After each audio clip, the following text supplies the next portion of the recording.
You are listening to RudolfSteinerAudio.com. As well, you can hear these podcasts at RudolfSteiner.podbean.com. Please consider becoming a patron. There are two publishing houses, SteinerBooks.org in America and RudolfSteinerPress.com in England, which are the sole publishers of Steiner into English and have given me permission to do these recordings.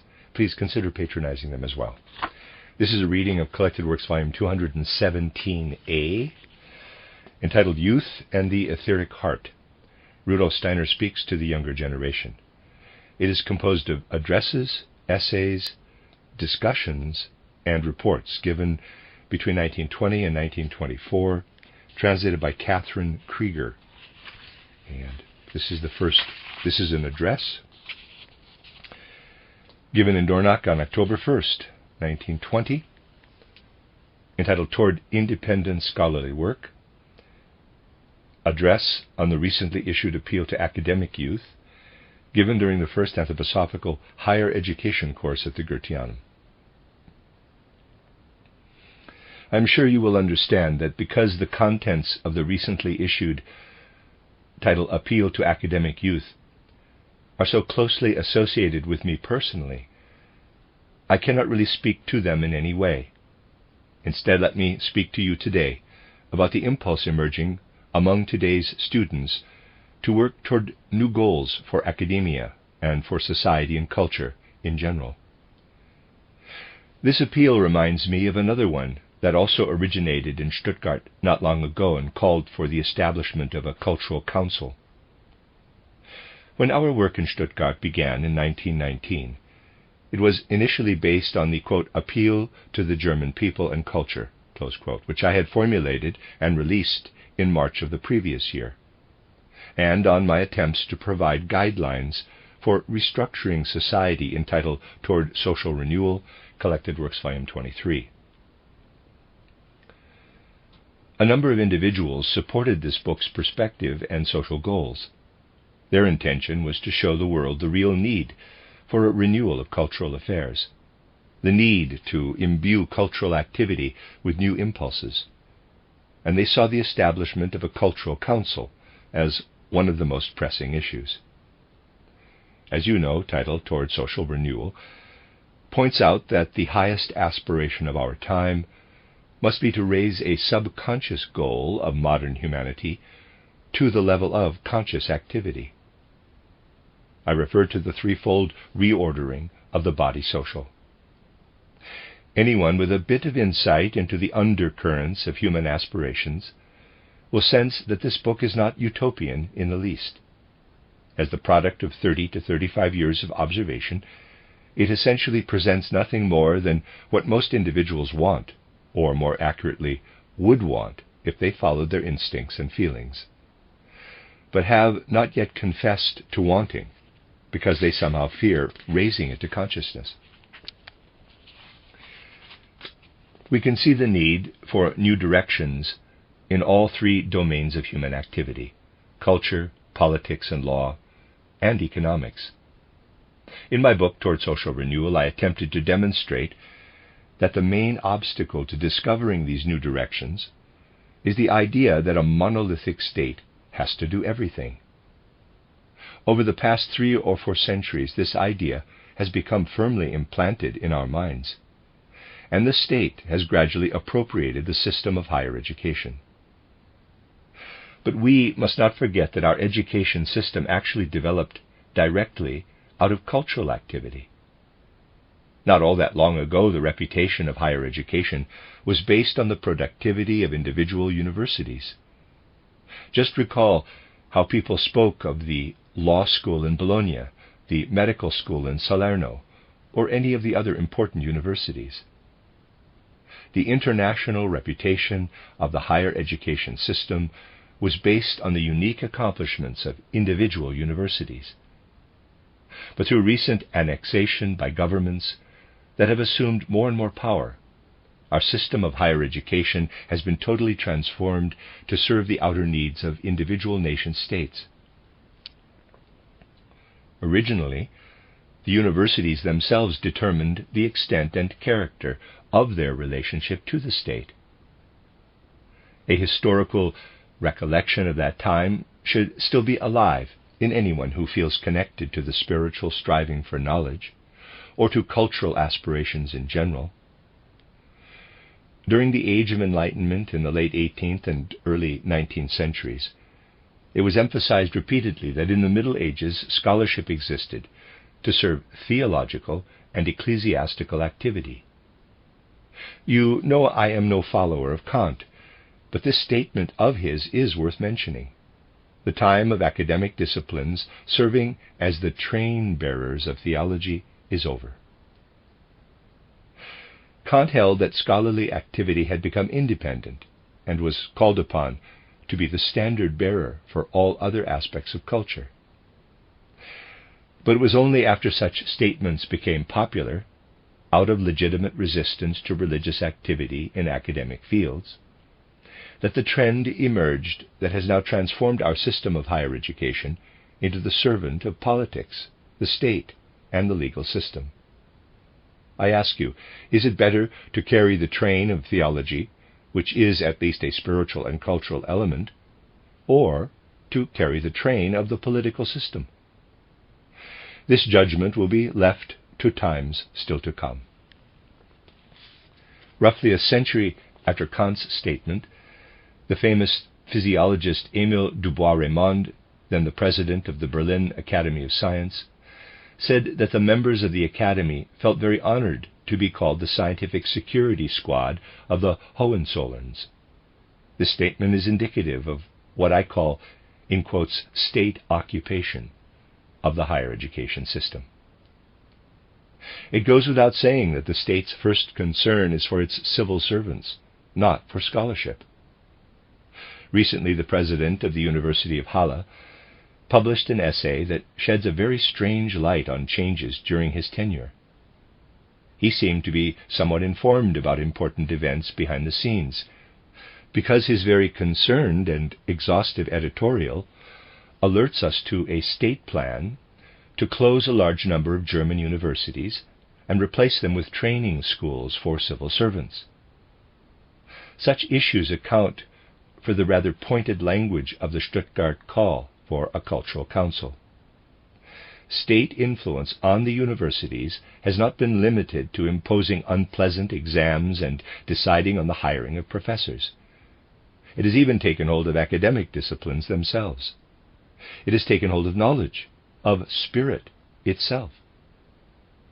To rectify this situation, we issued this appeal to everyone we thought might have some sense or feeling for how to support and promote cultural affairs in general and the educational system in particular.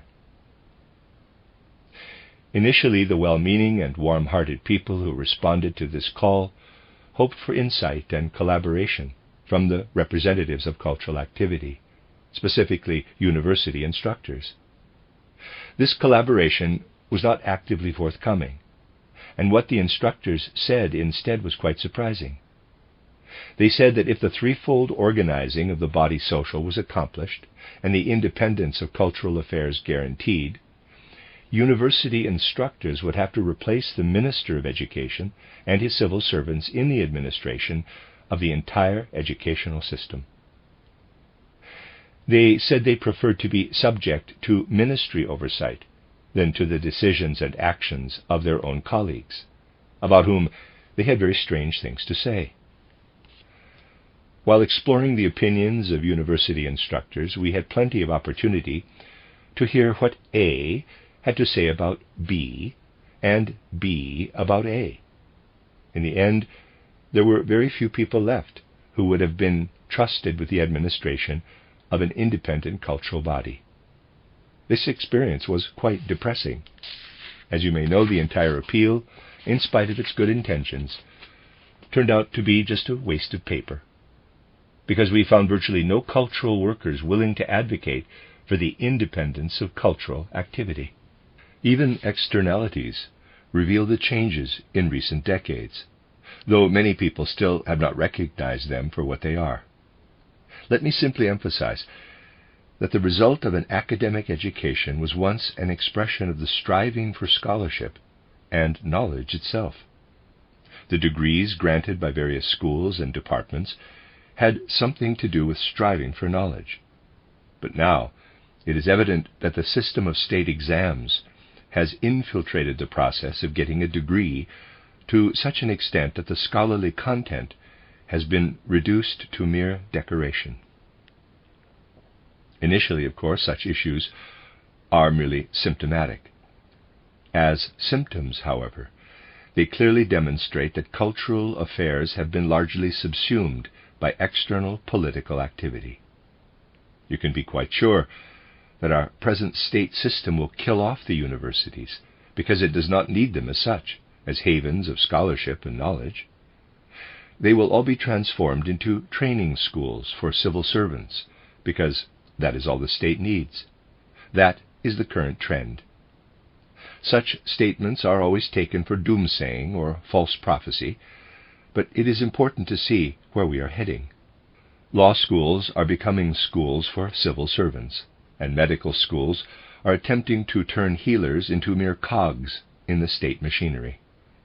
And what about philosophy departments? What are they good for, if not to prepare people to be instructional civil servants, rather than teachers? In democratic Germany, that model country, we do not even call our instructors teachers or professors anymore. These are superficial details, but they reflect the intrinsic spirit of academia. It is truly disheartening to discover that our teachers have absolutely no feeling for the importance of independent cultural activity. When I hear the appeal coming toward us from students, I experience this state of affairs as a reproach. To put it bluntly, if old people are not going to make changes, then the young must feel it as their sacred duty to advocate for independent cultural activity. Because if no one insists on a renewal of knowledge based on original sources, the situation will certainly be very bad by the time our civilization's next generation grows up. It is indeed significant that Oswald Spengler, a highly intelligent man, applied a great deal of energy and disciplined scholarly methods to proving that Western civilization is heading toward barbarism. Needless to say, all this is a tremendous burden on you young people, who cannot be allowed to become adults with blind faith in authority. You must have your eyes wide open to see what is going on in the institutions you attend to prepare yourselves for life.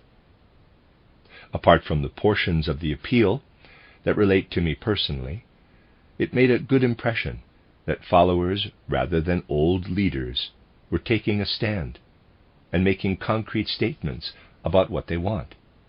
Tirades and rhetoric will not make cultural activity independent. Taking back what the state has absorbed is imperative, but it will happen only if our cultural activity possesses real energy. In the age of materialism, academia was impotent to resist being sucked in by the state. Similarly, sciences that remain materialistic will also remain impotent to resist being dragged into barbarism by the state ambition to absorb them. Only some positive force will succeed in extricating the spirit of science, the spirit of knowledge, from the quagmire of politics. Material science has fallen prey to unscientific forces, but it can be rescued by the intrinsic strength and character of spiritual science. Only spiritual science is in a position to establish an independent cultural life within the body social. Of course, those of you who signed this appeal must realize that others will experience it as a breaking storm, especially since it comes from you. But it takes a storm to accomplish anything today. Without the will and the courage to make transformation happen where it is needed, we will not be able to move forward. Instead, we will fall into decline and barbarism. You must not expect your appeal to be accepted with good grace in all quarters. But surely you realize, all of you who signed it with full hearts and courageous souls, that an appeal received with goodwill would accomplish nothing. You must be prepared to fight for what you must want, for what is right. Strange things have been known to happen when young, aspiring minds are drawn into the machinery of cultural affairs. I could think of many examples, but will tell you only one, a little scene that took place at a university when a young philosophy instructor went to the department chair, who thought well of him, to apply for promotion to a professorship. He suggested a subject for his inaugural lecture, but the department chair, who really did want to see him become an assistant professor, said to him, quote, "That really won't do. I can't recommend you to my colleagues. They'd have my neck. You've written only about 19th century events and personalities in philosophy. We can't make you an assistant professor until you've written about much older topics." Close quote. Quote, "Well," said the young PhD, "what should I do now? I thought what I'd written about Schopenhauer, born in 1788, and the development of aesthetics in the 19th century would be suitable. Surely the Viennese in the department will know whom I'm talking about." Close quote. Quote, "But you know," said the department chair, "what you write about isn't important. It just has to be something old and unfamiliar. Let's see if we can find some old unknown Italian aesthetician." Close quote. So they opened the encyclopedia to the letter G and found the name Gravina. Neither of them knew anything about him, but the department chair thought he would be just the right subject for a professorial dissertation. So the young PhD wrote on the very interesting subject of a totally unknown and insignificant Italian aesthetician who was born in 1807, and then the department chair approved his assistant professorship. This all took some time, however, a year and a half, I believe, because it was no easy matter to show the accomplishments of this unknown aesthetician in the right light. This is an extreme example, but it is only one among many. Let us consider the gradual disappearance of all freedom of choice with regard to dissertation topics. In the field of modern languages, for example, Wilhelm Scherer systematized the entire topic selection process. A student requesting a topic is simply assigned one regardless of his particular expertise or interest.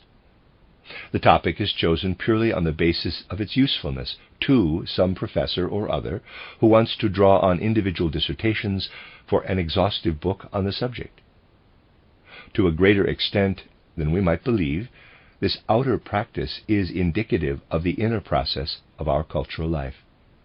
I believe I am not mistaken when I say that the best thing you could do would be to counteract this mindset with a fresh new approach to scholarly work. You could form study circles that would do real basic original research using all the aids and sources available to you. My advice to you, should you want it, would be to form local groups of students who want to work out of this spirit. If scholarship and knowledge are to flourish again, interdisciplinary efforts will be needed. Chemists, physicists, philosophers, law students, historians, and philologists will all have to contribute to work on common themes. If you wish, those of us involved in the higher education courses in Dornach will help establish an independent committee of people who have lectured on various branches of knowledge enriched by anthroposophically oriented spiritual science. This committee would suggest topics to be addressed next, not in the way that dissertation topics are now assigned, but simply on the basis of what is needed in the general cultural life of humanity. The ultimate choice, of course, would always be up to the individual. Committee members with some experience would suggest what is needed, and individuals would be free to choose topics they feel especially suited to address. This arrangement would permit ongoing collaboration and independent cultural and scholarly exchange between the pioneers of an independent higher education system here in Dornach and students who are interested in and enthusiastic about the impacts of spiritual science on Western cultural life and civilization.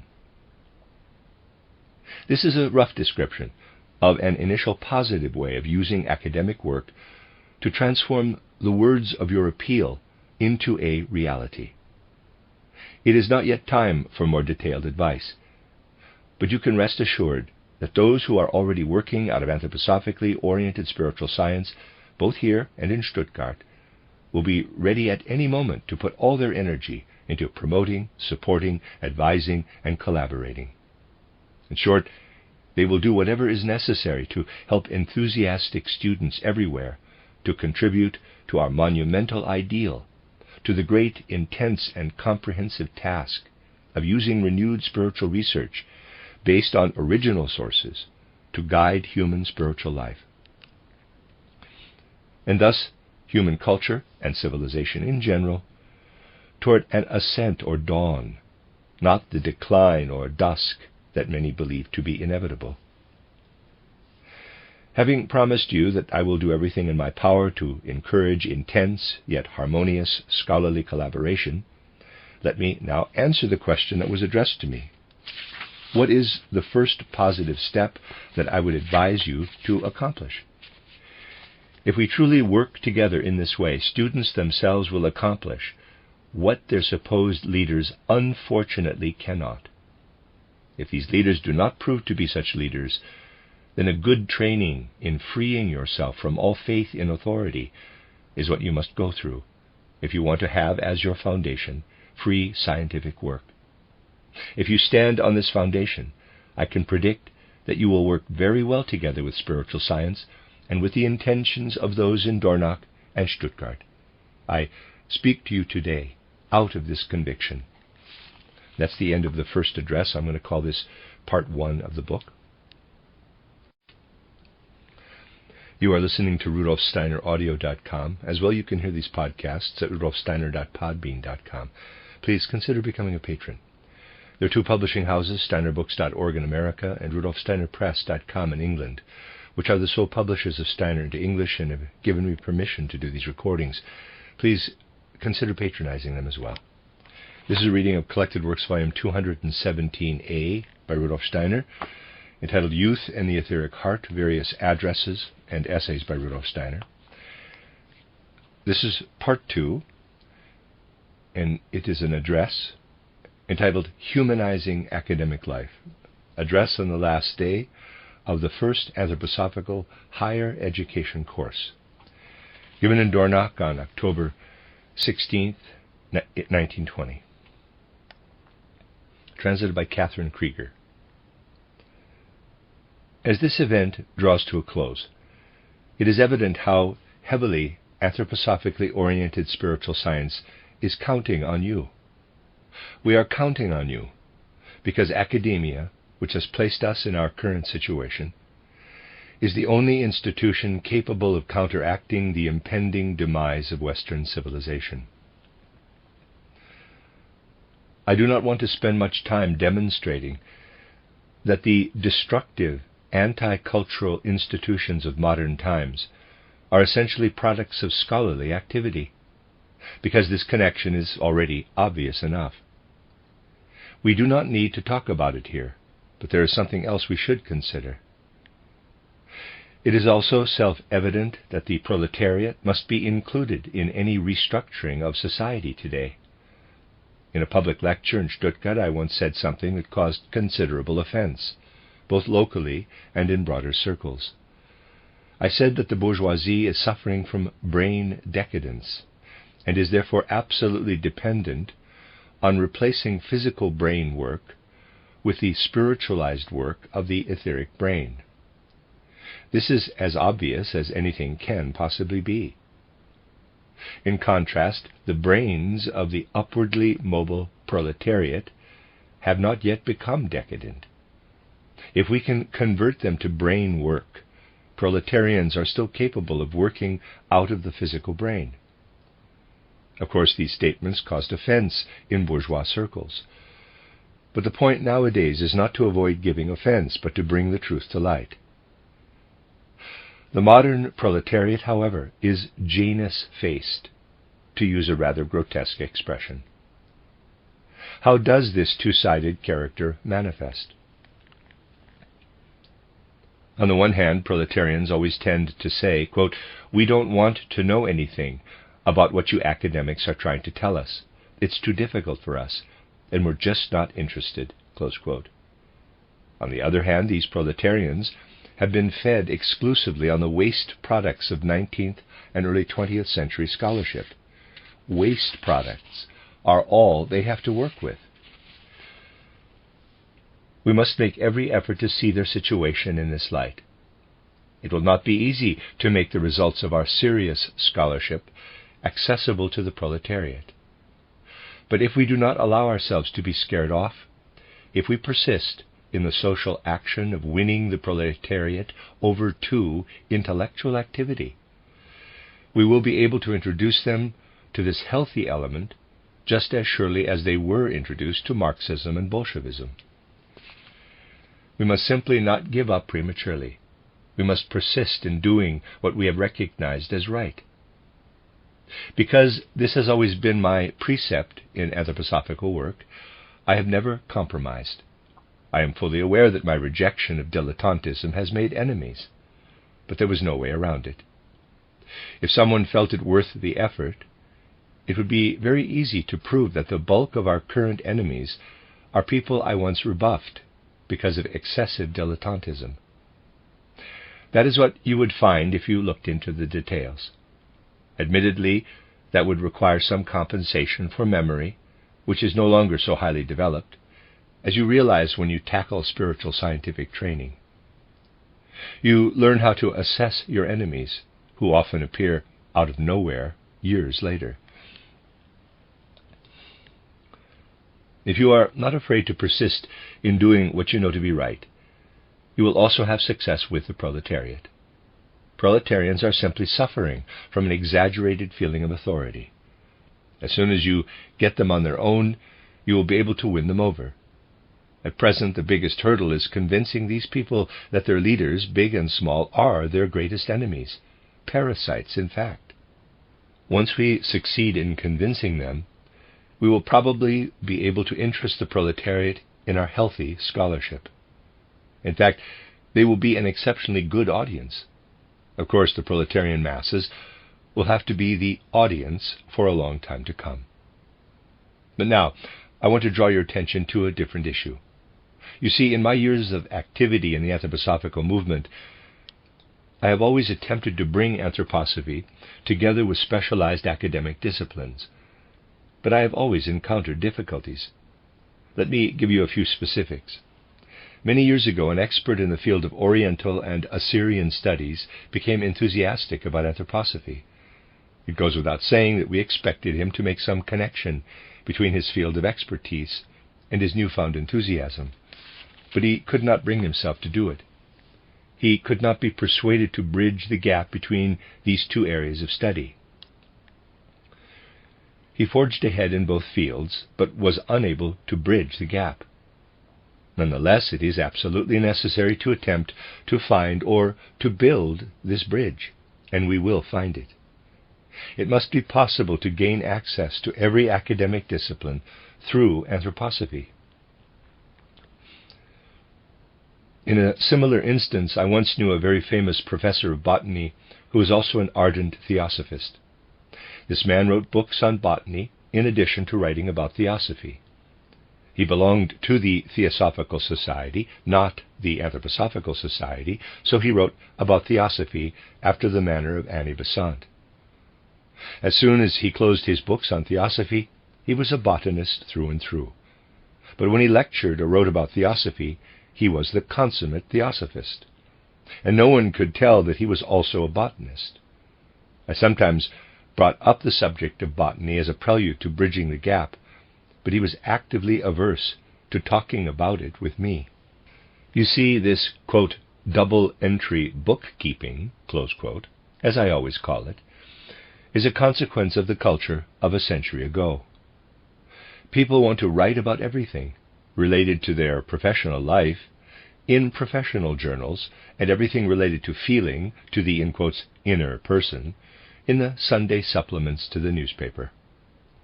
Politics falls somewhere in between. In keeping with the current version of the threefold ordering of society, they want to get their politics from the newspaper itself. It is most important to see through these things. In a certain sense, though the issue will not always be so cut and dried, you yourselves may be best qualified to find the bridge. As early as the turn of the 18th to the 19th century, poor Hölderlin put it very beautifully. He said that when he looked around at his Germany, he saw civil servants everywhere, along with factory owners, cabinet makers, and tailors, but no human beings. He saw scholars, artists, teachers, and so forth, but no human beings. Today we might say that this is especially true of the academic professions. There are no human beings there. We have academic disciplines and scholars drifting around us as if they were real, but to the extent that we feel human, we live almost entirely outside our academic knowledge. Just think about what people do today when they sum up all their scholarly knowledge to write a paper or apply for promotion to a professorship. What do? They cannot just sit down and write about whatever flows out of their souls, because there is no place for that in an academic work. They would soon be accused of writing off the cuff, and you are not allowed to write off the cuff. To write your dissertation, you must study books you would not bother opening otherwise.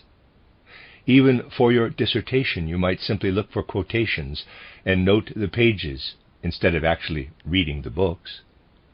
Your relationship to your subject is supposed to remain as superficial as possible. You are not supposed to develop an intimate relationship to it. When people engaged in this type of work get together after hours, well, I could tell you stories about strange encounters I had in Weimar while working in the Goethe and Schiller archives. As soon as anyone mentioned anything related to Goethe or any scholarly subject whatsoever, someone would say, quote, "Here we go again, talking shop. Cut it out," close quote.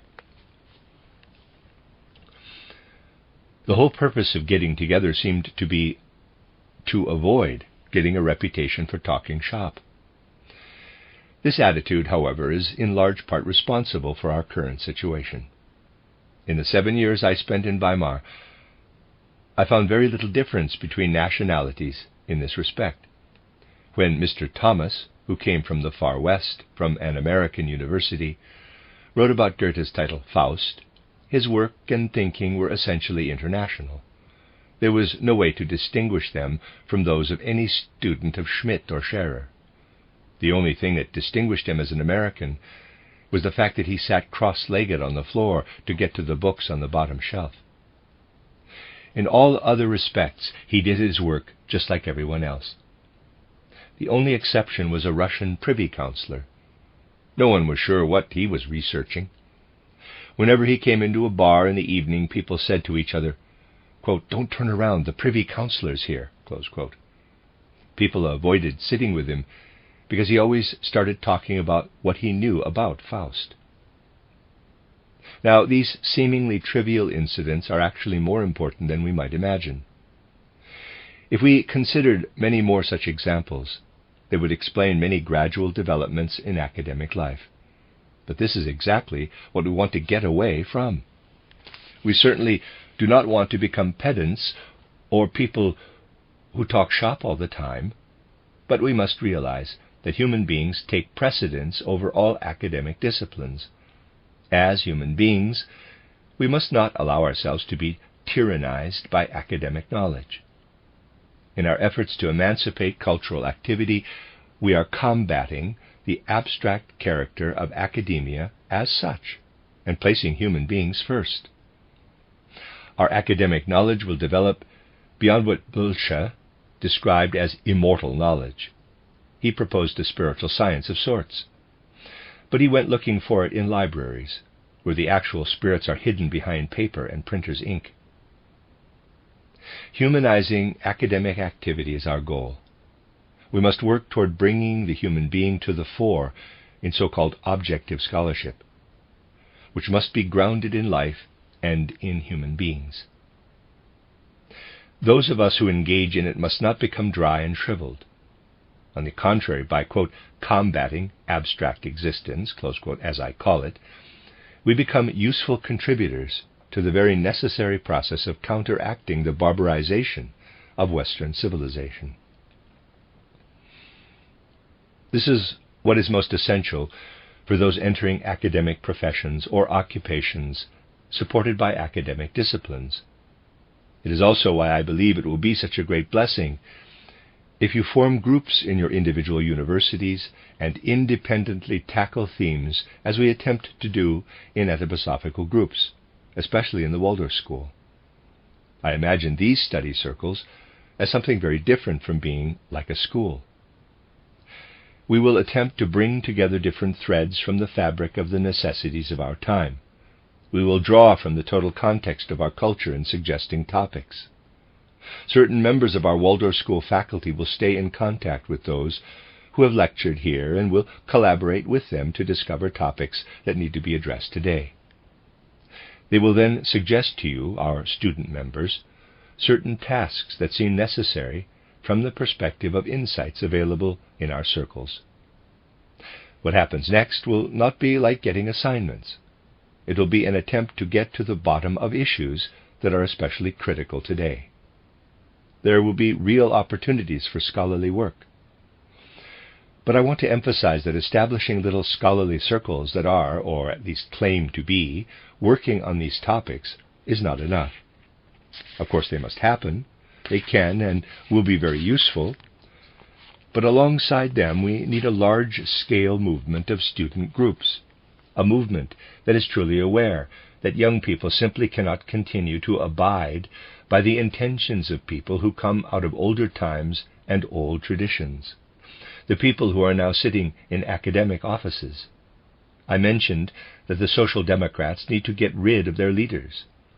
It is equally necessary for young people today to get rid of their old leaders, and that will be more difficult to accomplish than it actually should be.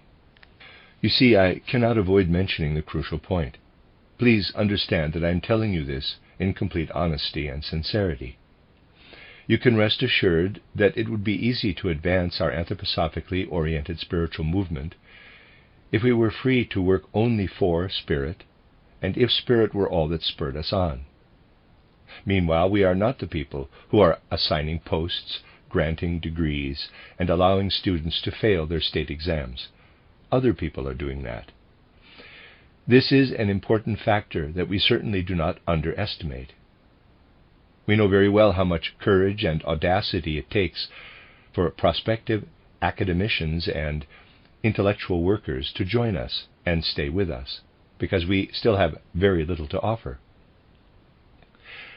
The situation will improve as our individual initiatives really begin to pull their own weight. When the Waldorf School was founded, I commented that its founding was all well and good, but it would be meaningless if we did not open at least 10 additional schools in the next quarter year. Only then would the Waldorf School be truly established. The need is clear, and that is why you must find the courage to ally yourselves in some way with our intentions. But on the other hand, I am thinking in practical terms about how the Waldorf School was founded. Once we are really in a position to emancipate cultural activity, there will be more and more Waldorf schools, and then we will be able to offer our young graduate friends a future. I am not being at all unidealistic when I say this. Until then, reciprocal support is essential. Our work to establish independent schools, up to and including institutions of higher learning, will be successful only if we meet with understanding on the part of students. For that we need not just small groups, but a large-scale student movement to support our intentions. Since I always pursue practical ideas, not just ideas that one can simply hand down, I have considered the possibility of our schools employing people who tackled their studies as Dr. Stein did. As he tells it, he registered for courses, attended the first few lectures to see what was going on, and then spent the rest of his time studying my lecture cycles and works quoted in them, and managed to complete his academic course of study in that way. Of course, his approach is not universally applicable, because probably only 3/4 of the professors would tolerate it if all their students were like Dr. Stein, showing up only for the first 3 lectures and then taking a hike. This approach is not realistic for the general public, and so I will not recommend it. Nonetheless, I want to suggest to you that the spirit now occupying lecterns in our university lecture halls has no future if it is transferred to elementary and secondary classrooms. During this conference, I told you about the World School Association. I want you to know that I take its founding very seriously. I imagine this association as international in scope, arising out of people's thoughts and feelings about cultural activity. In reality, there are only two competing movements in the world today. One is Bolshevism, which is leading the world into a morass. The other is the threefold organizing of the body social. If we can convince the world of this dichotomy, people will be forced to make a choice as soon as they realize that old impulses are going nowhere. Those who want to advance culture in any sensible way must gradually get used to the idea of a threefold social order. If they do not, if they are too lazy to do that, then Bolshevism will inundate Europe and barbarize European culture. Once people understand this, it will be easier to win them over than it is now. In this connection, there are three things we really must consider. When we speak to the international community about a project such as our building in Dornach, and the fact that we need money for it, the reaction is, quote, "We mustn't be so petty as to donate money for undertakings based on pure idealism. Money is much too filthy to be used for such an idealistic project." Close quote. In other words, without lengthy preparation, people are not prepared to contribute. Given the current situation in Central Europe, we cannot raise sufficient funds here to complete our building. So we are dependent on other parts of the modern civilized world, where people are tight-fisted and not prepared to donate. In contrast, it is relatively easy to solicit donations for sanatoriums, for example. If you are building a sanatorium, you can get as much money as you want. The middle way is what I am hoping for with the World School Association. That association, if rightly understood, will be able to finance all sorts of cultural facilities. Because people understand schools better than they understand something like our building, we must agitate on behalf of the middle ground. That is why advanced preparation or drumming up support for the founding of this World School Association is so important.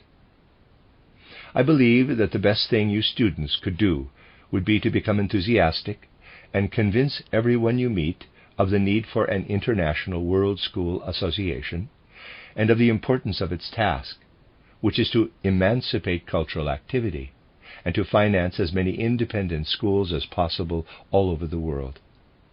The emancipation of cultural activity must happen on the largest possible scale.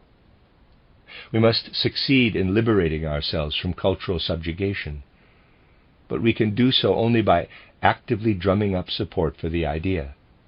The tyranny is greater than we think. I myself will initiate the founding of the World School Association here, but this effort must be preceded by mustering support. Nothing can be achieved today by working in groups of 12 or 15 people. Everything depends on the broadest possible dissemination of the idea that a World School Association must come about. Of course, I realize students do not have very deep pockets, and I am not asking you to donate. That is what other people are there for. But even if you cannot open your wallets, you can open your mouths. If you talk up the World School Association wherever you go, our request will not fall on deaf ears. When we approach people in the near future about founding the association, they will be primed and receptive. This is what has to happen. You see, we have plenty to do. We need nothing more than real courage and an independent view of the world. Why should we not use youthful energies to overcome the obstacles that threaten to bring us to our knees, especially when those obstacles bear the imprint of times past? We cannot allow ourselves to be brought to our knees. We must realize that we are dancing on a razor's edge today, or on a volcano, if you prefer. It is not true that things can continue as they are now. We are facing very, very depressing times, but with courage and energy we will get through them. I believe the spiritual science of anthroposophy can be a support to you or to anyone in this process. In conclusion, let me simply ask you not to be selective or sectarian in your actions. You must work on the largest possible scale. Exclude no one. Include everyone who wants to work with you. The only determining factor should be whether someone honestly wants to work in the same direction in preparing for scholarly vocations that have been so abused. We must be open-minded and welcome anyone who honestly wants to work with us. We must not draw distinctions among individuals. We must allow anyone of good will to work with us. In essence, this is how it has always been in the Anthroposophical Society. We have never asked people to abandon anything they stand for in the world. We simply ask that they accept what comes to them from the Anthroposophical movement. Let me inject a personal note here. You know, I have been repeatedly reproached for my former association with the Theosophical movement. But the reality of the situation is that the Theosophical movement approached me. The Theosophists joined forces with me for a while, until they abandoned what I represented. In my first meeting with them in London, I told them that we were all bringing our gifts to the common altar. There was no question of simply accepting pronouncements from central headquarters. This is how we can work together with the largest number of people. If you work among students in this way, we will indeed be able to forge ahead. The end of Part 2.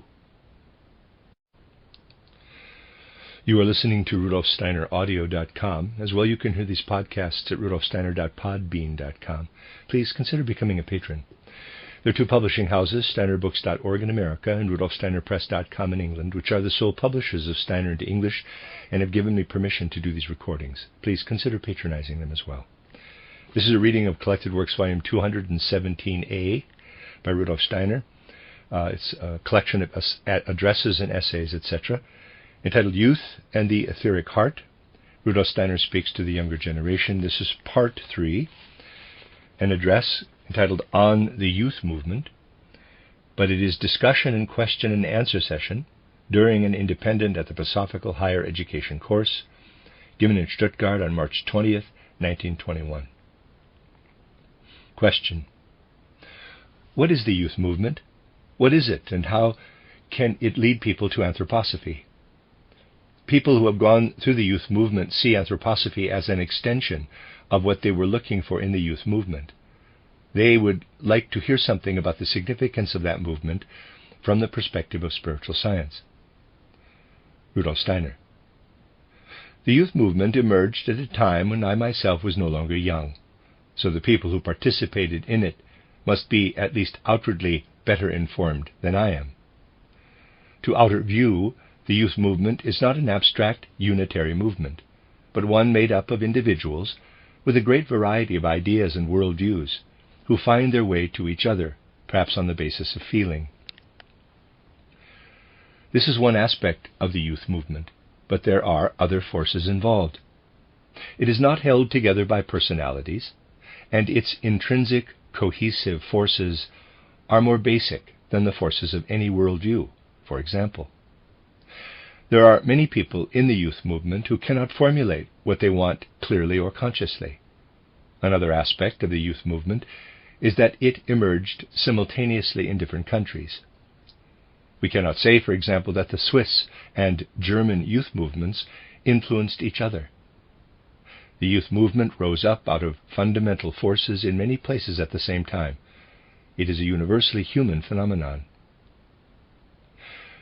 We must consider the youth movement's characteristics scrupulously. When we first encounter such a movement, we sense that it can be understood only from very profound perspectives. If we approach the youth movement with the historical knowledge of spiritual science, we recognize its connection to the reversal that took place within individuals and in human history at the end of the 19th century. We can come to this conclusion by observing the qualities of statements made by people who were adolescents or children at that time. Having observed such statements closely, I have come to realize that the youth movement is indeed related to the great reversal at the end of the 19th century. It is one of the symptoms of the dawning of a new era. When we are intimately associated with a movement, we do not recognize all aspects of its being. We learn about some of these aspects only when we distance ourselves from it. Thus, some historical connections can be recognized only from the perspective of a later point in time. Through spiritual scientific methods, however, we can achieve the necessary distance. We can learn to observe precisely and gain insight into the connections between events. Someday, for example, people will be able to think about the end of the 19th century and realize that it signaled the arrival of an important impulse that still remains hidden today. This universally human impulse appears to be alive in the hearts of those who turned to the youth movement. Their hearts are illumined by this tremendously significant turning point at the end of the 19th century. It is not always especially important to get into discussion on such matters, but it is important to recognize the vital impulses at work and to acknowledge that those who joined the youth movement sensed the presence of these impulses. The purpose of spiritual science is to consciously intercept the impulses at work in humankind's development. Without spiritual science, we believe, we cannot understand major catastrophes in the world. Philistines, materialists, who cannot understand such things, take anthroposophists for eccentric, muddled thinkers, and fail to realize that they themselves are the muddled thinkers. People who have grown up with old ideas can no longer keep up. Their brains are decadent, full of old stuff they have carried over into the 20th century. There is nothing contradictory about youth movement members finding their way to spiritual science. In fact, we might say they are predestined to do so. The youth movement is characterized by an emotional relationship to what spiritual science accesses on a more or less conscious level. We must not become conceited. Our knowledge must not lead us to say things like, quote, "Our era is alive in me," close quote. But we have been shaped, at least in part, by the impulse of the end of the 19th century. We must take an outer view of such things in place of the patriarchal perspective of our forefathers, which is inadequate for the times we live in. Question: how can we find a bridge between the youth movement, with its resistance to old world views, and anthroposophy? We experience a certain resistance to anthroposophy. Many people find it somewhat gruff. Anthroposophists lay out the path too specifically and emphasize spirit too much for the liking of young people who are simply trying to find themselves. Rudolf Steiner. This is related to the impulse I mentioned just now. We can also approach the same question from the opposite perspective. You see, in our era, anthroposophy offers a means of approaching certain spiritual phenomena. People who find their way to anthroposophy are no longer rooted in the immediate cultural past. Friedrich Nietzsche is an example of someone who is stuck in the past. He lived during a time of transition, and destiny condemned his sensitive soul to suffer everything possible at the hand of 19th century culture. As a student during the Positivist period, when he became familiar with the works of Wagner and Schopenhauer, he suffered under what his culture found most uplifting. He remained trapped in 19th century culture, and we can see how he first suffered and then collapsed under it. Some of his contemporaries were able to extricate themselves and eventually found anthroposophy. In some respects, they were like orphaned children struggling to find their feet on unfamiliar ground. Anthroposophy stood on its own, abandoned by the past. Anthroposophy is not simply a matter of assuming a worldview. Being an anthroposophist involves participating with your whole being. People who choose not to develop a relationship to anthroposophy are exposing themselves to risk. If we who do develop this relationship make no attempt to bridge the gap between ourselves and these other, in quotes, orphans, they may, under certain circumstances, miss out on the connection to humankind's further development. I can certainly understand objections such as yours. Nonetheless, we must make an effort to find the bridge. If we avoid the bridge out of anxiety, we run the risk I just described, and we will get nowhere at all. Something changed in the youth movement not long ago. It had been all about coming together, about people wanting to find each other.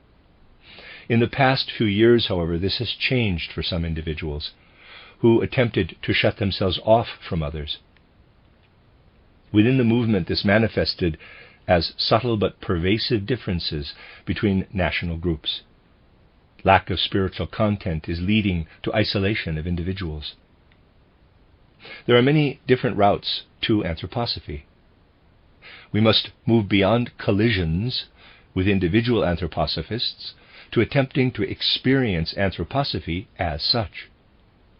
At present, anthroposophy is actually the only non-dogmatic worldview, the only one that is not set on very specific ways of doing things, and makes an effort to take a variety of perspectives. Anthroposophy's main concern is life, not the forms things assume. But of course we are forced to use familiar forms in order to be understood. An American once asked me whether I thought that what I had written on the body social would still be relevant in future ages. I told this person that my writings are structured in a way that allows for metamorphosis. In the future, they may lead to very different conclusions. The important thing is for life to encounter life. Comment from a participant. An immediate concern of young adults is to bridge the gap between what they have been taught and real life. We can't do anything with what we learned. For example, teachers who were part of the youth movement have been fighting for a long time for what is now happening in the Waldorf school. This is one place where bridges could be built. Also, the thought content of various anthroposophical courses has been experienced in the youth movement on an unconscious level for a long time. Rudolf Steiner. In our times, thoughts are how individuals find access to the general development of humankind. Thoughts are the connection. This is simply a fact that we must take into account. It is completely possible to introduce anthroposophy to adolescents and even to children, though we cannot do so from an old person's perspective. For example, to introduce children to the idea of the immortal soul, you describe the butterfly in the chrysalis. Children relate to that immediately, because it is the truth. When a butterfly emerges from its chrysalis, nature is showing us a parallel, on a lower level, to what happens to the immortal soul. On the other hand, if I approach teaching from the perspective that children are stupid and I am intelligent, the child will never learn anything, especially if I do not believe what I am telling them. This example illustrates one way of introducing anthroposophy to children. In history lessons, living aspects of history must be brought to life in the right way. Question. By now many former members of the youth movement have gone over to the Philistines, the materialist camp. The youth movement focuses heavily on life's emotional and psychological aspects. It strives to relate to feelings and to the natural world, and these efforts have caused people to resist much of what comes from the past. People wanted to live according to laws of their own, but they never got beyond the feeling level. They failed to realize that being true to oneself becomes truly fruitful only when it is thought through, and so they did not think things through to the end. If we recognize anthroposophy's significance for young people, we can then show them in philosophical terms that they need anthroposophy, that anthroposophy wants what they want, only more consciously. To date, there have been 3 ways of dealing with the sexuality issue. Curella's body-soul, asceticism, and young marriages. But these ways have not offered real solutions. Rudolf Steiner. These three ways all attempt to use old dogmatic thinking to solve a new problem facing humanity. Thinking alone, however, does not encompass the entire being of a free individual. I see anthroposophy as something living, something capable of transforming individuals into beings different from what they were before. Through the substance of anthroposophy, we become free. After a brief period of development, we become really free human beings. A question that has passed through life cannot be resolved by thinking about it.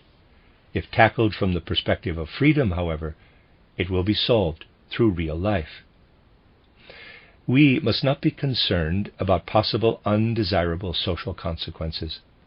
Suppose we want to understand how conception results in the birth of a male or female being. If this ever became a matter of rational control, there would surely be fewer men than women on the earth. But despite the fact that this process manifests as the sum of many individual incidents, the inner laws governing it ensure social balance. Rudolf Steiner refers to his book titled Intuitive Thinking as a Spiritual Path, readers aside, also entitled The Philosophy of Freedom, end of readers aside, and then continues, close bracket. Our life cannot be transformed all at once, and change certainly cannot be programmed. But we can prepare for change by developing an independent attitude as a basis. This problem must be solved on an individual basis. Especially with regard to the sex issue, young people's literature is highly dogmatic. Question. In the beginning, the youth movement was very romantic. Based on what they encountered in nature, people realized that the divine cannot be grasped exclusively through reason. Anthroposophy is concerned with efforts to understand. It wants to raise everything to the level of consciousness. Most people cannot bridge the gap between these two approaches. Rudolf Steiner. This kind of thinking is overly self-centered, in that it does not consider how to connect with the development of humanity as a whole. In modern times, conceptualization and mental imagery have come to the fore. They are how we experience the world today. We must pull ourselves up out of the dimness of feeling and arrive at light-filled mental images through thinking. Thinking makes us truly human. It transforms our emotional activity. We become more human as a result of what thinking releases in us. We attempt to dwell in feelings when we shy away from clarity. Feeling that passes through thinking can become very intense. When people say that they are living in nature, they often imply that they are attempting something out of the ordinary. We need to realize, though, that this longing to connect with nature is nothing new. We are simply regaining what we once lost. This longing must be alive in modern individuals who inherit too little from the old and thus have to acquire it for themselves. In this context, I recommend Schiller's treatise titled On Naive and Sentimental Poetry.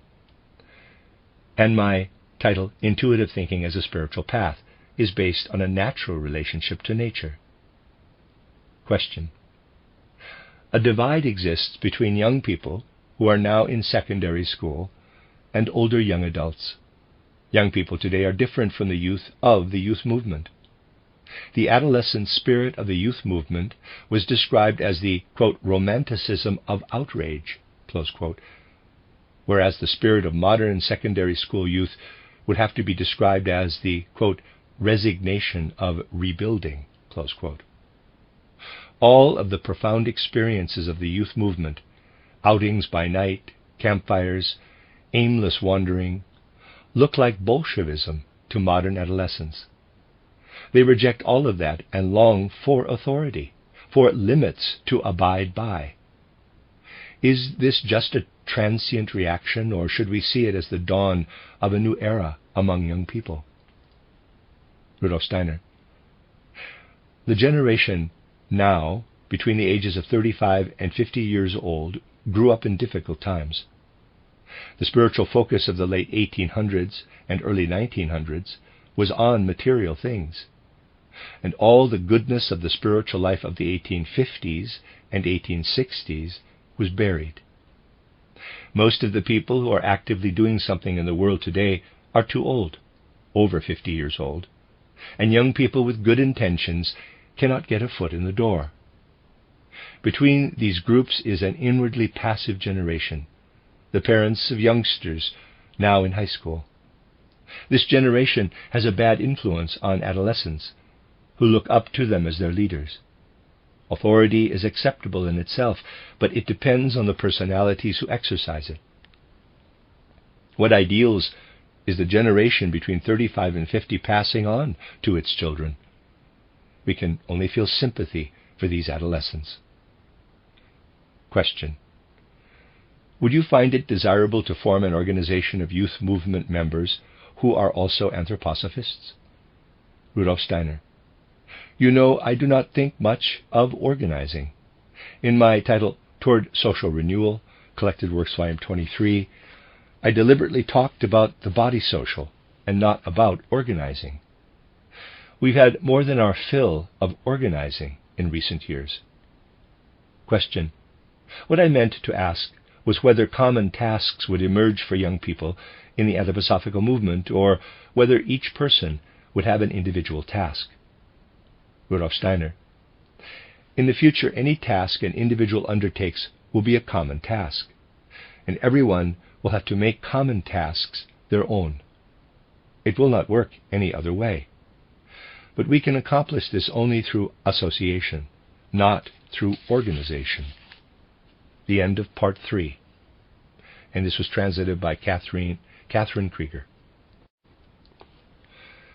You are listening to RudolfSteinerAudio.com. As well, you can hear these podcasts at RudolfSteiner.podbean.com. Please consider becoming a patron. There are two publishing houses, SteinerBooks.org in America and RudolfSteinerPress.com in England, which are the sole publishers of Steiner to English and have given me permission to do these recordings. Please consider patronizing them as well.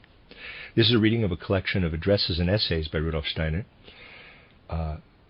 It's Collected Works, Volume 217a, entitled Youth and the Etheric Heart. Rudolf Steiner speaks to the younger generation.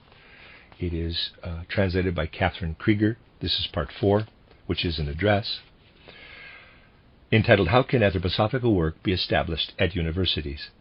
Concluding words at a student gathering during the second Anthroposophical Higher Education course, given in Dornach on April 9th, 1921. At the initiative of German students, a meeting to discuss this question took place on the afternoon of April 9th, 1921. Rudolf Steiner spoke the concluding words. Dr. Walter Stein has already pointed to the three most important things to consider here, whether or not you choose to organize. But there is one thing I would still like to emphasize. In a movement such as ours, it is essential to learn a bit from the past so as to avoid its mistakes in subsequent stages. To the extent that anthroposophy meets with understanding among students and present forces and opportunities permit, disseminating the various branches of anthroposophy among students as positive spiritual content will be of primary importance. In our experience, real achievements depend on positive foundations. Years ago, as I told you yesterday, we attempted to establish a world association of sorts for anthroposophy. This association was intended to function entirely according to the rules governing formal organizations, but it never got off the ground. For the sake of the necessary cohesion and cooperation, the proponents of anthroposophy then joined forces to form the Anthroposophical Society. For the most part, these people were already actively involved with anthroposophy. If an organization is to survive, it needs a pre-existing content. As Dr. Stein suggested, students will need to work on problems of general interest, rather than simply extending our work on current anthroposophical issues in the narrower sense. Initially, of course, your work will not produce material for dissertations. Recently, students in their first few semesters have been asking me how they can relate anthroposophy to their specialized fields of study. What can they do to incorporate anthroposophical work into preparing to write their dissertations and pass the state exams?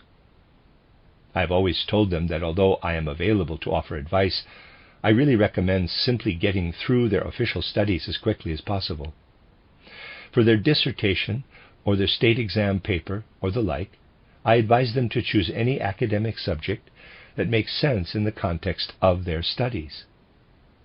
No matter what topic they choose, the anthroposophical approach to it will undoubtedly be diametrically opposed to any other approaches.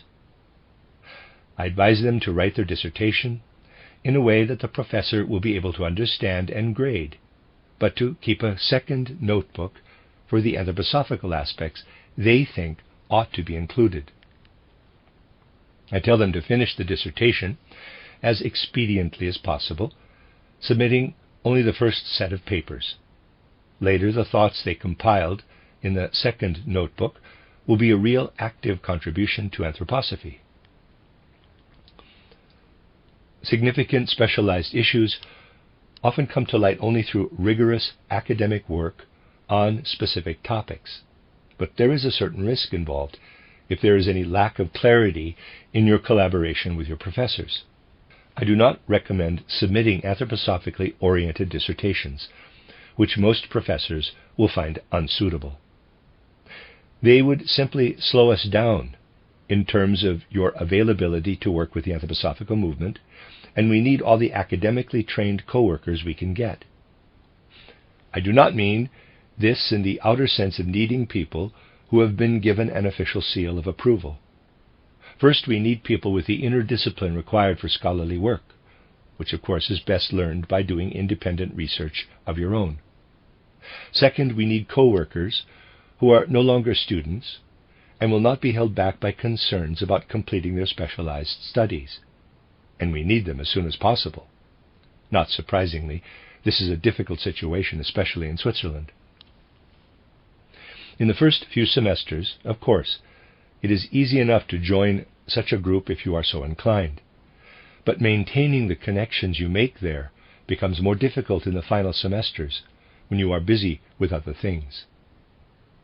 In any case, what I wanted to say specifically with regard to scholarly contributions to anthroposophy is this. During this transition phase, you must produce two versions of your work. One your professors will understand, and one you save for later. Of course, I do not mean that you must reject any very specific opportunities that present themselves. Students certainly can be alert to such opportunities and take advantage of them to serve our movement. I almost do not know whether to hope or to fear that our good friend Professor Römer of Leipzig will be overwhelmed with huge numbers of anthroposophical dissertations, though I am sure he would be pleased. It would certainly demonstrate that he is not the kind of professor we were just talking about. At this point, however, we need to expand on the type of collaboration with students that we in Dornach have already discussed. You can work out the organizational details among yourselves later. It would be good if the Waldorf teachers, along with some of our other members, such as Professor Römer and Dr. Unger, would share their thoughts with you and give advice on topics for dissertations and other scholarly papers without compromising your individual initiative in any way. We are seeking an intimate exchange of ideas with you, though it need not take the form of an actual organization. The economic factor is very, very important. Our university system, actually our entire system of higher education, will suffer a great deal under current economic problems. We must realize that the only way to improve the situation is by building up institutions such as Der Kommandotag in Germany and Futurum here in Switzerland. These organizations will also restructure the economic situation of students. I assure you that these efforts are designed for rapid growth.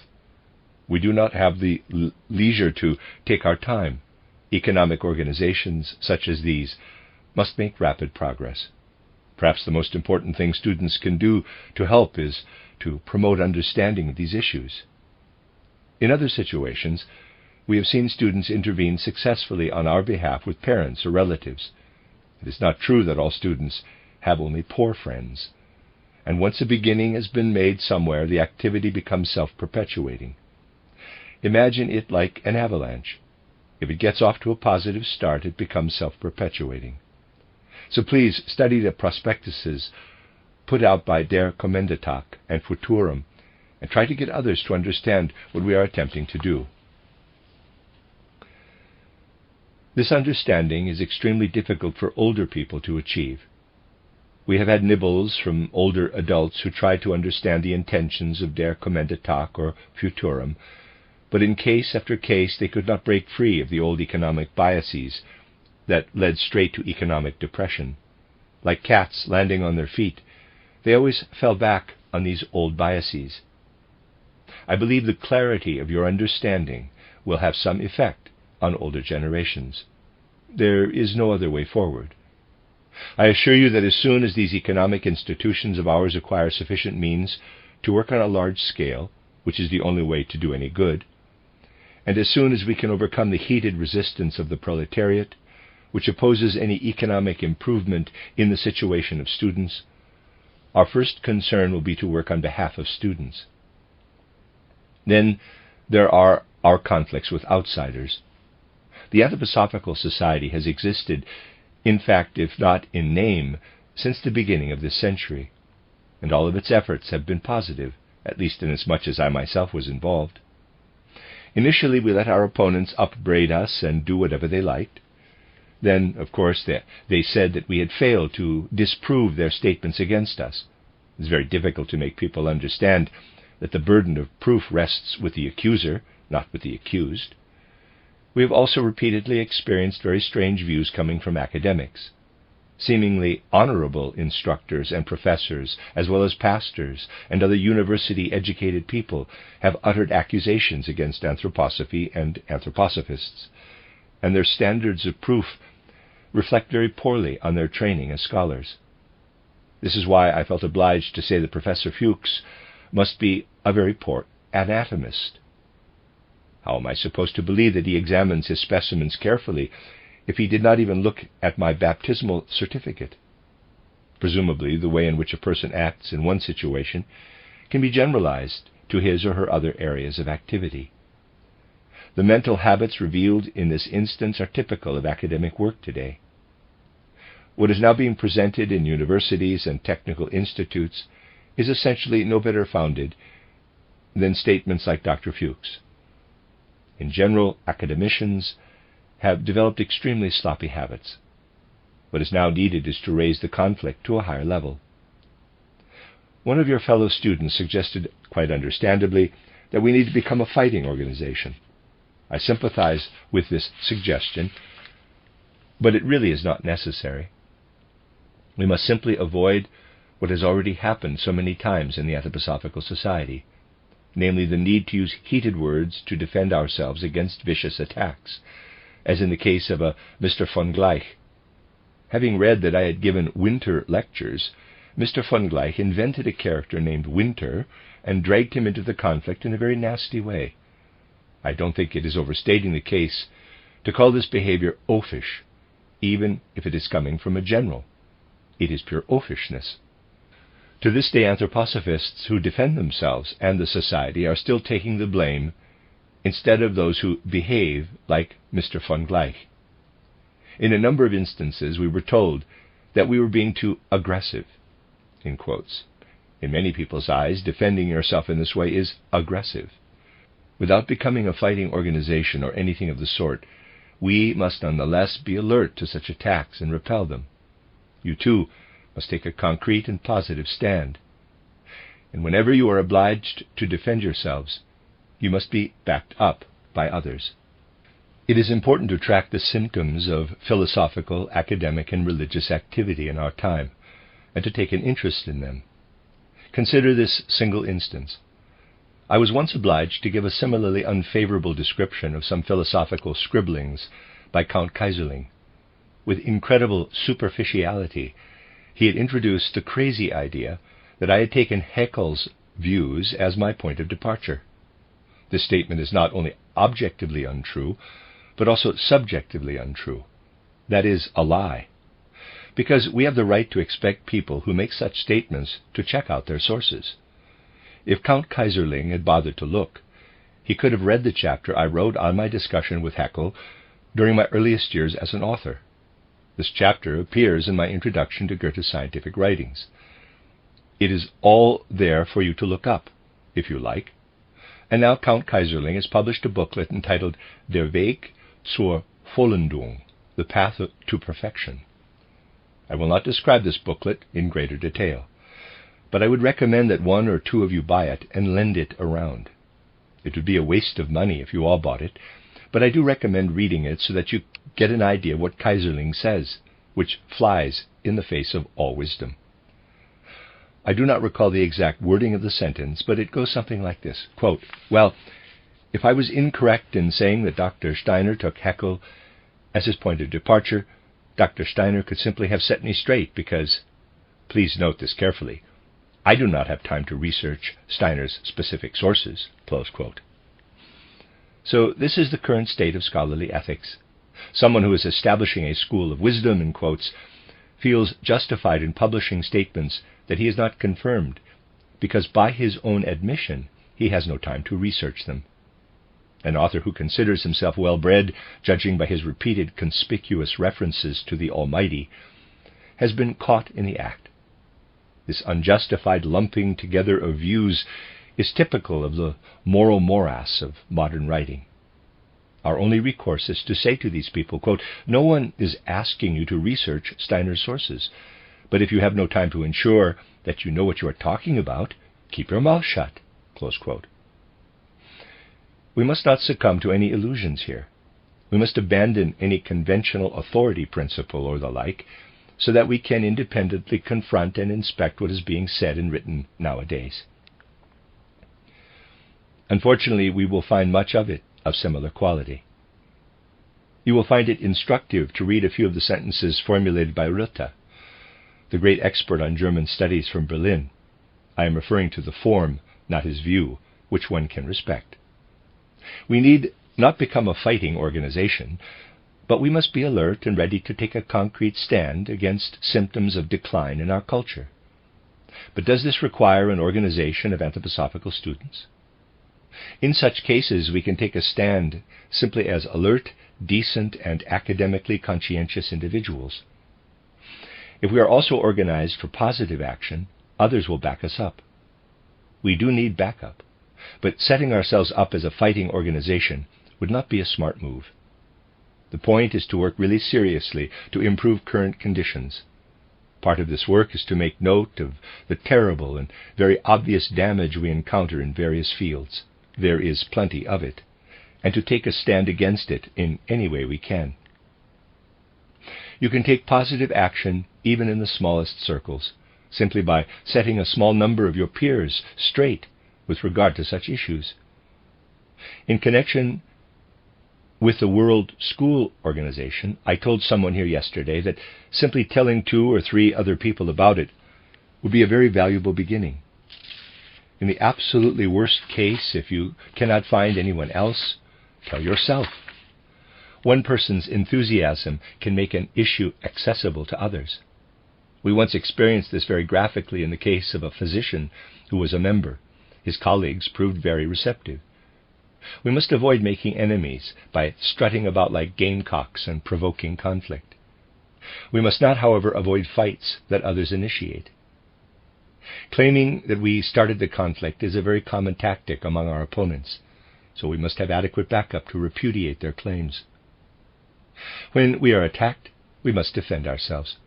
When we do so, however, we always get to read about attacks by anthroposophists. We must not allow our opponents to turn the tables on us. With regard to the World School Association, let me just add that I feel it would be best if the association were established independently, but allowed to emerge simultaneously in the Entente nations, the Allies in World War I, and neutral countries as well as in German-speaking Central Europe. This would require a certain degree of vigilance, but I believe we are capable of that. It would be especially important for Switzerland to expedite the process, and it would be good if it could happen now. I assure you, in terms of morale and so on, we are standing on the razor's edge. We would already be at war again if the opportunities that existed in 1914 were present again today. If the World School Association were founded in Germany today, and somewhere else only a week later, for example, we would not be able to pull it off. It simply would not happen, and it would be impractical to attempt it. On the other hand, we also must not deny our actual positions in any way. This Institute of Higher Learning is called the Goetheanum. We gave it that name here during the World War, and the other nations involved in anthroposophy accepted it. We never denied our reasons for naming the independent school of spiritual science the Goetheanum. On the other hand, it would also not be good if what happens in Germany appears to be an imitation of what is happening on the other side. We in Switzerland must be fully aware that the founding of the World School Association will take a bit of skillful action in the context of international culture. It is imperative that the association emerge from nowhere, so to speak, in Central Europe, in the Entente nations, and in neutral countries simultaneously. For the moment, I cannot be sure that it will emerge in even one or two places. A committee was formed yesterday, but its enthusiastic members went to bed a few minutes after last night's gathering ended and postponed their meeting to tonight. We must wait and see if it happens. We have had a variety of disconcerting experiences that we will have to take into account. On the other hand, I am convinced that we will succeed if the necessary impetus and enthusiasm for what I and my friends have called, quote, passion for truth, close quote, can be found among your fellow students. I recently read aloud an article from the feature pages. I assure you that what happened recently in Stuttgart is only a beginning, not the end of the matter. I can also assure you that things will get much, much worse. I have been warning my friends here about this for a long time, and now what do I read in the feature pages? Quote, spiritual sparks are already flying aplenty, like flashes of lightning hissing toward the wooden mousetrap, and some clever reconciliation on Steiner's part is needed to prevent a real spark from putting an inglorious end to Dornach's pride and joy, close quote. I believe we must become better organized, and above all more vigorous in our responses to such provocation, which will become ever stronger. I believe that you, my dear student friends, need to contribute all your youthful enthusiasm to the passion for truth we mentioned so often during this course. Youthful enthusiasm for truth has always been a very positive impulse in the development of humanity. May it be the same in the near future, for the issue you acknowledge as good and right. The end of Part 4. You are listening to RudolfSteinerAudio.com. As well, you can hear these podcasts at RudolfSteiner.podbean.com. Please consider becoming a patron. There are two publishing houses, SteinerBooks.org in America and RudolfSteinerPress.com in England, which are the sole publishers of Steiner into English and have given me permission to do these recordings. Please consider patronizing them as well. This is a reading of Collected Works, Volume 217A by Rudolf Steiner, addresses and essays that he gave to the youth. It's called Youth and the Etheric Heart. Rudolf Steiner speaks to the younger generation, translated by Catherine Creeger. This is Part 5, entitled Anthroposophy and the Youth Movement, Discussion and Question and Answer Session during an independent Anthroposophical higher education course given at Stuttgart on September 8th, 1921. We see the Catholic youth movement as our most determined opponent, and we would like to ask you, Dr. Steiner, to speak in more detail about that. We imagine our work in the Anthroposophical movement as follows. While recognizing that we need to increase our knowledge, we see our specific task as fostering community. We want to continue with communal activities, such as evening gatherings, hikes, festivals, and so forth. But we will gradually allow them to be pervaded and transformed by the spirit of Anthroposophy. Here, too, we would like to ask you for specific suggestions. We imagine inviting younger members of the Anthroposophical Society, students, and others to our gatherings. In conclusion, I would like to ask a practical question. Is it possible for a young person from the youth movement to serve as sponsor for someone seeking to join the Anthroposophical Society? Greeting. First of all, I would like to thank Dr. Steiner on behalf of all of us for agreeing to meet with us in spite of his very busy schedule. The suggestions he gave us at Easter have continued to work on us. We heard little from each other in the meantime, but when we met here and began to talk together, we noticed that each of us had come a bit further. Some problems that still existed at Easter are no longer problems. Already today we arrived at some concrete conclusions. We believe that our unique position as mediators between anthroposophy and the youth movement results in specific tasks for us in both movements. We want to bring anthroposophy to the youth movement, which is probably best done on a one-to-one basis. This individual activity, however, will be supported and promoted by more official collective activity. Our aim is to establish a network of representatives throughout Germany with its center in Tübingen. These representatives will meet with young anthroposophists in their area, attend youth movement conferences, and take advantage of their personal connections to distribute written material. In addition, an article on the youth movement and anthroposophy will appear in an anthroposophical periodical. The representatives will work closely with the main association. Rudolf Steiner. Before I answer your practical question, let me address your last point about bringing anthroposophy to the youth movement. To do this, you will need to have real insight into prevailing inner and outer conditions. For the most part, you are already aware of the history of the Anthroposophical movement. From the very beginning, our movement had to take realistic possibilities into account. There was no other way for it to work. In the early stages of the Anthroposophical movement, humankind was not really ready for it, but we could not wait for universal readiness to get the movement started. Nonetheless, there were some people who had been searching for something out of the indeterminate depths of their souls, and some of these people had not yet found theosophy and mysticism. Some of them did not know that anthroposophy existed, yet they longed for something more profound than what their lives offered.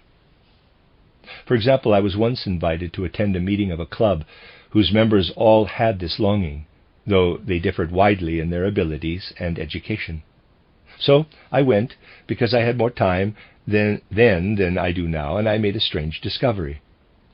At the club, to my surprise, I recognized a number of people who had attended my lectures at the Berlin Workers' College, where I was then teaching. The longing I mentioned was present everywhere, and we depended on it. Without it, the Anthroposophical movement would have gone nowhere. At that time, it was impossible to do things the way we do today. It was difficult, however, to make anthroposophy understandable to the people who had this longing. Many of them were unable to follow, and they wanted something else. Nonetheless, there were always a few who could follow, and they became this movement. As a result, however, our movement still shows traces of its childhood illnesses, unclear mystical striving, and the like, which you can also still find here. Diverse individuals want to hear about subjects of concern to them. Suppose, for example, that someone seeking the answer to a medical question makes the acquaintance of an anthroposophist, who tells him to read this or that verse from Dr. Steiner's Calendar of the Soul. Furthermore, the anthroposophist tells him that Steiner habitually shows you something other than what you're looking for, but you will eventually find what you are looking for because it passes from the verse over to you. We had to depend on such incidents, and we should not forget that in its early stages the Anthroposophical movement had rough edges that did not make a good impression at all. That also had to be taken into account. We would have gotten nowhere by beating our heads against the wall. Have no illusions about that. Of course, we had to count on the intrinsic longings of modern youth. But as you become more involved in the Anthroposophical movement, you must not lose sight of the fact that the Anthroposophical movement itself is ready to break with old biases. By now we can manage without them, and it is quite possible to break away from everything that is materialistic. This is what I wanted to say initially, in the hope of avoiding having you say that anthroposophists are awful people, which would be quite possible from your perspective. As to your question about building community, of course we do not prohibit hiking together, in fact we encourage it. Building community, when carried by the spirit of anthroposophy, can assume all kinds of different forms. You talk about it as if it were something very new, but you must not forget that we old folks were also young once, and even in our day there were people who wanted to build community. I still remember a circle we formed in Berlin.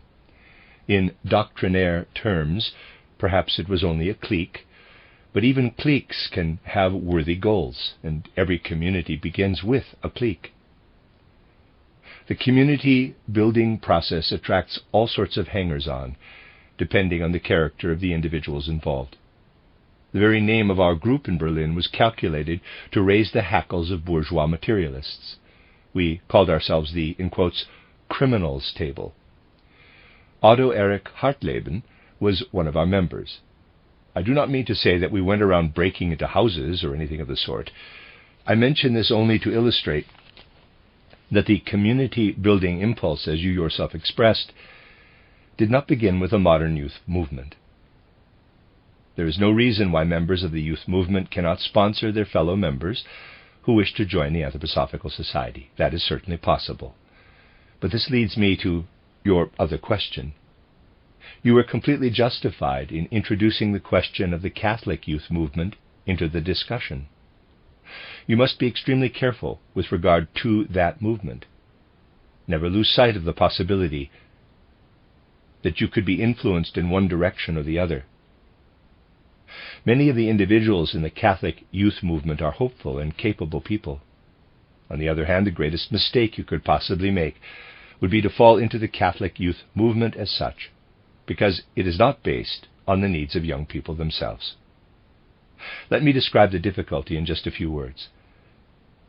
The entire youth movement came together on the basis of the needs of individuals. What holds it together is nothing more than what lives in the hearts of individuals. That is not the case with the Catholic youth movement. Unlike any other truly future-oriented movement, the Catholic youth movement has been tremendously consistent in championing an element that has remained static, through tradition and so forth, throughout humankind's development. The youth movement must be decentralized. Of necessity, however, the Catholic youth movement is centralized.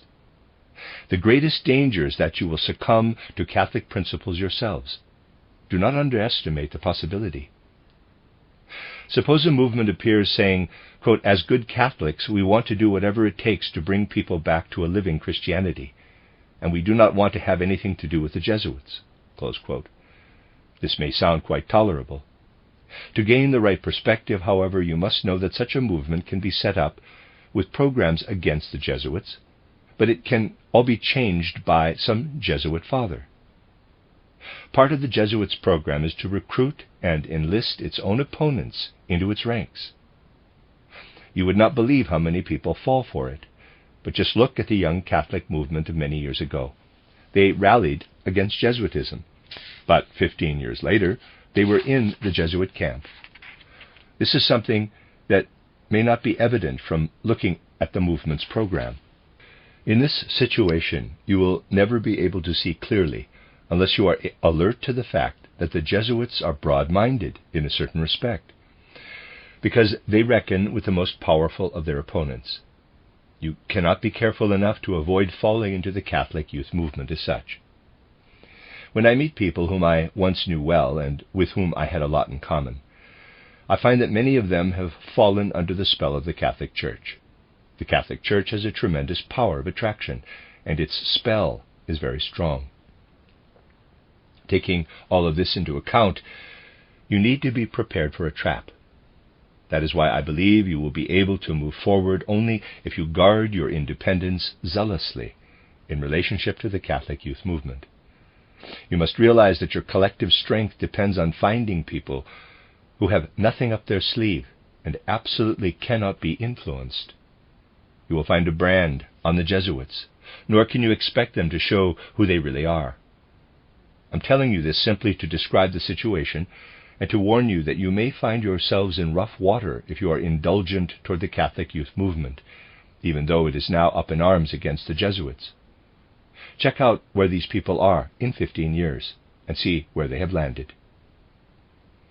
An article on the Anthroposophical youth movement would accomplish several different things. As I have often told you, much of what comes from the youth movement arises from deep within the human soul. This is very important, and most of it can be understood only by someone who grasps what the youth movement is. I can well imagine that such an article would have very positive effects, and it would certainly be good if it were written by young people. But there is a type of opposition that goes hand in hand with individualism, for better or for worse, and you must be prepared for it, though it may not become outwardly evident. And although many people say anthroposophists do only what they are ordered to do, in reality, individualism is nowhere as pronounced as it is in the Anthroposophical Society. Each member of the society does only what he or she really wants to do. This has distinct disadvantages. When you are dealing with a movement, it is quite true that you need some sort of common ground. And when you choose your representatives, you must make sure they will not quarrel among themselves, but are really people who put the greater whole above personal issues. This will always be necessary in the youth movement. Evaluate your people carefully, because you need to know and trust your representatives. This is what little I have to say to your questions. Question: how should we foster community? Rudolf Steiner.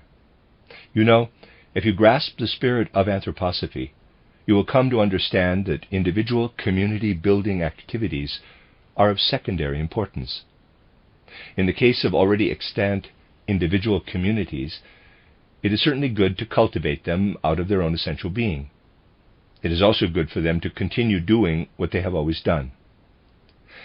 Adding this or that to your agenda is not the point. Anthroposophy can work within any existing form. It is best not to attempt any outer changes in what you have been doing so far. Just think about how to add anthroposophy. As an esoteric force, anthroposophy could gradually find its way into everything. Comment from a participant. Anthroposophists always object that through hiking we fall into rapture. Rudolf Steiner. Well, really, hiking as such is not an activity that promotes rapture or passion. Hiking is a rapturous activity only if the participants themselves are already rapturous. Comment from a participant. Anthroposophists in particular always accuse the youth movement of being incapable of any activities other than hikes and celebrations. Rudolf Steiner. You must understand that the Anthroposophical movement is also made up of individuals, and its founding members are not predisposed to hiking. They have totally different ways of being and working together. You cannot expect them to have much sympathy for the Wandervogel. It is only natural that they will have all sorts of complaints, but that is nothing to worry about. It certainly does not mean that you need to give up hiking. The Anthroposophical movement could have developed just as easily among the Wandervogel.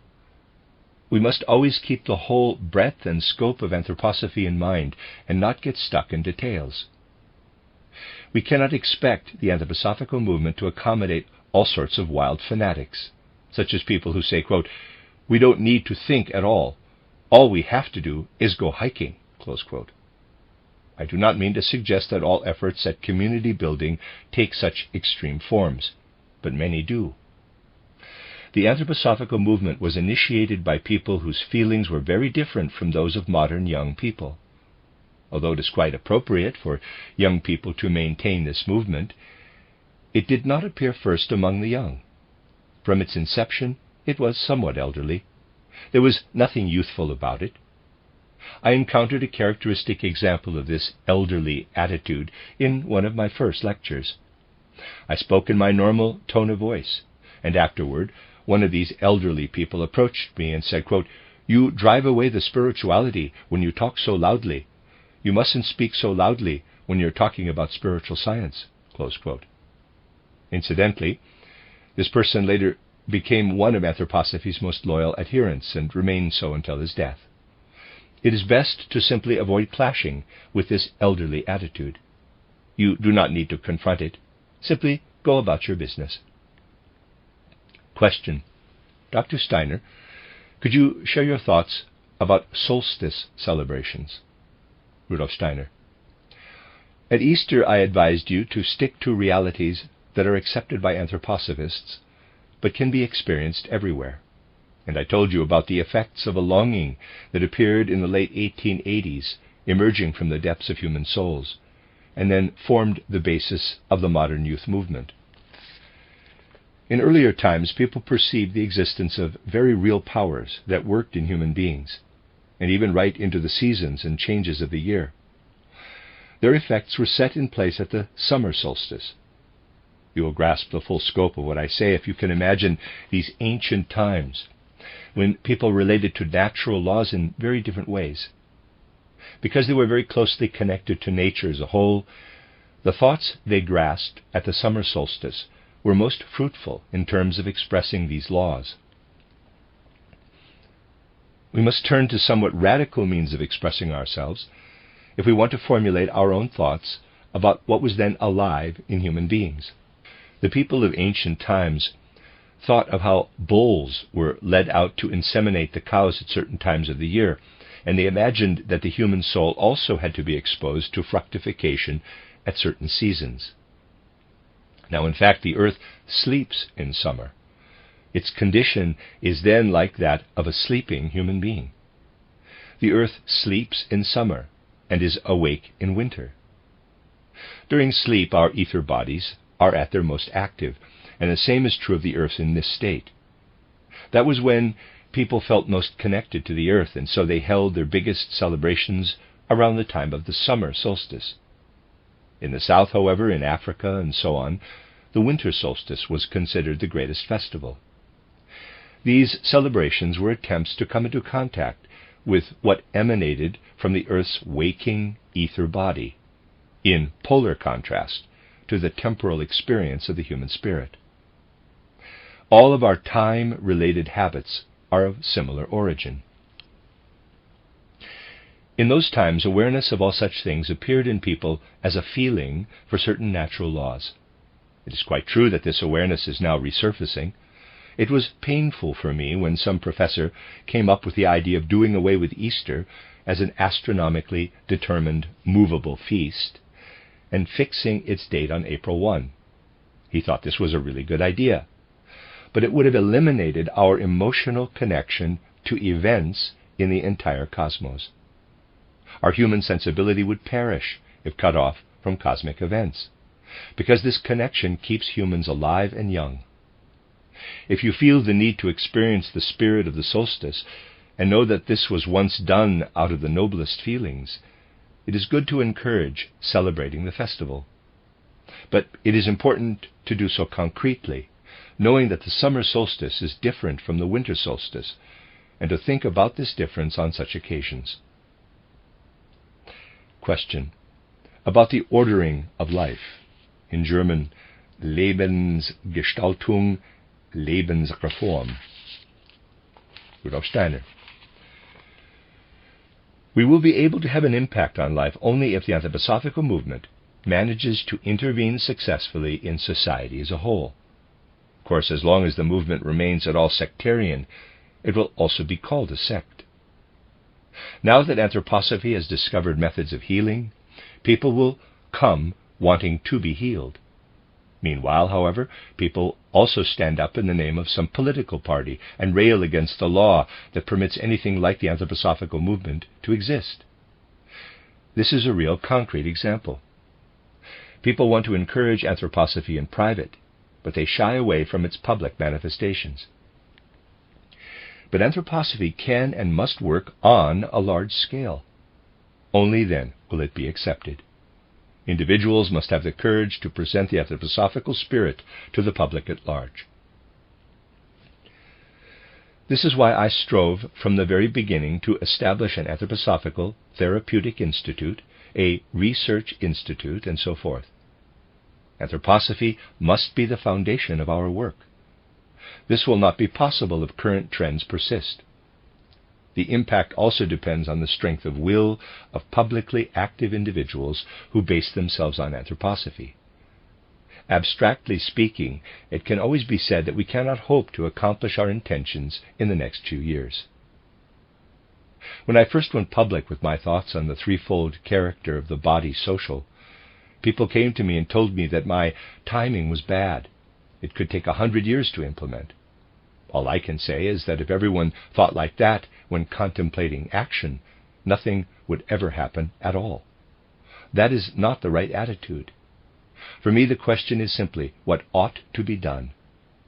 I must say the anthroposophical movement would never have gotten so far as it has if I had not repeatedly asked myself that question. Acting on the basis of anthroposophy requires cultivating one's will. We need people who will take anthroposophy as their foundation without reservation. The more, the better. Our job is not to consider how long it will take for people to become receptive to our ideas. Our job is to work to make them receptive. We must do everything possible, as if that receptivity were already a reality. People always wonder whether we can actually do that. This is just evidence of a certain amount of fear. People are afraid to act. It is like reflecting on whether one can actually approach the essence of the thing itself through thinking. I imagine it in this way. Here is a bowl of soup, and lying next to it is a spoon. The spoon is your thinking, and the bowl of soup the thing itself. What happens if you stop to ponder whether the spoon you have been given has a real relationship to the soup? Or what will happen if you take the spoon in your hand and eat?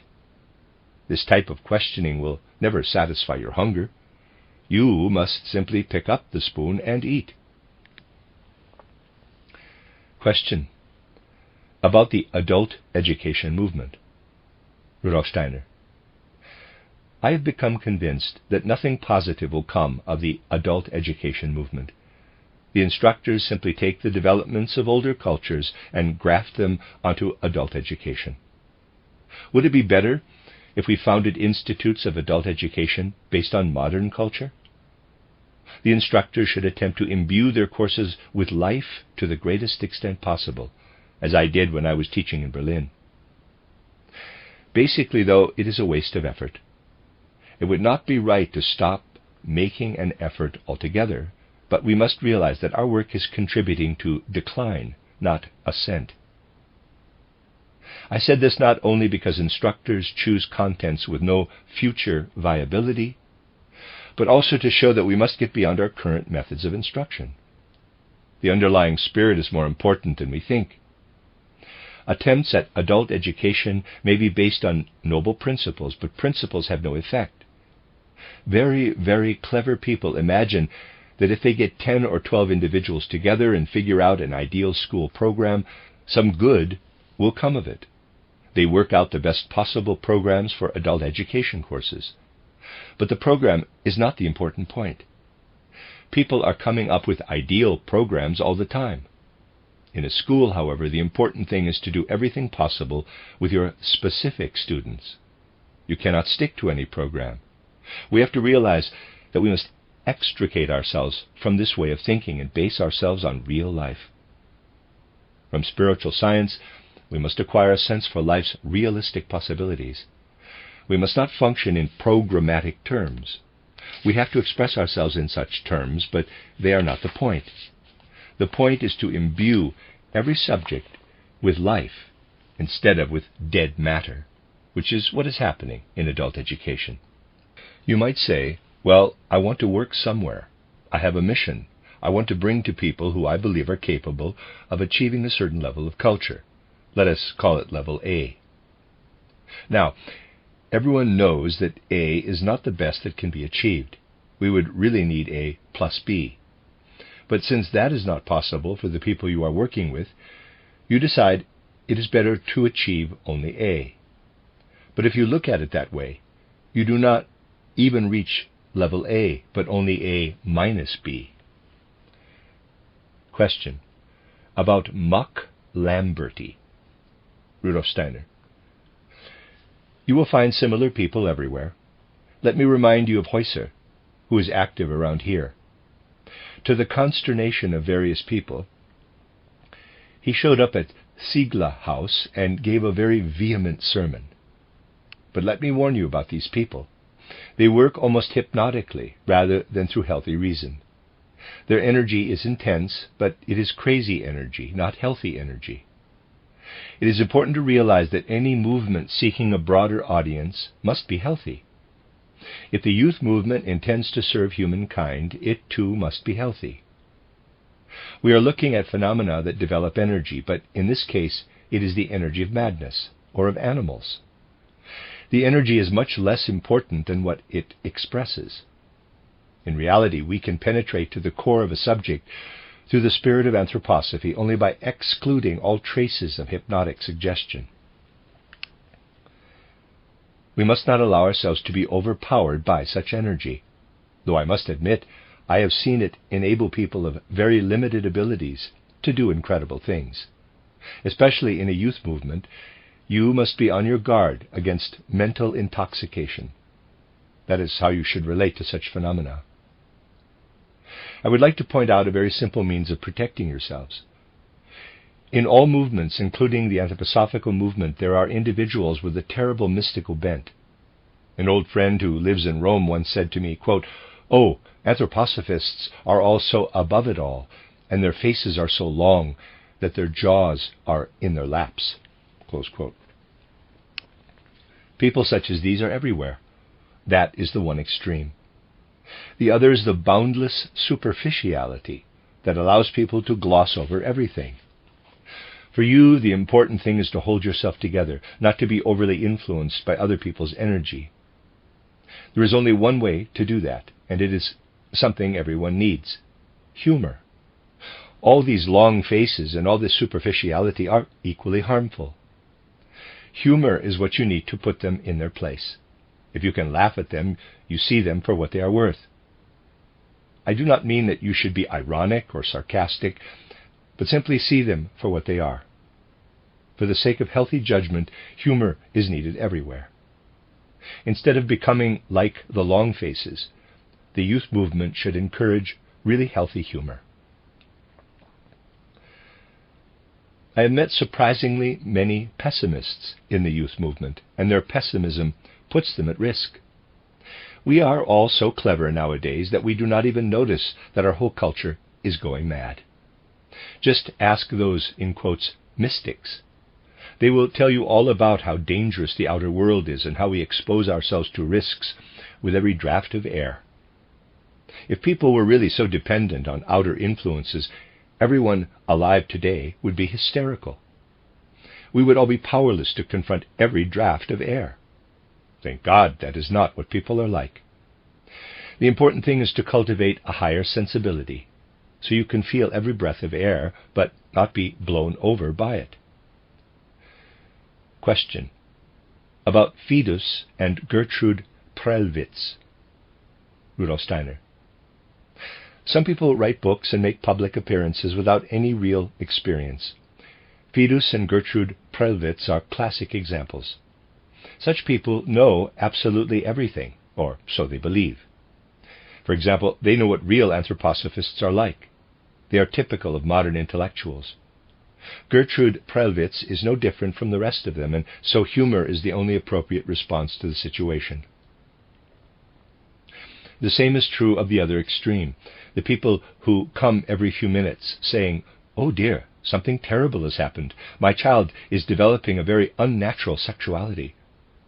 Well, if you ask the child's age, it turns out that he or she is only 5 years old. Believe me, sexuality comes out only at puberty, and a child really makes no distinction between scratching his itchy nose and scratching somewhere else. Reading sexuality into everything produces some dreadful theories. It is just nonsense to see erotic activity in a 5-year-old. In such cases, healthy thinking is more important than theories, because most theories are just nonsense. All people need to do is consider how terribly short-sighted the conclusions are. In some cultures, eating was accompanied by feelings of shame, so it would be possible to develop similar theories about eating.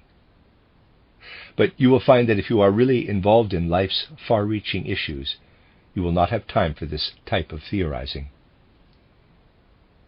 Comment from a participant. These issues ought to be taken more seriously. Rudolf Steiner. I have to say, the way you asked the question was like building a house and not even having the floor in place yet. Comment from a participant. Muck Lamberti bases his craft on art and so on, and the Neue Schar wants to reshape life from the ground up. Rudolf Steiner. What is the reality of the situation? In the real world, it is only possible to grow forward, not backward. Thinking about sexuality will not move us forward.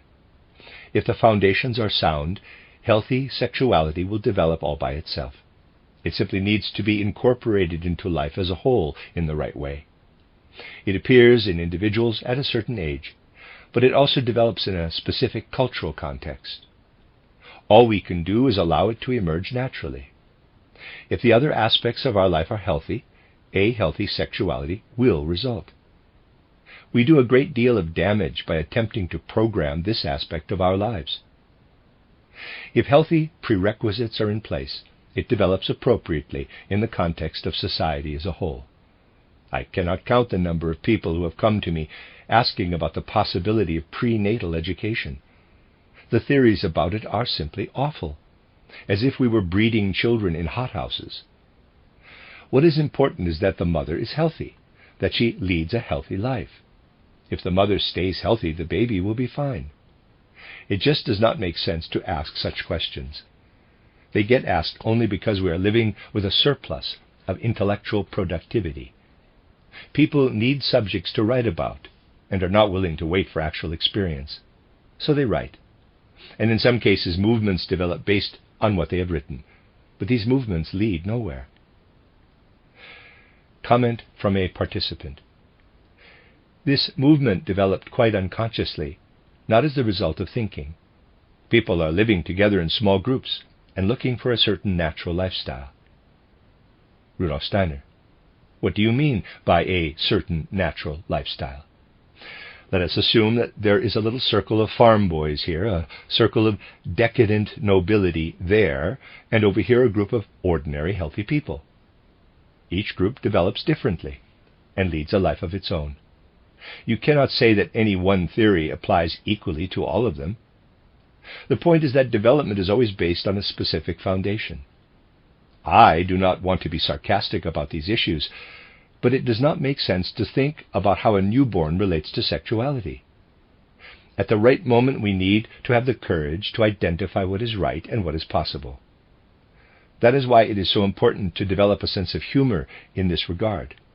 Aristotle pointed out this middle route between the rigid tightness of Philistine materialistic values and loose dissoluteness. Comment from a participant. We need to make very clear distinctions here, because Muck Lamberti and Gertrude Prellwitz are not the same at all. Humankind learns about these subjects from older people. Stammler and Fidus have spread false stories about Muck. Muck sought out young people with whom he hoped to demonstrate that something exists that is equal from human being to human being. Folk dancing was one of the outer forms they used to express this. People flocked to him, but left equally quickly. The hypnotic effect was short-lived. Those who remained represent a legitimate spiritual force. The artisans' community is one of the healthiest movements. The people in Naumburg are attempting to develop an economy based entirely on brotherliness and to be independent of everything they repudiate. The sexuality they developed was healthy until Gertrude Prellwitz intervened with her theories. But by now the crisis has been overcome. The people there have moved beyond Gertrude Prellwitz and their spiritual movement is merging into Anthroposophy. Rudolf Steiner. It is always possible to see the good side of things, but it is important to maintain a necessary perspective in this case. For example, it is an undisputed fact that some of the people who came to the Anthroposophical movement from spiritualist circles have become capable supporters. But this is no reason to defend spiritualism. In the Naumburg case, we must take the location into account. Naumburg has a history of such movements, but they come and go. It is easy to take a very one-sided view of such instances. Naumburg proves nothing, just as it proves nothing when such people find their way to a student movement. Although I cannot defend spiritualism, I also cannot deny that some capable people have come from that movement, just as they could have come from anywhere else. We cannot base our opinions on such factors. Muck Lamberti wanted to make humankind happy. He stood for purity and artisanship and so forth. He arranged for itinerant teachers to live together with small groups of young people. He stood for purity, and he fathered 2 children out of wedlock by choice. The note-taker was unable to record the chaotic discussion that ensued.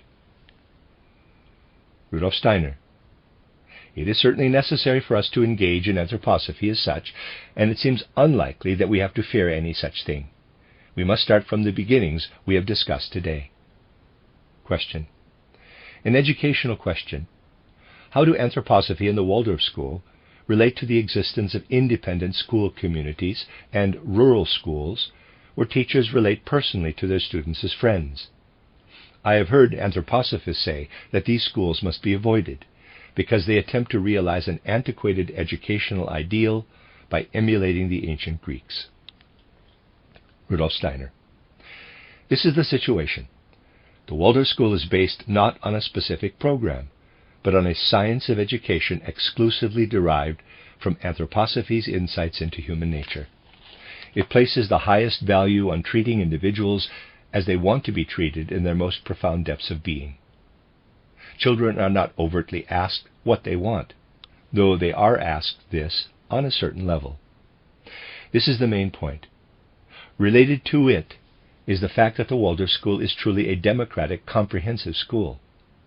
It places working-class children next to children from the upper classes.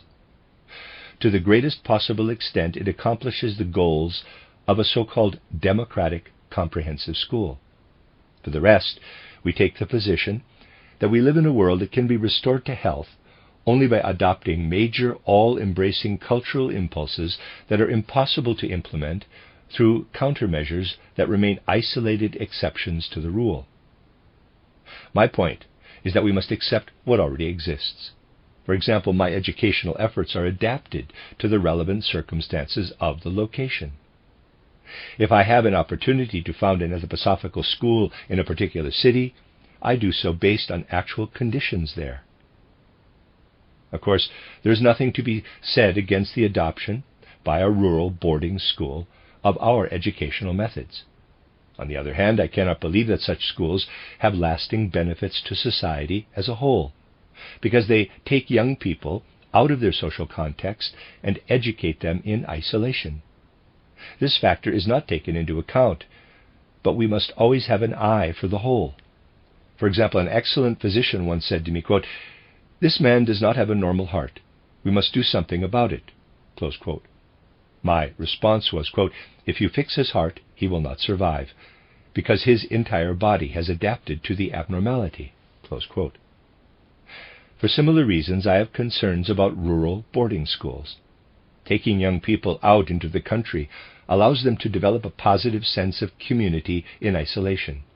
But these schools would prove their worth only if their students can later hold their own within the body social as a whole.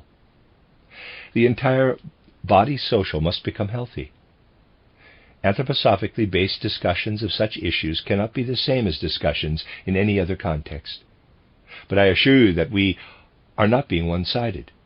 I recruited an excellent teacher from a rural boarding school to teach in Stuttgart. He likes it better here, so he must find it an improvement over his previous situation. We must be able to recognize the good wherever it exists, and we must not believe that we have a program that can be imposed everywhere. Comment from a participant. In these schools where young people live together, it would be crucial to foster a lifestyle that is not estranged from the rest of the world. Rudolf Steiner. And do not forget the individual. Later, these young people will need to be able to function as individualities again. If you were to study the issue, you would find that rural boarding schools tend to foster self-serving characters who think everywhere else has to be just like school. They become terribly critical social eccentrics, and nothing in the world seems right to them. We must take care not to want the impossible. What was I supposed to do? If I had started from an abstraction, I would never have founded the Waldorf School. Boarding schools, such as those run by Winneken and Lietz, can do anything they want, so they are easy to get started. Essentially, rural boarding schools function only on the basis of isolation from society. Such schools will not have many working-class students. Comment from a participant. I used to teach at an independent school that is now disbanding, but we had more scholarships than other schools. Wealthy parents paid tuition surcharges that allowed us to offer scholarships to poor children. Rudolf Steiner. The anti-social aspect of private schools, even the Waldorf School, is that even they have to be financed somehow. The situation will improve only when we succeed in implementing the threefold ordering of the social body. Comment from a participant. Boarding schools emulate family life, but the structure of the modern family is not always the most desirable. Rudolf Steiner. We must always consider the reality of the situation. For example, boarding schools have always existed in England. People there know the light and dark sides of boarding school life. Rudolf Steiner concludes the address. End of Part 5. You are listening to RudolfSteinerAudio.com. As well, you can hear these podcasts at RudolfSteiner.podbean.com. Please consider becoming a patron. There are 2 publishing houses, SteinerBooks.org in America and RudolfSteinerPress.com in England, which are the sole publishers of Steiner into English and have given me permission to do these recordings. Please consider patronizing them as well. This is a reading of Collected Works, Volume 217A, translated by Catherine Creeger. It's entitled Youth and the Etheric Heart, Essays and Addresses by Rudolf Steiner. This is Part 6, and these are beginning of the addresses given in 1923, and this one is entitled The Cognitive Task of Academic Youth, address given after the burning of the Goetheanum on New Year's Eve, 1922-23, and this was given in Dornach on January 6, 1923. All the extraordinarily loving words and expressions of intimate connection to what we lost through this terrible catastrophe would fill a book. So let me simply read the names of those who signed these words of concern and devotion to our cause. These words indicate how deeply our communications have affected the hearts of many individuals. They are also tokens of intensely felt wishes and actively willed decisions to work to regain what we have lost. I find it appropriate to convey all this to you because for many of you, the extent to which others share in our work and loss will certainly be a source of strength. Our cause is not intended to be merely theoretical. Our cause is one of work, of human love, and of devoted service to humanity. And thus actions or intentions to act have a place in what we say here. I will read only the names of those friends not present here, since the hearts of all of you who have shared these days of painful togetherness have already expressed themselves, often mutely, but nonetheless profoundly and clearly. In brackets, there's the reading of the names. We may safely assume that what we are attempting here is deeply rooted in many hearts. And I would like to use the time reserved for tonight's lecture to take a break from reflections on the theme of our gathering and to honor the fact that this course has drawn non-resident friends in great numbers in addition to those customarily working for the anthroposophical cause here in Dornach. I am thinking especially of the younger friends in attendance. For all those who take anthroposophy seriously, it has certainly been very gratifying to see these young people find their place within our movement in such beautiful, profound, and heartfelt ways. We must be absolutely clear about the significance of the fact that young souls involved in mastering scholarly and artistic subjects are finding ways to work together in and with the anthroposophical movement. The young friends in attendance at this course may have seen the Goetheanum for only the first or second time, and surely did not expect to leave it in its current state when they returned home. My thoughts turn first to these younger friends, because all who take the anthroposophical movement to heart must actually share directly in the concerns of any groups or individuals within the movement. For the most part, our younger friends are attempting to find their way to anthroposophy from intellectual life. In particular, I would like to begin by addressing those who come from academia. It is there that they first felt the urge, though it cannot be said that academia produced that urge, to join forces with others in common striving within the anthroposophical movement. What drove these young people to us was primarily the sacred earnestness of efforts to fill the human soul with intellectual or spiritual life. The spiritual life of anthroposophy, however, does not come easily, nor does it come through the direct perception favored today. It is no secret, not even in our literature, which grants access to anthroposophical work to anyone, anywhere, that the route to anthroposophy is difficult, but only because it relates to the most profound and powerful human dignity, as well as to the specific needs of our era. Anyone who does not underestimate the signs of decline in our time must acknowledge the need for progress of the sort that is at least attempted in the anthroposophical movement. We must certainly not forget that there are multiple ways for modern human beings to approach anthroposophy. One way is by attempting, with real inner devotion, to achieve personal perception of spiritual worlds, thus convincing oneself that everything we communicate from spiritual worlds is founded on truth. It is indeed essential for some individuals, or perhaps even an unlimited number of people today, to follow this serious, difficult path. On the other hand, I must emphasize repeatedly that anyone who applies unbiased, healthy common sense is capable of fully grounded inner insight into the truth of anthroposophy. This is a fact that must be emphasized repeatedly to avoid any appearance of validating the completely unfounded objection that only clairvoyants who can see into the spiritual world can relate to the truths proclaimed in the anthroposophical movement. Today, our intellectual life in particular, and our civilization and culture in general, impose many biases on us, and these biases make it difficult to convince ourselves of the truth of anthroposophy without benefit of clairvoyance. The Anthroposophical Society, however, is here to point out the way and to work to eliminate more and more of modern civilization's biases.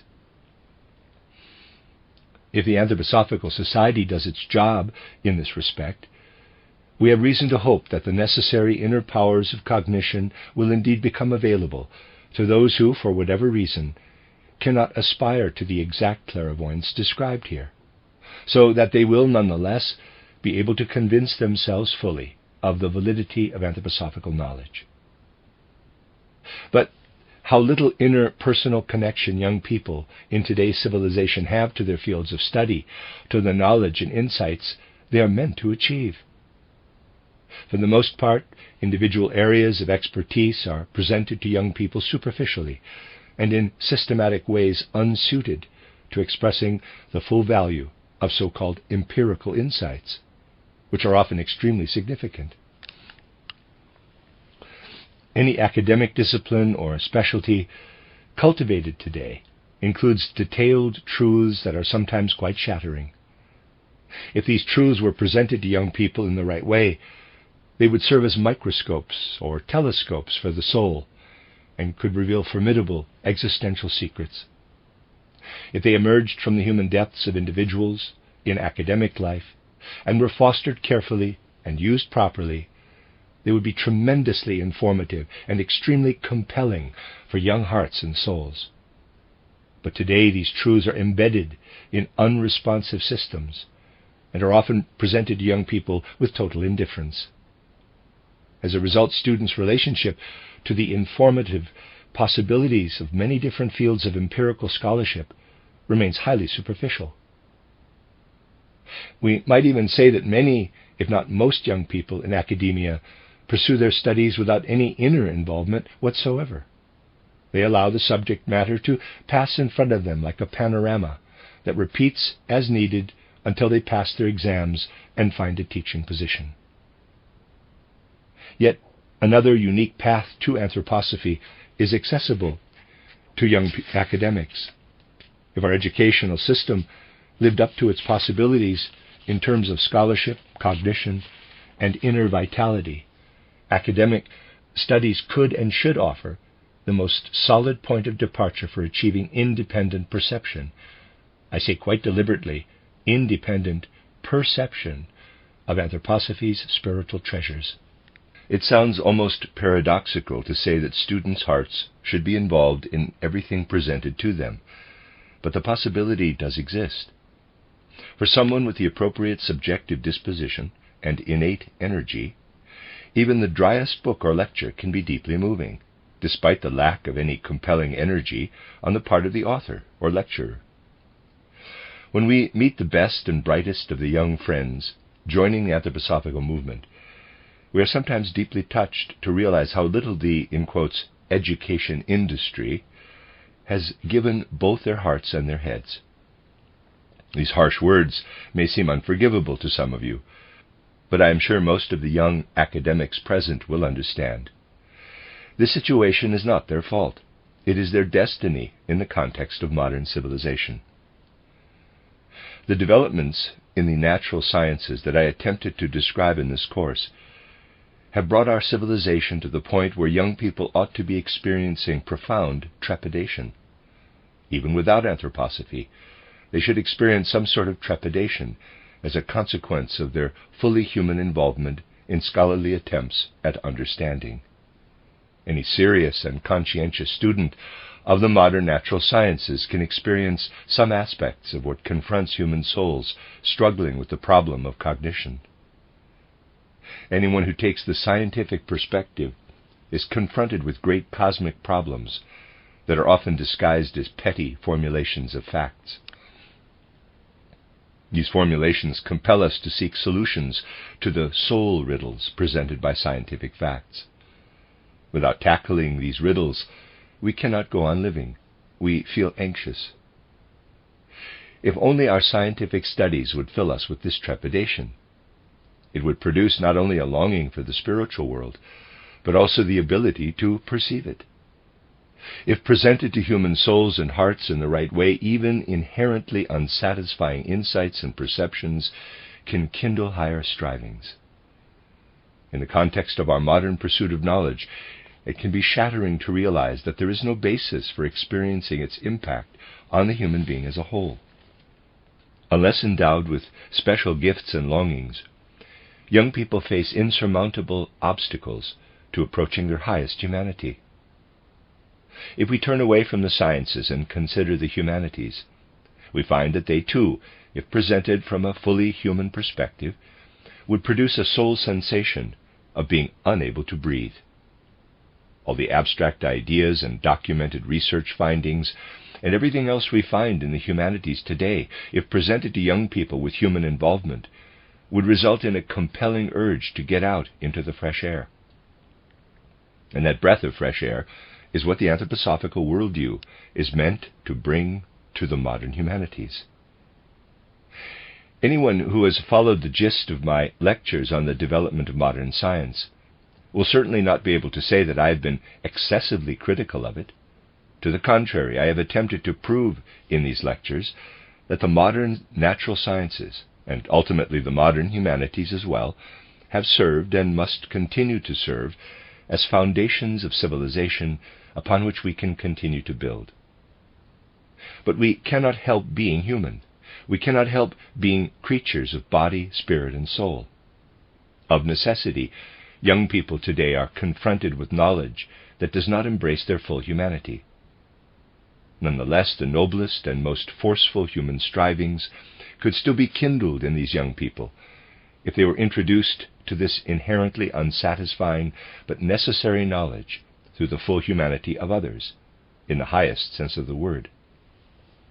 If that were the case, our young people would need to hear nothing more than the achievements of the modern physical sciences and humanities to develop both the innate urge and the ability to receive spiritual science in full humanity. The seed thus planted in them would then grow into the anthroposophical science we need to ensure the survival and progress of human civilization. I believe that if our young friends reflect on these seemingly paradoxical words, they will find a characterization of the most significant anguish imposed on them during their academic studies. I assume that this anguish is why most of them have come to us. But for many, this anguish already belongs to the past, and it is too late to catch up. Anything missed at the appropriate point in a young life is no longer available later in the same form. The substitute for it is to recognize the unique task of young people in cultivating modern anthroposophical activity. Your task, should you choose to accept it, is to do whatever your own individual convictions tell you to do on behalf of the anthroposophical movement. Do what you recognize as necessary for the survival of human civilization. If you do this, the consciousness of having done your duty toward humankind and the cosmos in an age of extreme human difficulties will persist in your hearts for the duration of this lifetime and beyond. This consciousness will more than make up for what you have lost. If we have a right sense of the young people's situation today, we will also look in the right way at the fact that students have found their way into our circles. And as a result, we in the Anthroposophical Society will gradually develop a talent for establishing connections to young people who, for one reason or the other, are not members. From our current sorrowful situation, I hear words resounding that I can also impart to the oldest members of the Anthroposophical Society, namely that in the Anthroposophical Society today, human beings who truly understand themselves as such can experience something that must be considered seriously if human civilization is to survive, if forces of decline are not to gain the upper hand over forces of ascent. In the context of modern culture and civilization in general, it sounds almost comical to say that we need to ensure that human souls and spirits can act appropriately in the time between falling asleep and reawakening. In the Anthroposophical movement, however, you have learned that the human spirit and soul are seeds we contribute to the future and to eternity. The aspect of the human being that stays behind in bed when we sleep and is visible as we carry out our daily work from morning to evening is not carried through the portal of death into the spiritual supersensible world. Through the portal of death we take only our subtle spiritual aspect, which also exists outside the physical and etheric bodies when we sleep. For the moment, let us disregard the significance of sleep for human beings here on the earth. Through anthroposophical spiritual science, we realize that this subtle substance, which is imperceptible to ordinary consciousness, but alive and active in the time between falling asleep and reawakening, is the aspect we take with us through the portal of death. It is the guise in which we perform our tasks in worlds different from this earthly world, and our ability to perform these tasks depends on the extent to which we have cultivated this soul spiritual aspect. In the spiritual world, which is all around us, just as the physical world is, live human soul beings not currently incarnated in physical bodies. They may have decades or even centuries to wait before they incarnate on the earth again.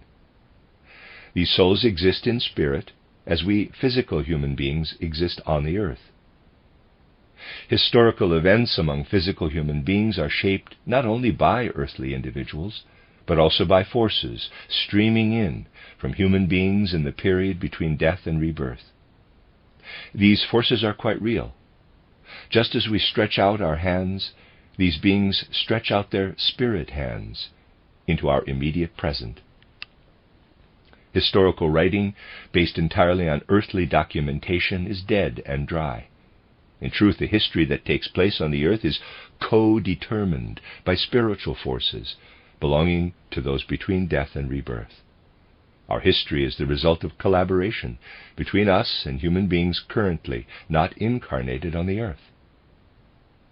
We sin against humanity by failing to educate our young people in the right way. But what if we fail to educate our own spiritual aspect, so that it can develop ever more consciously after passing through the portal of death? If we fail to do this, we sin against humankind's evolution, against the noble work that should be done by unembodied human beings working out of invisible worlds. Between death and rebirth, individuals who neglected to cultivate their soul spiritual aspect while on the earth experience clouding of their consciousness instead of increasing illumination. If we are to become fully conscious of our humanity, we must include our spiritual aspect. Modern human beings with an appropriate understanding of the anthroposophical movement's impulses need to take anthroposophical knowledge seriously. Knowledge acquired through anthroposophy is a life-giving treasure, a cosmic life force. We sin against humanity in a higher sense when we neglect to cultivate what earthly humanity needs for its continued development. The absence of this aspect of our humanity necessarily leads to the decline of earthly life. In addition to what we gladly gain from spiritual science on a more or less theoretical level, it is essential that we also sense the profound seriousness of joining forces with others on behalf of an all-encompassing human concern that we grasp only in the spirit. This concern belongs to young and old alike. It is not limited to any specific group of people. To me, it seems to be a unifying concern that can bring young and old together so that a single spirit prevails within the Anthroposophical Society. My hope is that young people will contribute the best they have to offer, that older people will learn to understand this contribution, and that understanding on one side will meet with understanding on the other. Only then will we move forward. May the sad days we have just been through, and the pain and sorrow that have overcome us, now fill our hearts with resolve, not with mere wishes or promises, but with resolves so deeply rooted in our souls that they become actions. Even in small circles, we will need actions to compensate for our great loss. Youthful deeds, if they take the right paths, are deeds the cosmos can use. And as older people, the most beautiful thing we can wish for is to work together with individuals still capable of youthful deeds. If we truly know this, dear friends, young people will also approach us with understanding. We will be able to do what is needed to compensate for our great loss, only if the young people who can bring us what the future needs can also see, to their great satisfaction, no doubt, good examples of what older people can do to compensate for this loss. Let us make every effort to see what is good and powerful in one another's contributions, so that our strengths enhance each other. Only then will we move forward. The end of Part 6. You are listening to RudolfSteinerAudio.com. As well, you can hear these podcasts at RudolfSteiner.podbean.com. Please consider becoming a patron. There are two publishing houses, SteinerBooks.org in America and RudolfSteinerPress.com in England, which are the sole publishers of Steiner into English and have given me permission to do these recordings. Please consider patronizing them as well. This is a reading of Collected Works, Volume 217A by Rudolf Steiner, translated by Catherine Creeger, entitled Youth and the Etheric Heart. Rudolf Steiner speaks to the younger generation, an assortment of essays and addresses to the young.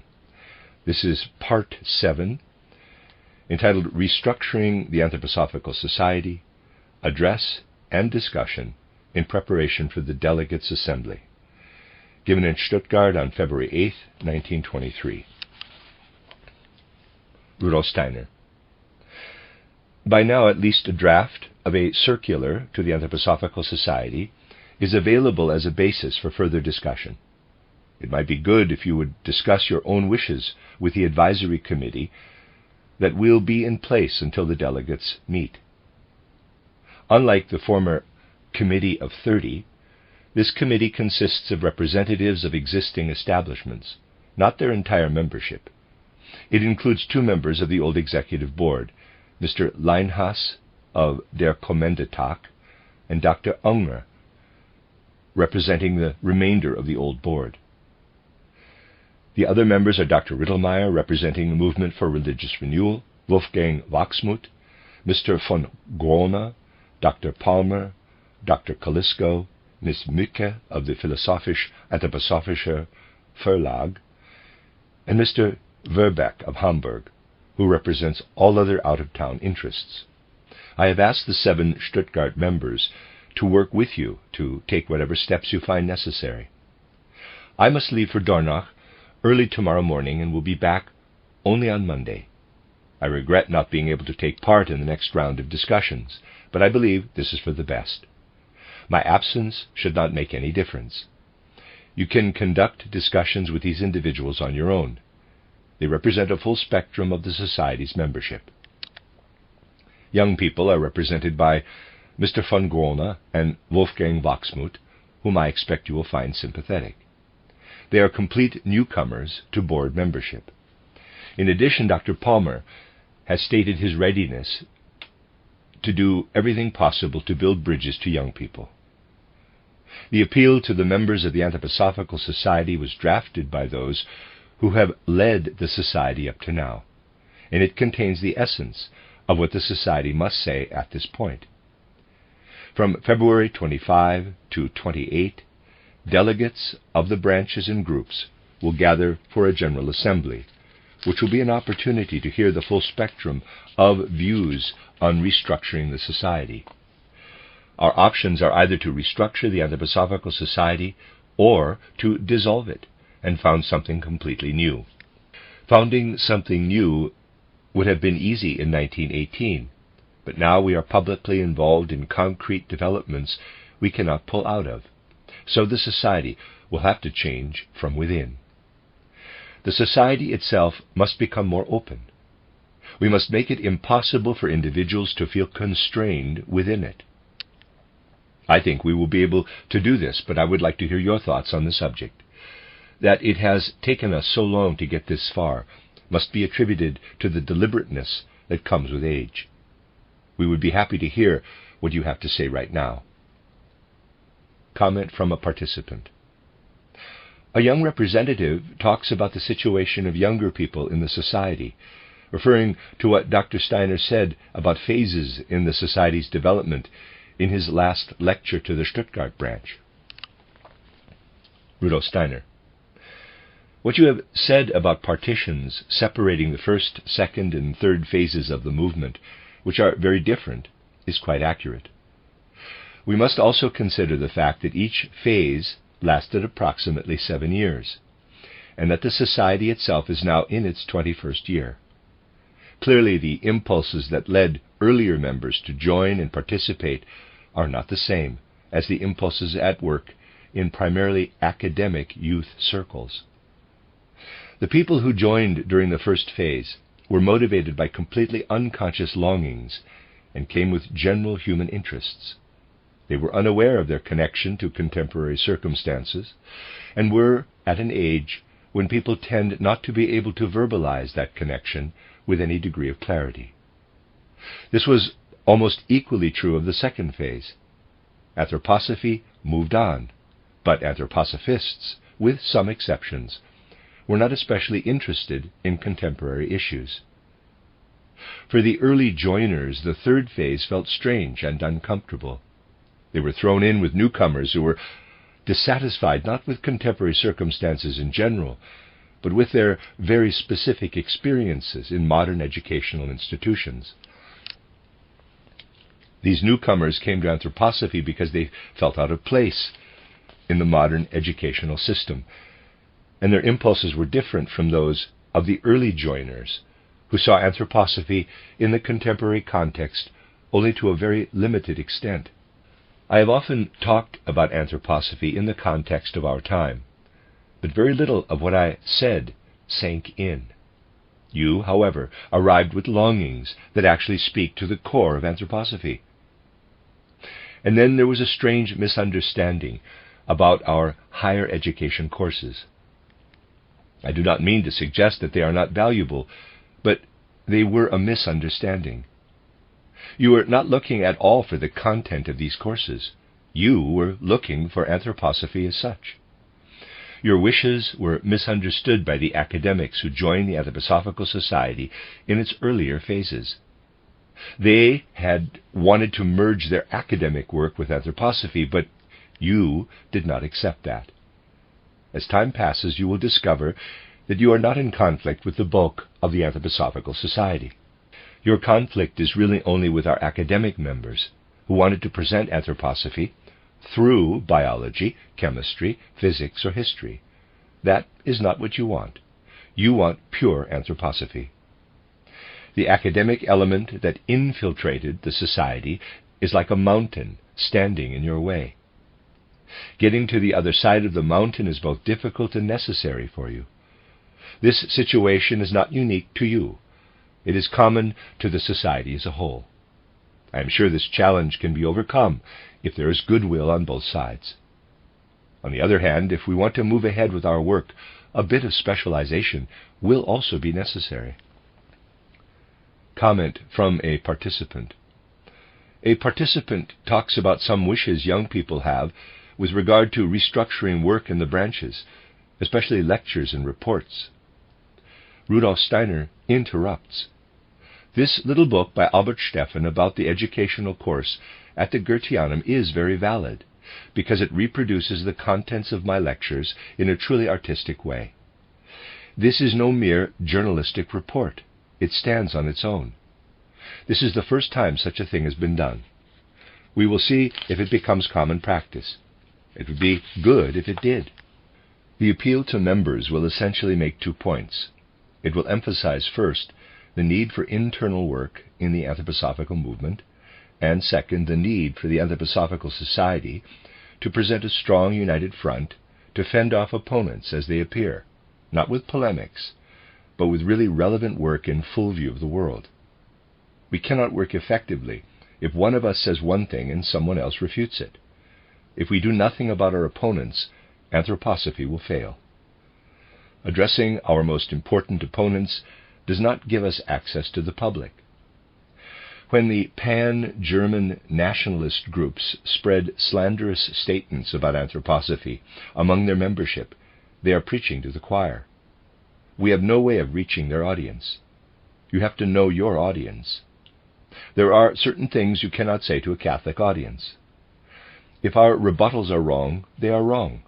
But if they are right, they do not do us any good either. In fact, they harm us, at least among Catholics. As our work in higher education develops, people like Leisegang will start coming out of the woodwork. I'm really concerned that the old reactionary forces are getting ever stronger. When we first established the Hochschulbund, Federation for Higher Education, the chances of holding back these old forces were much greater than they are now. I am afraid that you are going to endure a great deal of hardship. But even if anthroposophy is killed, it will rise again, because it is a necessity. Either the earth has a future, or it does not. And the earth's future is inseparable from anthroposophy. If anthroposophy has no future, humanity as a whole will not have a future either. The intention alone is enough. Disseminating anthroposophy can take place in different stages.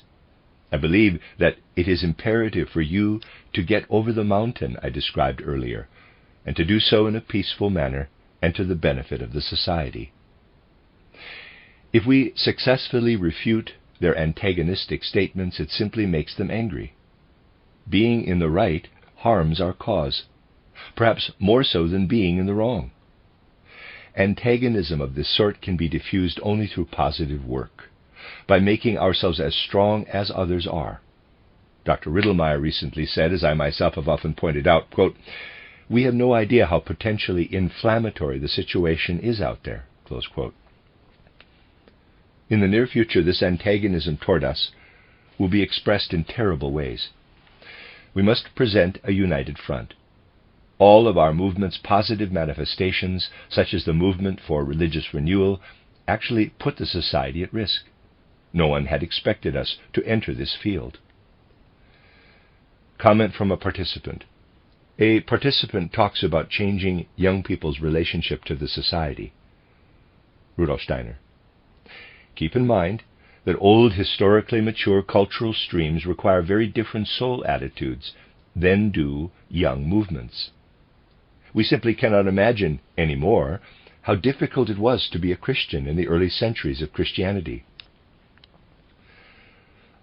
Nowadays, being a Christian is easy. When I say it was difficult, I am not referring to the possibility of martyrdom, but simply to the inner personal difficulties. It was difficult to see oneself as a Christian. Today, in a certain sense, it is equally difficult to be a good anthroposophist. Our long-time members have carried the burden of being associated with an emerging spiritual movement, and this difficulty is reflected in their entire soul attitude. As a result, they are less understanding of certain phenomena. Those who have been anthroposophists for longer than you, young people, sometimes talk at cross purposes when they speak to you. I recently encountered a very blatant example of this. These friends had had discussions with you, and after the meeting, they all felt that the gap had been bridged, and that everyone understood each other down to the last detail. They were quite sincere in feeling this way.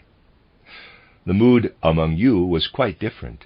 You felt that no meeting of the minds had occurred, and were ready to go out and organize the opposition. This situation reflects how easily one can succumb to illusion concerning the circumstances of life, when one is in a certain way of life that I have characterized. Being an anthroposophist is hard, and it is also hard to overcome a certain rigidity. These people are sincere in taking illusion for reality. You, on the other hand, approach the situation with a certain freshness of soul, so you are less likely to have these illusions than someone who is already tired. Many of us are tired, worn down by the difficulties we have faced. That is why there has been so much talking at cross purposes. Comment from a participant. A participant talks about his original plan to redirect forces that are being used, especially by young people, to oppose anthroposophy and to organize them for productive purposes. Rudolf Steiner. We need to take a realistic look at some of these things. Somewhere in the future, the educational facilities you imagine must exist. Meanwhile, however, even if all of our hopes for the future are still nothing more than seeds, it is not right for higher education to be a mockery of what it should be. I am really concerned about how far we have to go. The whole system of higher education is in bad shape. A century ago, at least, it presented a unitary worldview, but that is long gone, and with it any sense of human dignity. Mr. Leisegang, who aspires to become a full professor and probably soon will, has just published the first volume of a work on Plato. Never mind how he treated me. He treats Plato much worse. He makes a caricature of Plato, but people do not notice. You know, what really concerns me is how far we are from being able to create a college.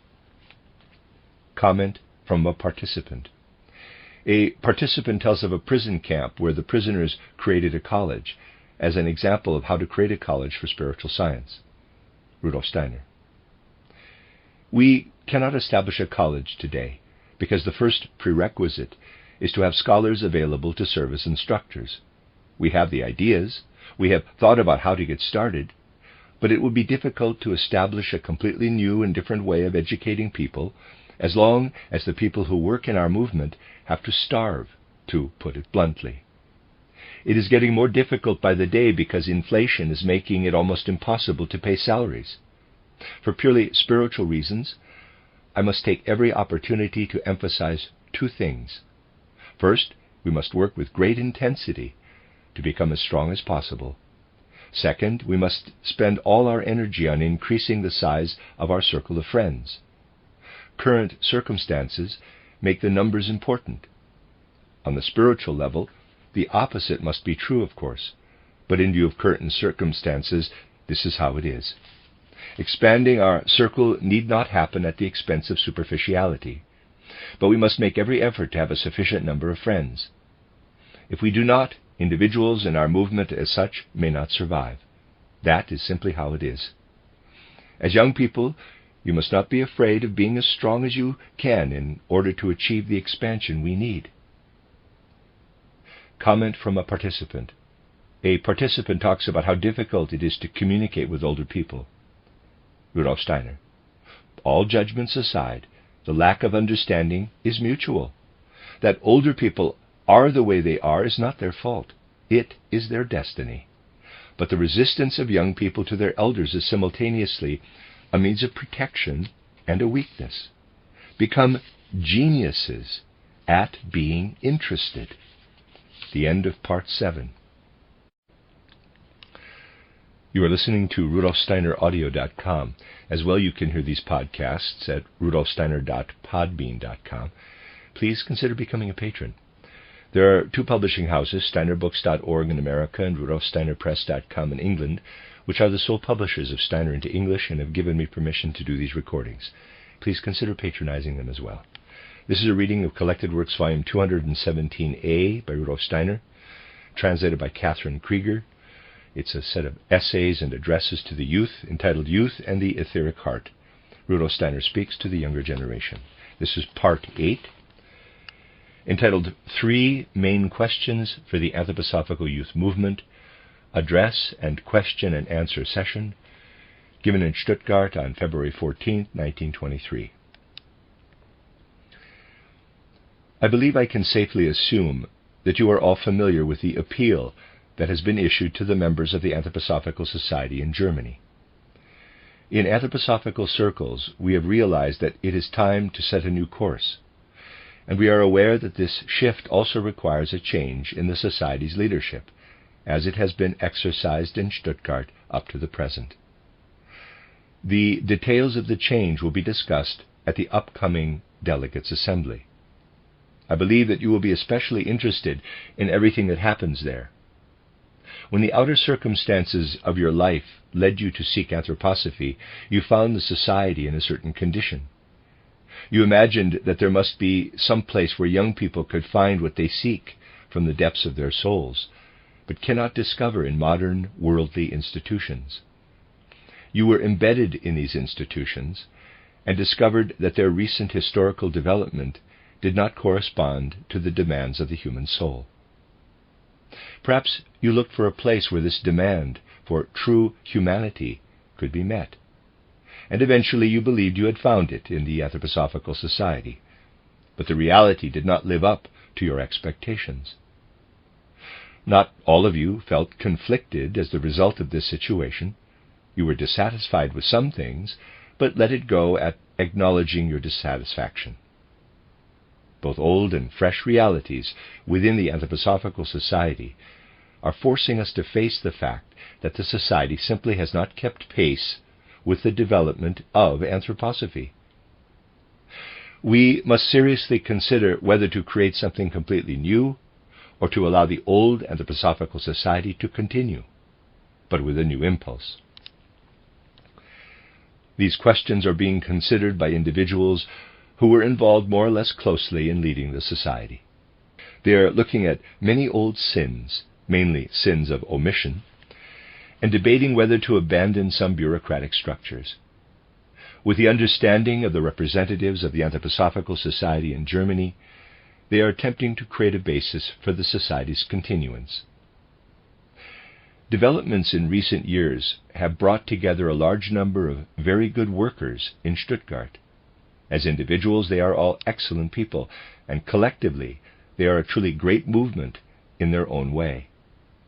But they also get in each other's way, as one of the leading individuals put it. This has proved unproductive in many respects. Individuals have done their jobs very well. We have good reason to be satisfied with the performance of the Waldorf School. But despite the presence and activity of anthroposophists, the Anthroposophical Society has been gradually disappearing and falling out of favor. We must put an end to this process, or the society will fall apart completely. Clearly, you were very aware that this was going on and formed your own opinions about it. The society needed a new form, and it had to come from the old backers. After all, the bulk of the Anthroposophical Society's membership has contributed 23 years of work. Many of them are in a very different situation, but still find something that persists. If the branch falls apart, the individual anthroposophists remain, and anthroposophy continues to spread. An example of this is Mrs. Wolfram, who led the Leipzig branch for years before stepping down. Recently, she founded a local group of the Bund für freies Geistesleben, Federation for Independent Spiritual Life, in deliberate contrast to the local Anthroposophical Circle. As the example of Leipzig illustrates, the current branch leader is a former student. Replacing old forces with young ones is not enough. We must create a balance between the results of 2 decades of work and the fresh forces of new arrivals. Our appeal to members is intended to represent this balance in the right way. Many members join the Anthroposophical Society seeking a calming element, so it was always very unpleasant for them when the need arose to use pointed language against outside opponents. We will not be able to avoid this in the future either, because the opposition is assuming ever stronger forms that require an atypically defensive position from us. We must not lose sight of this fact. For older people who become accustomed to the calming element, being good anthroposophists today is difficult. It is very bad when our experiences of anthroposophy become habitual. Anthroposophy actually needs to be acquired anew every day. It is not enough to simply remember what we have already covered. The difficulties of the old Anthroposophical Society are due to the unfortunate fact that human beings are creatures of habit. Anthroposophy, however, must not become a habit. Difficulties also arise because anthroposophy challenges us to rise above all egotism, even with regard to our knowledge. Like other living things, human beings can be self-centered, of course, but anthroposophy and egotism are a bad match. It is possible to be egotistical and still be a tolerably good materialist, or even a tolerably good person in general, but you get into constantly recurring contradictions if you are egotistical and an anthroposophist. This dilemma is due to the fact that human beings actually do not live entirely on the earth. When we descend to the earth from our pre-birth existence, a bit of each of us remains behind in the astral realm. Similarly, when we wake up in the morning, not all of our supersensible being enters the body. We leave part of our existence behind in the supersensible world. But since social structures are based entirely on earthly circumstances, it is impossible to establish a totally satisfactory social order in which human beings can be completely happy. I have said repeatedly that organizing social life in a threefold way is not heaven on the earth. It simply demonstrates the possibilities of the body social. To claim more would be deceiving, because human beings are not exclusively earthly beings. We must be aware of this fact if we are to sense our full humanity. But if we do, we can never be satisfied with a merely materialistic worldview. We are ready for anthroposophy only when we truly sense our full humanity. That is, when we realize that we cannot descend to earth completely, when we acknowledge the needs of our supersensible aspect. Obviously, you yourselves felt something of this sort quite instinctively, and found your way to the Anthroposophical Society as a result. But now this situation has led to certain difficulties. On the one hand, anthroposophy must never become a habit. On the other, anthroposophy cannot be taken up by beings who are exclusively earth-oriented. Anything that merges into egotism becomes earth-related. Consequently, people become worse human beings when they are both supersensibly oriented and egotistical. The supersensible being assumes the character of a material being. Spiritual feeling and sensing are incompatible with egotism. At this point, obstacles begin to appear. But this is also the point where the anthroposophical movement coincides with your search, which is based on the circumstance that all connection to the spiritual world has been lost. In your search for your humanity, you are attempting to escape from our superficial institutions. You must attempt to come to grips with what already exists while being aware of your inner being. If you can relate the difficulties you encounter to the difficulties of others, together we will find our way to a strong anthroposophical society, including those circles seeking inner experience, and a strong anthroposophical movement in the near future.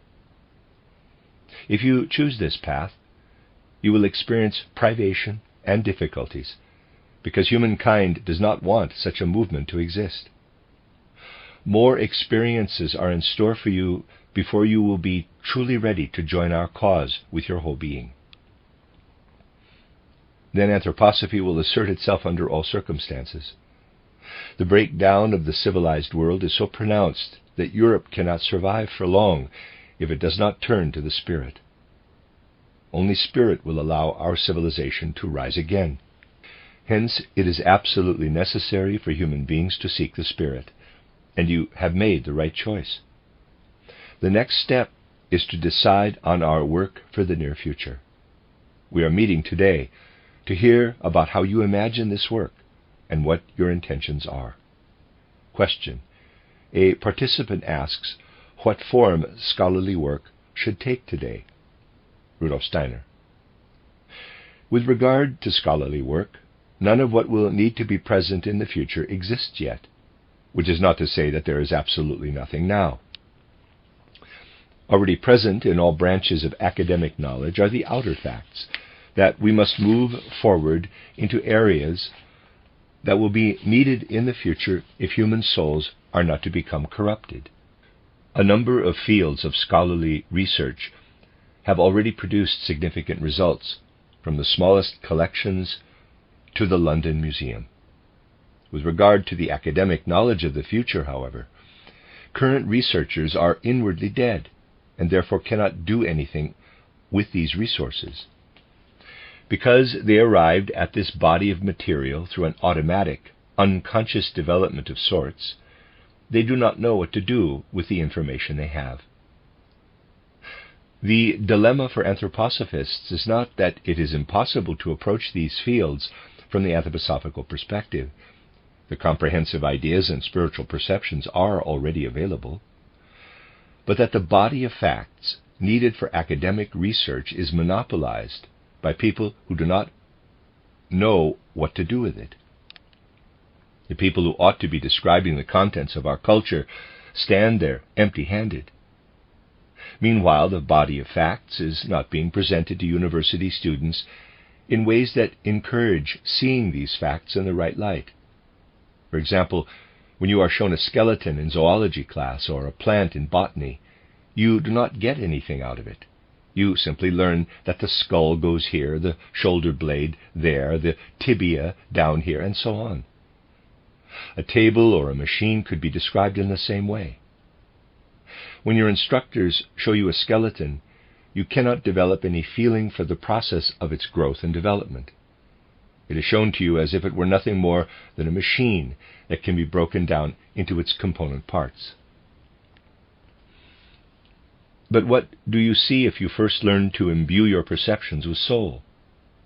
For example, if you look along the spine of a dog skeleton from back to front, you can see that moon forces are at work in the tail end and sun forces in the skull, while earth forces work along the legs.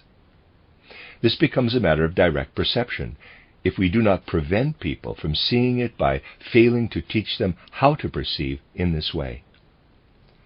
As I just said, we would have to be able to see it in the same way that we see and remember a sculpture of a human figure.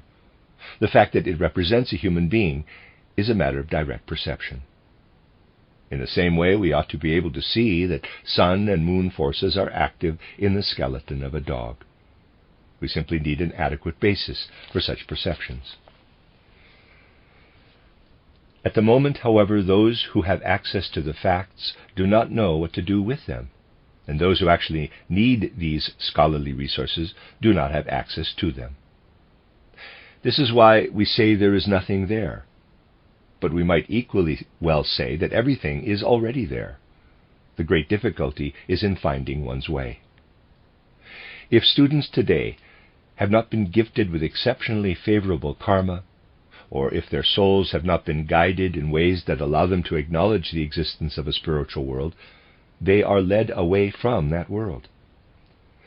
And the fact that a spiritual world exists seems simply ludicrous to them.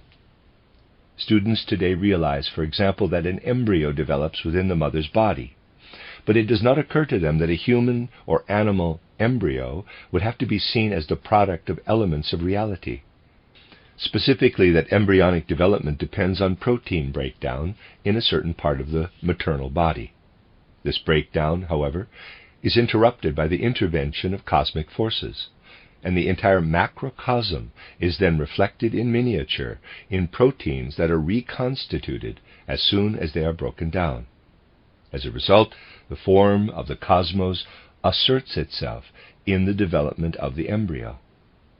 The maternal organism simply supplies matter, which must first be broken down so the cosmos can build it up again. Considering embryonic development from the perspective of modern science is like taking a paper rose and claiming that it is freshly picked from the bush. Such examples make it obvious that a complete reversal is needed not only in all areas of academic knowledge, but also in art and religion. Even in religion, the worst sort of materialism prevails. In Germany, the situation is especially difficult right now. People are gradually losing the courage to go on living. This courage, however, can come only from the supersensible world. Of course, doubt is possible, but doubt comes from the sense-perceptible world, whereas the courage to overcome doubt and to perceive in the right way comes from the supersensible world.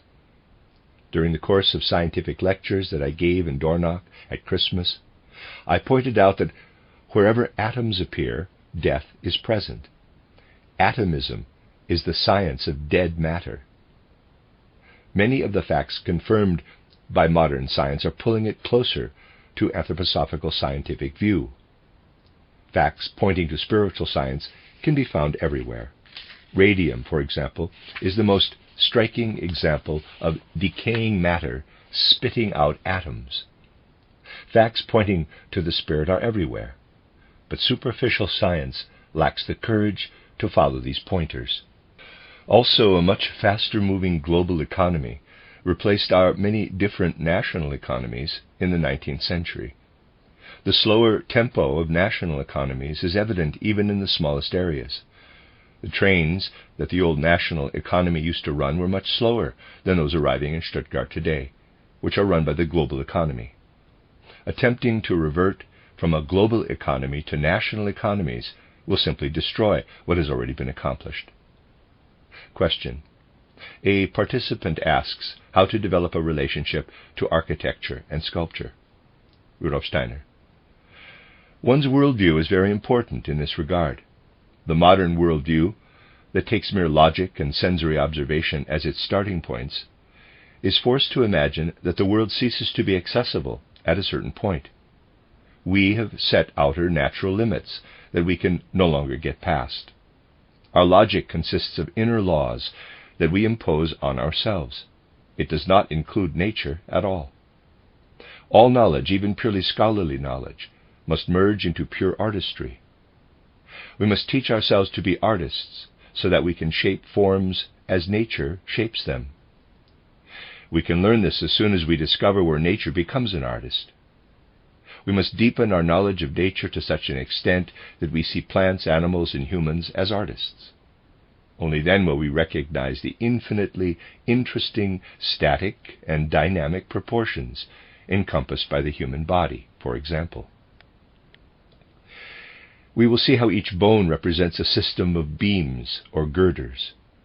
We will understand the difference between standing with legs apart in the frontal plane and stepping forward.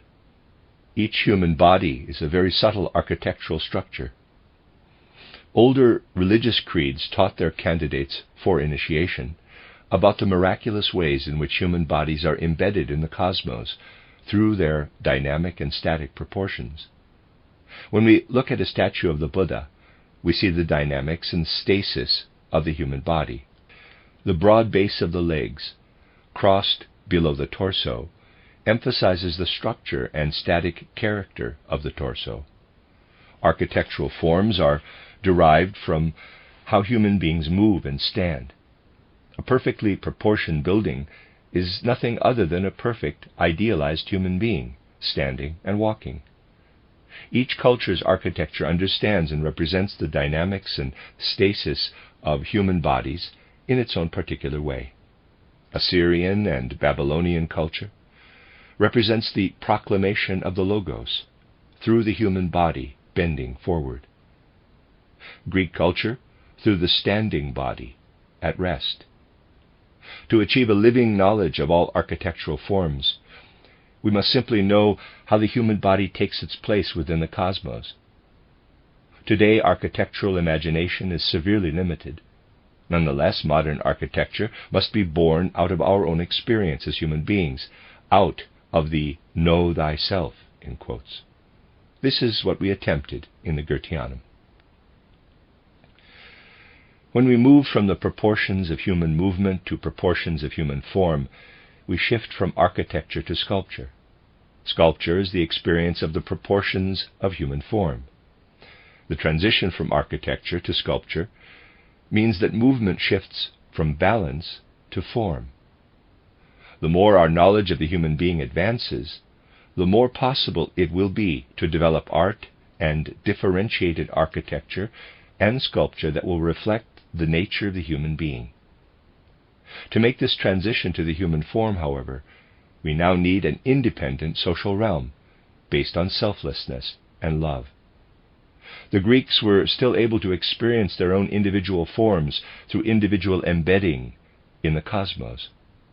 In contrast, modern human beings must discover sculpture by synthesizing their perceptions of other people. The Greeks did not need to observe other people. They discovered sculpture by experiencing their own bodies. Art is based on revealing hidden forces of nature. We need art in order to understand the human being and to understand nature. Modern sculpture needs to incorporate a living artistic view of the human. In the human being, we must learn to see luciferic activity in the form of the head, as I attempted to show it in the group sculpture in the Goetheanum, and the counterpole of hardening, the activity of Ahriman, in the bony skeleton. Their interaction then shapes the ideal human body. We must again achieve the human form. Hebrew culture followed through with the moral impulses inherent in its religion in a profound way, but it did not dare to make an image of its God. As human cultural development continued, we gradually achieved a logically empirical conception of human nature and lost the artistic aspect of our understanding. The result was the separation of worldview and art. On the one hand, we have our logically empirical worldview, and on the other, artistic imagination. As yet, no connection has been established between consideration of laws uncoupled from the human being and artistic arbitrariness. The architecture and sculpture of the future will need to be created out of an understanding of the entirety of the human form. Comment from a participant. What can you say about the difficulties students have in getting anthroposophically oriented papers accepted? Rudolf Steiner. The Anthroposophical Society must realize how important it is not to allow anthroposophical accomplishments to go unrecognized. It must learn to appreciate work such as Dr. von Baraval's or Carolyn von Heidebrand's pamphlet on the negative aspects of experimental psychology and educational experiments.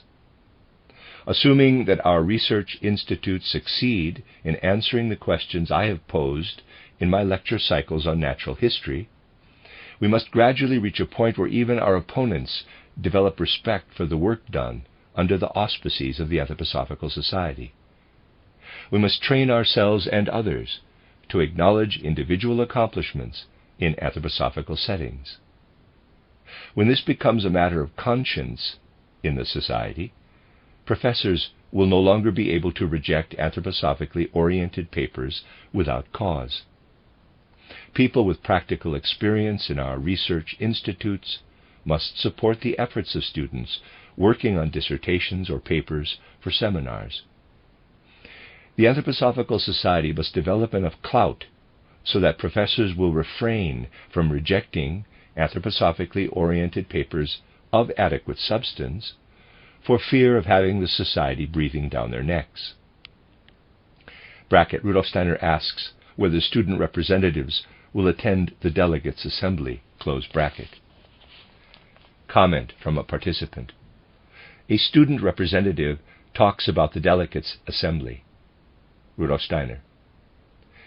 It would be good if you could be as thorough and serious as possible answering the three primary questions involved here. First, how are things going with the student and youth movements in general? Second, what are those who sense their full humanity on the basis of anthroposophy experiencing in universities? Third, what do students and other young people expect of the Anthroposophical Society? We need a vivid understanding of these issues in order to act on them effectively. In the early 1870s, Nietzsche gave a vivid and brilliant account of the state of our educational institutions. He described what schools ought to be like and what he expected of them. Unfortunately, Nietzsche's contribution to this subject has been almost forgotten. Today, we would have to ask for even more than Nietzsche did. The three questions I just listed are the most important. All will go well if we have people at the core of the Anthroposophical Society who are not only highly interested in their areas of specialization, but also attentive to everything going on in the society and in the world at large. Such interest and attentiveness have been lacking, as evidenced by the fact that the development of the movement for religious renewal went almost unnoticed until its first public appearance. Universal attentiveness and interest must enter the Anthroposophical Society. Thoughts do not grow, they remain unchanged. Attentiveness and interest, however, can grow and bear fruit. Above all, we must clearly and decisively seek out and follow the path to supersensible worlds. If we do so, we will also find the right relationship to our fellow human beings. And the opposite is also true. Having found the right way to relate to human beings, we will be on the verge of entering the supersensible worlds. That's the end of Part 8. You are listening to RudolfSteinerAudio.com. As well, you can hear these podcasts at RudolfSteiner.podbean.com. Please consider becoming a patron. There are two publishing houses, steinerbooks.org and rudolfsteinerpress.com in England, which are the sole publishers of Steiner into English, and have given me permission to do these recordings. Please consider patronizing them as well. This is a reading of Collected Works, Volume 217A by Rudolf Steiner, Essays and Addresses, translated by Catherine Creeger, entitled Youth and the Etheric Heart. This is Part 9, and this is the first section of Part 9. I'm calling it 9.1, and it's entitled Announcing a Section for Youth in a newsletter from February 24th, 1924. it has become evident that a section should be added to those the Executive Council of the Anthroposophical Society is already endeavoring to establish at the Goetheanum. If the Executive Council's intentions are met halfway by the people in question, forming this section is indeed feasible. Throughout the years, a certain contrast has always been recognized between youth and old age. This platitude offers consolation to many concerned about phenomena in the life of young people today. This facile consolation, however, is potentially harmful.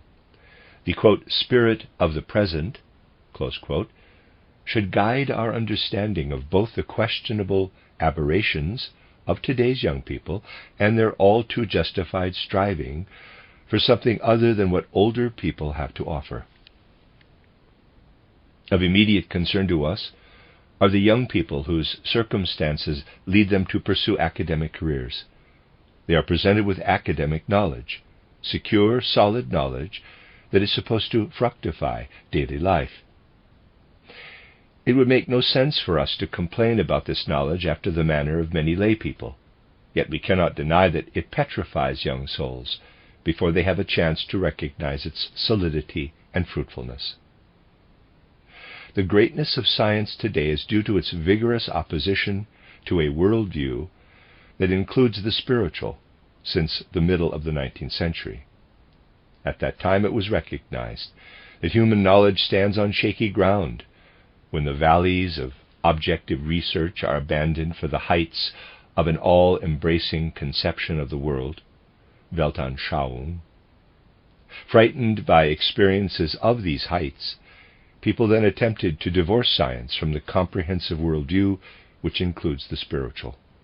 They clung to the, in quotes, facts in the valleys of nature and avoided the high paths of the spirit.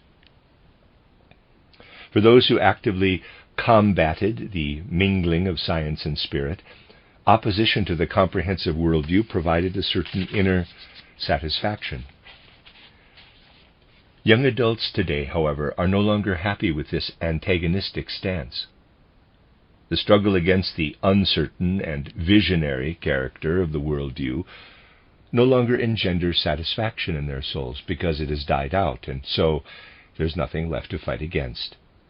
Espousing the separation of science and the comprehensive worldview has become meaningless because the worldview that includes spirituality is dead. Out of the depths of undivided human nature, young people today have made an important discovery that is based on feeling rather than intellect. They have discovered that life, without the all-encompassing conception of the world, is unworthy of human beings. Many older people succumbed to the power of the proof, in quotes, against the comprehensive worldview. Young adults are no longer impressed with the power of rational intellectual proof. They instinctively sense that such proof is impotent wherever the human heart speaks out of invincible impulses. Young people are presented with scientific knowledge that owes its certainty to a total absence of the worldview that includes spirituality. The youth want this comprehensive worldview. Science, however, needs the perspective of youth. Here at the Goetheanum, we hope to understand young people and accompany them on their search for ways to achieve a worldview that includes spirituality. We hope that in the light of this all-encompassing worldview, true love for science will be engendered. Rather than losing science in dreamy spirituality, we want to really find science through conscious spiritual experience. The Executive Council of the Anthroposophical Society seeks the understanding of young people. If this understanding is forthcoming, the section for the spiritual striving of youth will become a productive force in our life. Next is section 9.2, entitled On the Youth Section of the Independent School of Spiritual Science, Newsletter, March 9, 1924. 1. What I have to say on this subject to our older members. The announcement of the section for the spiritual striving of youth at the Goetheanum has met with a resounding response from young adults. representatives of the independent Anthroposophical Society, and younger members living at the Goetheanum, have informed the Executive Council of the Anthroposophical Society that they are ready to support the Executive Council's intentions with all their hearts. I see these two statements of intent as valuable starting points for a wonderful part of our Society's work. If we succeed in bridging the gap between old and young in today's culture, the Society will have accomplished something important. If we read between the lines of these letters, we can hear our young people speaking in a tone of voice that is new in humanity's development. We sense that their inner vision is not focused on preserving and supplementing our inheritance from the past. They are turning toward the dawn of a new life that originates in realms that reveal the eternal, free of temporal constraints. If we older people hope to be understood by today's youth, we must allow the eternal to become the driving force in our approach to temporal concerns. And we must do so in ways that young people understand. It has been said that young people are unresponsive to their elders and reject their hard-won insights and mature experiences. Such statements originate in older people's displeasure with the behavior of youth. It is true that young people have isolated themselves from older adults, preferring the company of their peers, and that they do not want to listen to what their elders have to say to them. This state of affairs is cause for concern, for these young people will also eventually grow old and abandon their current behavior. They want to be young in the right way and wonder what that entails. They will no longer be able to ask this question when they themselves grow old. In the opinion of older people, the young should lay aside their arrogance and look up to their elders to find the goal on which their youthful spiritual vision is focused. Such statements suggest that young people are at fault for not being drawn to older people. But if older people were truly old, young people would indeed look to them as examples. The human soul, especially when young, is naturally drawn to and attempts to unite with that which is foreign to it. But in older people today, young adults fail to see any human element that is both foreign and desirable, because these older people are not really old. They have absorbed a great deal of information and can talk about many topics, but this knowledge has not matured in them. They have grown older in years, but their souls have not kept up. What they say using their old brains is no different from what they once said using young brains. Young people sense this lack of maturity in older people. Instead, they sense young soul constitutions like their own, but in aging bodies, and they turn away because this discrepancy feels untruthful to them. For decades, older people have cultivated the notion that we cannot know anything about the indwelling spirit in the world's objects and processes. Young people who hear such statements naturally feel that older people have nothing to tell them. Young people are quite capable of not knowing without any help. They will listen only to old people who have actual knowledge. Talking about the impossibility of knowing is somehow tolerable if it is done with the freshness of youth. But hearing such talk coming from old brains is a desolating experience for human souls, especially young souls. Young people today turn away from older people, not because the latter have grown old, but because they have remained young. That is, because they don't understand how to grow old in the right way. Older people today lack this self-knowledge. Growing old in the right way means allowing the Spirit to unfold in our souls as befits an aging body.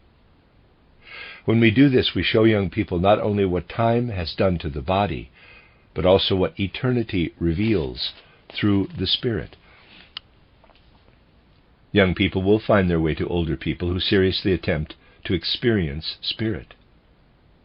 To say that we must act young when we are with young people is just an empty phrase.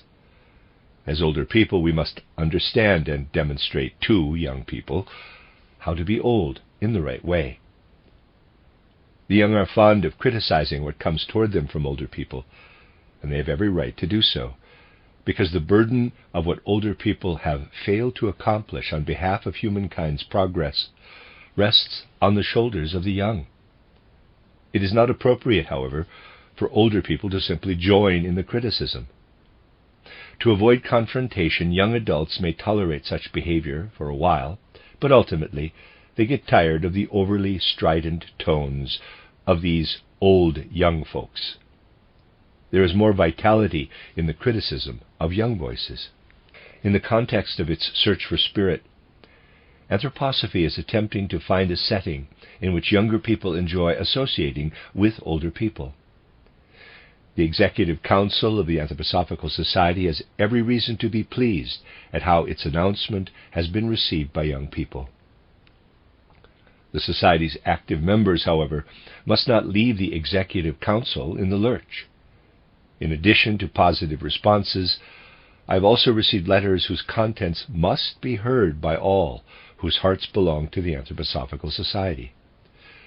Quote, "There could come a day when we young people will feel obliged to break away from the Anthroposophical Society, just as inner reasons once compelled you to leave the Theosophical Society." Close quote.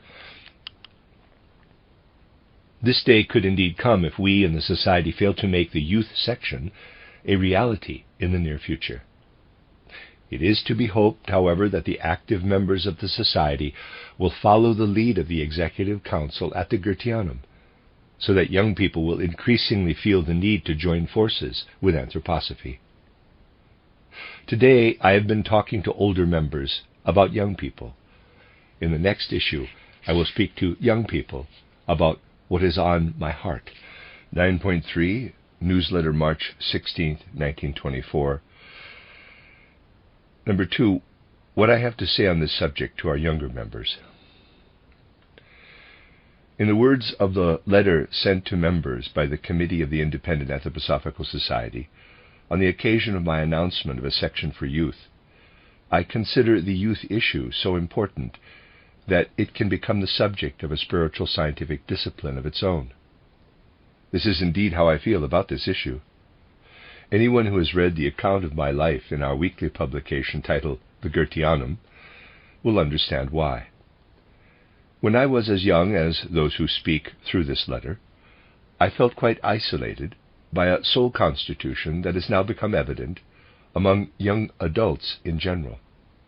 At that time, my age peers felt differently than I did. According to this letter, our culture no longer, quote, allows young people to acquire a comprehensive worldview in the course of preparing for a profession, close quote, and aspiring to such a worldview is incompatible with professional involvement. In my youth, this culture was still in its ascendancy, and young people experienced it as the flower or culmination of the latest stage in humankind's development.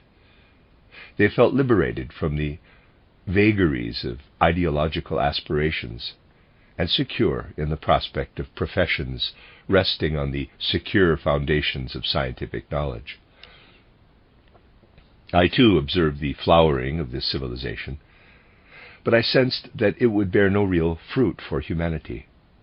My young peers, swept along by the experience of flowering, felt otherwise. In their enthusiasm for the sterile flower, they failed to notice the absence of fruit. Today everything is different. The flower is faded, and instead of fruit we confront an entity that is remote from life and petrifies our humanity. Young people today feel the chill of a civilization devoid of spirituality.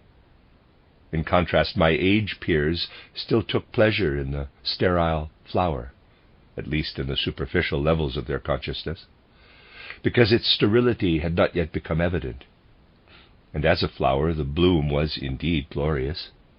Enjoying its splendor, however, hid the deeper layers of our consciousness, the layers where our longing for true humanity is alive and invincible.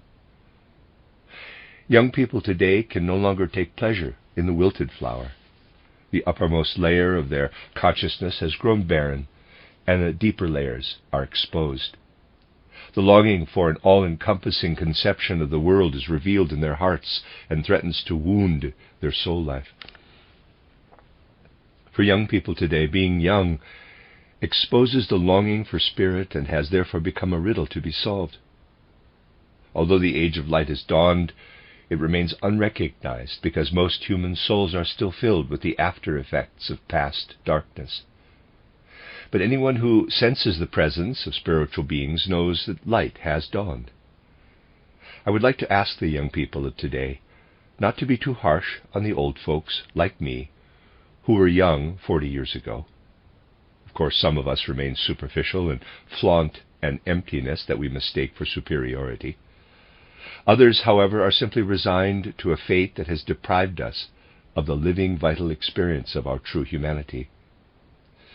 Fate set us down in the last phase of the Dark Age, when experiencing matter dug the grave of spirituality. Today's young people, however, are standing at the grave and finding it empty. Spirit cannot die and cannot be buried. This light will become perceptible only when the riddles of existence are reborn and formulated anew. Being young is one of the first of these riddles. How do we experience being young in a world of age and rigidity? On the feeling level, this question is alive in young people today. Because being young has become one of life's riddles, any active and vital attempt to solve it can happen only in the context of an independent, spiritual scientific discipline. In the context of this discipline, we do not talk about being young in empty phrases. Rather, we seek the light that must shine on youth so that it can perceive its own humanity. Today's young people aspire to a comprehensive worldview that will imbue their life's work with warmth. They are afraid of professions created by a civilization devoid of such a worldview. They seek professions that derive from our humanity instead of killing it. Finding one's place in the world without losing one's humanity in the process requires a living, vital relationship to the world on the soul level. Such a relationship, however, can develop only through the experience of a comprehensive worldview.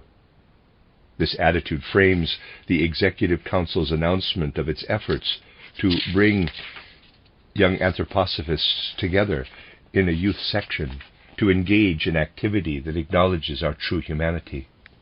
But there is one more thing I would like to say to our younger members. If we succeed in supplying the youth section with the right content, active anthroposophists who have understood how to grow old in the right way will want to make common cause with you. If this happens, I hope you will not say that you don't want to sit at the same table with old folks. Anthroposophy is supposed to be ageless. It dwells in eternity, where all human beings come together. You young people are seeking a field of activity within the Anthroposophical Society where you can be young together. But old anthroposophists, totally imbued with the life of anthroposophy, will be drawn to youth. They will discover that what they have acquired with age can be communicated best to young people. And young people will struggle in vain to achieve true humanity if they avoid contact with the maturity that will also come to them one day. In the cosmic cycle, what has grown old must always be rejuvenated, or it will lose its very essence and succumb to insubstantiality. And from anthroposophists who have grown old in the right way, young people will learn what they need to know to avoid experiencing their own aging as undesirable, yet inescapable. That's the end of the small section 9.3. This is now section 9.4. Newsletter, March 23rd, 1924. More of what I have to say to our younger members. Wherever the youth movement appears today, it arises out of a sense of something lacking. But what is missing? Our modern culture is full to overflowing with things worth knowing. Yet why does young people's conscious experience focus on a lack? The obvious conclusion is that this excess confuses young people so they cannot understand its contents. But experience shows that this conclusion is false. In fact, young people understand perfectly well what our civilization offers them. Anything that can be grasped through thinking can be understood. And in spite of its excesses, modern culture can be grasped almost entirely through thinking alone. When young people begin to relate to our culture, they realize that they understand it. Their healthy instincts tell them that understanding through thinking will be their destiny in the longer term. Understanding, in quotes, however, is not satisfying for young people. They need to experience with full hearts, with their entire souls, things that they are waiting to understand with maturity. Young people sense that growing old means gradually transforming experience into understanding. What today's young people receive from our culture allows people to grow old, but not to be young. Our civilization has almost nothing to offer the first phase of life. To absorb the contents of our culture on its own terms, we could not set foot on earth before age 20. Our civilization has lost the spirit. Its thinking encompasses only material things. Such thoughts can only be understood, not experienced. Once understood, they are incapable of transformation and lie heavy in our souls like stones. They are complete as soon as they arise. They are not capable of growth. But young people must grow, and they want the contents of their souls to grow with them. Real spiritual science also manifests only in thoughts, but its thoughts can be perceived and experienced. No one can receive them with a greater degree of maturity than he or she already possesses. These thoughts, like their human recipients, grow and mature. If I'm 18 years old and you present me with thoughts derived from the material world, I receive them in the same way that I would at age 40 or 50.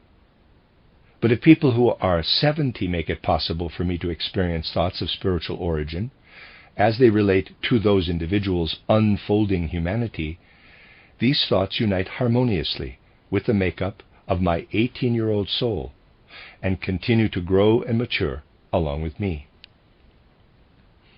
Materialistic ways of thinking and perceiving insist that young people fill themselves with old contents. But young people want to experience their youthfulness. Experiencing the old means missing their youth.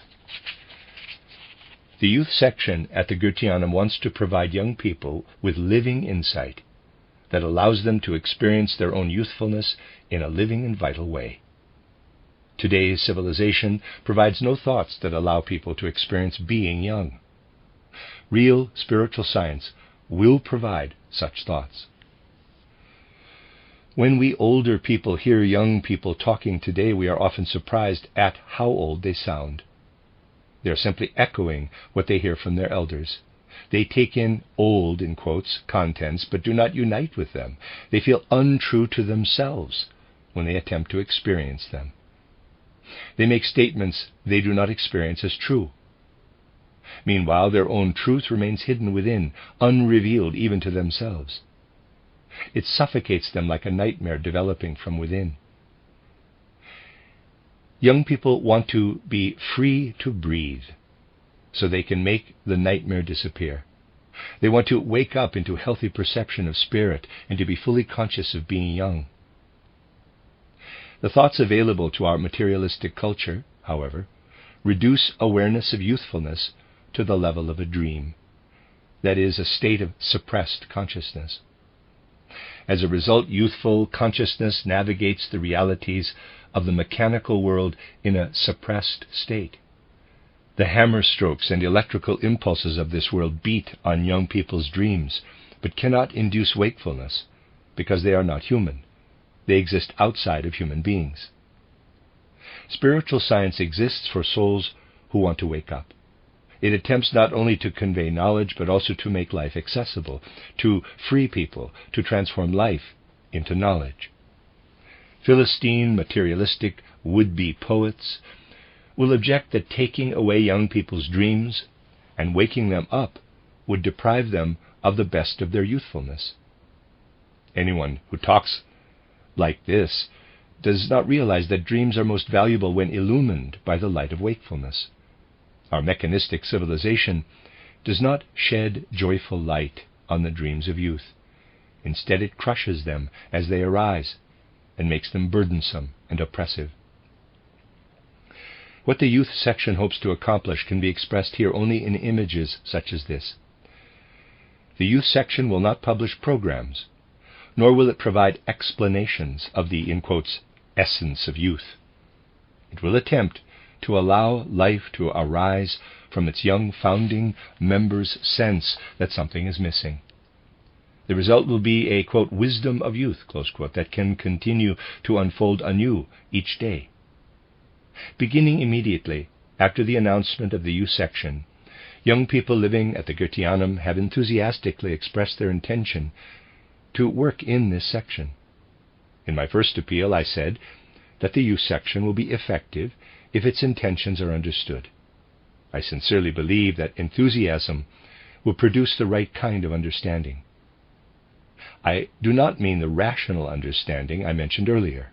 Young people can do without that. I am using the same word to mean something quite different, namely the understanding that arises out of the whole human being, instead of out of intellect alone. The Executive Council can only hope that its efforts will continue to meet with enthusiasm and that the life force of spiritual science will prove adequate to supply worthy efforts to support. The Executive Council aspires to live together with young people in such a way that they are able to bring their youthfulness to older people in true humanity. We believe that is what young people are lacking and what their hearts desire. That's the end of subsection 9.4. This is subsection 9.5, entitled On the Youth Section of the Independent School of Spiritual Science, Newsletter, March 30th, 1924. Once again, I would like to address our younger friends in the Anthroposophical Society on the subject of the founding of the youth section. Within the circle of our young people, two contrasting opinions have become apparent.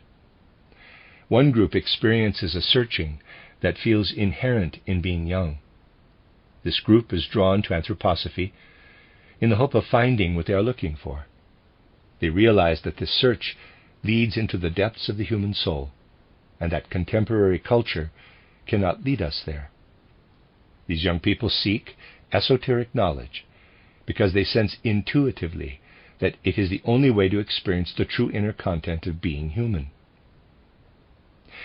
These young people will find it easy to accept what the Executive Council of the Anthroposophical Society hopes to accomplish by establishing a section for youth. Although the primary concern and explicit task of the Executive Council is to cultivate esoteric activity, its members respect the independence of individuals and will not stand in the way of their personal efforts. In guiding the youth section, the Executive Council will ensure that esotericism is given its due, in the belief that a true youth wisdom can also be found in true esotericism. There is another group of young people, however, who have a different opinion. They will easily be tempted to interpret being young in such absolute terms that even striving for esoteric knowledge seems foreign to them. Their primary aim is to immerse themselves in their own youthfulness and to understand it, oblivious to anything that comes toward them from outside. Presumably, these young people also hope to find what they are looking for within the Anthroposophical Society. If that were not the case, they would not have joined. But they believe they need to bring the right spirit to Anthroposophy through their own youthful activity. It would not occur to the Executive Council to react to this group with superficial criticism. Nonetheless, some of these young people will easily see the Executive Council's intentions in the wrong light. The Executive Council has come to the insight that the stream of eternity that young people are seeking flows in the esoteric knowledge to which the Anthroposophical Society aspires. This insight cannot be abandoned. In esotericism, young people will discover how to be young in the best and truest sense of the word. Knowing this, the Executive Council cannot make the mistake of believing that youthfulness itself is a prerequisite to the emergence of esotericism in its true form. My intention in making this statement is not to suggest a difference of opinion between some of our young members and the Executive Council, because I do not see any such difference. And in fact, no difference is possible in the context of a practical view of the world. The Executive Council, aware that its tasks derive from the spiritual world, will always follow the paths laid out in that world. In our particular field of activity, there can be no differences of opinion. It remains possible, however, for young people to take an opposing position by one-sidedly emphasizing a certain aspect of their own striving over another. This would cause immeasurable damage to the Anthroposophical youth movement. It will not happen, however, if young people pay closer than usual attention to a behavior they have learned from our culture, which has grown all too old. This is the tendency to speak in abstractions. I commented earlier on how poorly such abstraction is suited to youth, and in reality, no one in the youth movement wants it. Nonetheless, it is present when young people talk about youthfulness and about their ideals. It is an alarming bit of oldness in today's youth. Closer consideration, however, reveals the legitimate experiences of young adults as questions that the esotericism of the Anthroposophical Society at least attempts to answer. On the basis of this practical insight, it will certainly be possible to reconcile differences in individual opinions within our youth movement. Involvement with esotericism offers a way for young people to transform their vague ideals into reality. For some of our young members, direct experience of esotericism could easily remain concealed behind a curtain of theoretical old talk. This way of talking, however, is an acquired behavior, not intrinsic to youth. If young adults understand themselves, they will also understand the Executive Council of the Anthroposophical Society. That's the end of subsection 9.5. This is subsection 9.6, entitled The Independent School of Spiritual Science. In the School of Spiritual Science, the immediate human element must come into its own. Newsletter, April 6, 1924. This institution cannot develop from the top down on the basis of abstract speculation. It must develop from the bottom up, out of the needs of our membership. The Executive Council's plan to establish a youth section is based on the deepest aspirations of young adults in the Anthroposophical Society, and this section will take shape in a way that addresses their needs as they emerge. The same must also become true of the other sections. For this to happen, however, all needs that emerge among our membership really must flow through the society as a whole and ultimately come together in our expectations vis-à-vis what we expect at the Goetheanum. We must become increasingly aware that the purpose of the Christmas conference was not simply to form an administrative board. We must not forget that administration is necessary and must be implemented with care and precision. The main issue is, however, for our membership to truly see the Executive Council as the focus of the Society's spiritual interests. All of these spiritual interests must flow together in the Executive Council. It should never occur to this Executive Council to attempt to limit the initiatives of individual parts of the Society in any way. Rather, we should all feel the need to bring everything that appears in the context of the Society to the knowledge of the Executive Council, so it can then harmonize the intentions of one group of individuals with the aims of another. This Executive Council will not attempt to work one-sidedly from the top down, as public authorities do. Its job will be to present an open, understanding heart and mind to whatever the membership attempts to bring to fruition. In turn, it hopes that its own initiatives on behalf of the Anthroposophical movement's goals will be actively accommodated by the members.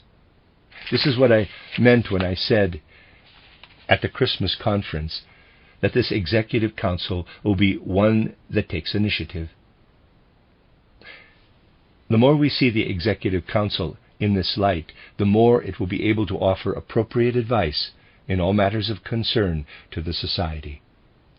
The Executive Council's intention is to, in quotes, advise rather than to, in quotes, decree, which would be completely at odds with the spirit of the Anthroposophical Society, as the Executive Council well knows. In offering advice, it will appeal exclusively to our members' independent insight. But the Executive Council's advice will be appropriate only if all members feel the need to keep it informed of their intentions and efforts. To the extent possible, the Executive Council at the Goetheanum wants all of its resolutions and programs to relate directly to activity within the society. It is the hope of the Executive Council that the immediate human element, which also works in all details in highly individual ways, will come into its own in our society, especially with regard to what must be done on behalf of the independent school of spiritual science. And that is the end of Part 9. You are listening to RudolfSteinerAudio.com. As well, you can hear these podcasts at RudolfSteiner.podbean.com. Please consider becoming a patron. There are two publishing houses, SteinerBooks.org in America and RudolfSteinerPress.com in England, which are the sole publishers of Steiner into English and have given me permission to do these recordings. Please consider patronizing them as well. This is a reading of Collected Works, Volume 217A by Rudolf Steiner, translated by Catherine Creeger. It's Essays and Addresses to the Youth, entitled Youth in the Etheric Heart. This is Part 10. These are various addresses that I am trying to separate in a certain way. This section is addresses given in 1924. Quote, I have never seen anything inscribed in the subconscious of young people but this: the world must be constructed anew from the ground up. Arnheim, July 20th, 1924. A small intro, still Part 10, entitled The Nature and Aims of the Youth Movement, from Rudolf Steiner's report in the weekly newsletter, entitled What is Happening in the Anthroposophical Society, News for Members, Volume 1, Number 24, June 22nd, 1924. I was able to meet twice with the Breslau youth group of the Anthroposophical Society, a fact that is deeply satisfying to me. Individual members of this circle spoke with open hearts and earnest souls, and I saw receptive hearts and souls before me as I spoke. We spoke of the character of the youth movement and the goals our times demand. The participants displayed a great deal of idealism, concern, and goodwill. It is to be hoped that young adults will make a concerted effort to make a reality of what impels their hearts toward the spiritual world, and that they will not be weakened by lack of unity. That's the end of that short intro. Address and question and answer session at the Breslau-Koberwitz Conference, Breslau, June 9th, 1924. From the conference organizers' welcoming address. We would like to thank Dr. Steiner, Mrs. Steiner, and the other members of the Executive Council for being with us today. Let us be aware of the tremendous significance of Dr. Steiner's presence among us, in light of the cosmic scope of the tasks he faces, so that we may receive what he has to say to us with the respect it deserves. Let us greet him as someone who knows how to be young, younger than we ourselves can be. Our seeking is all we have to offer him. More cannot be expected of us. Our numbers include not only graduate students, but also business people and civil servants. Most of us are not members of the Anthroposophical Society. Comment from a female participant. When we look at flowers, stones, or stars, or whenever we look out into the world, we become prematurely old. We cannot find a way of looking at these things that allows us to be youthful. So we give up looking outward and attempt only to experience the youthfulness within ourselves.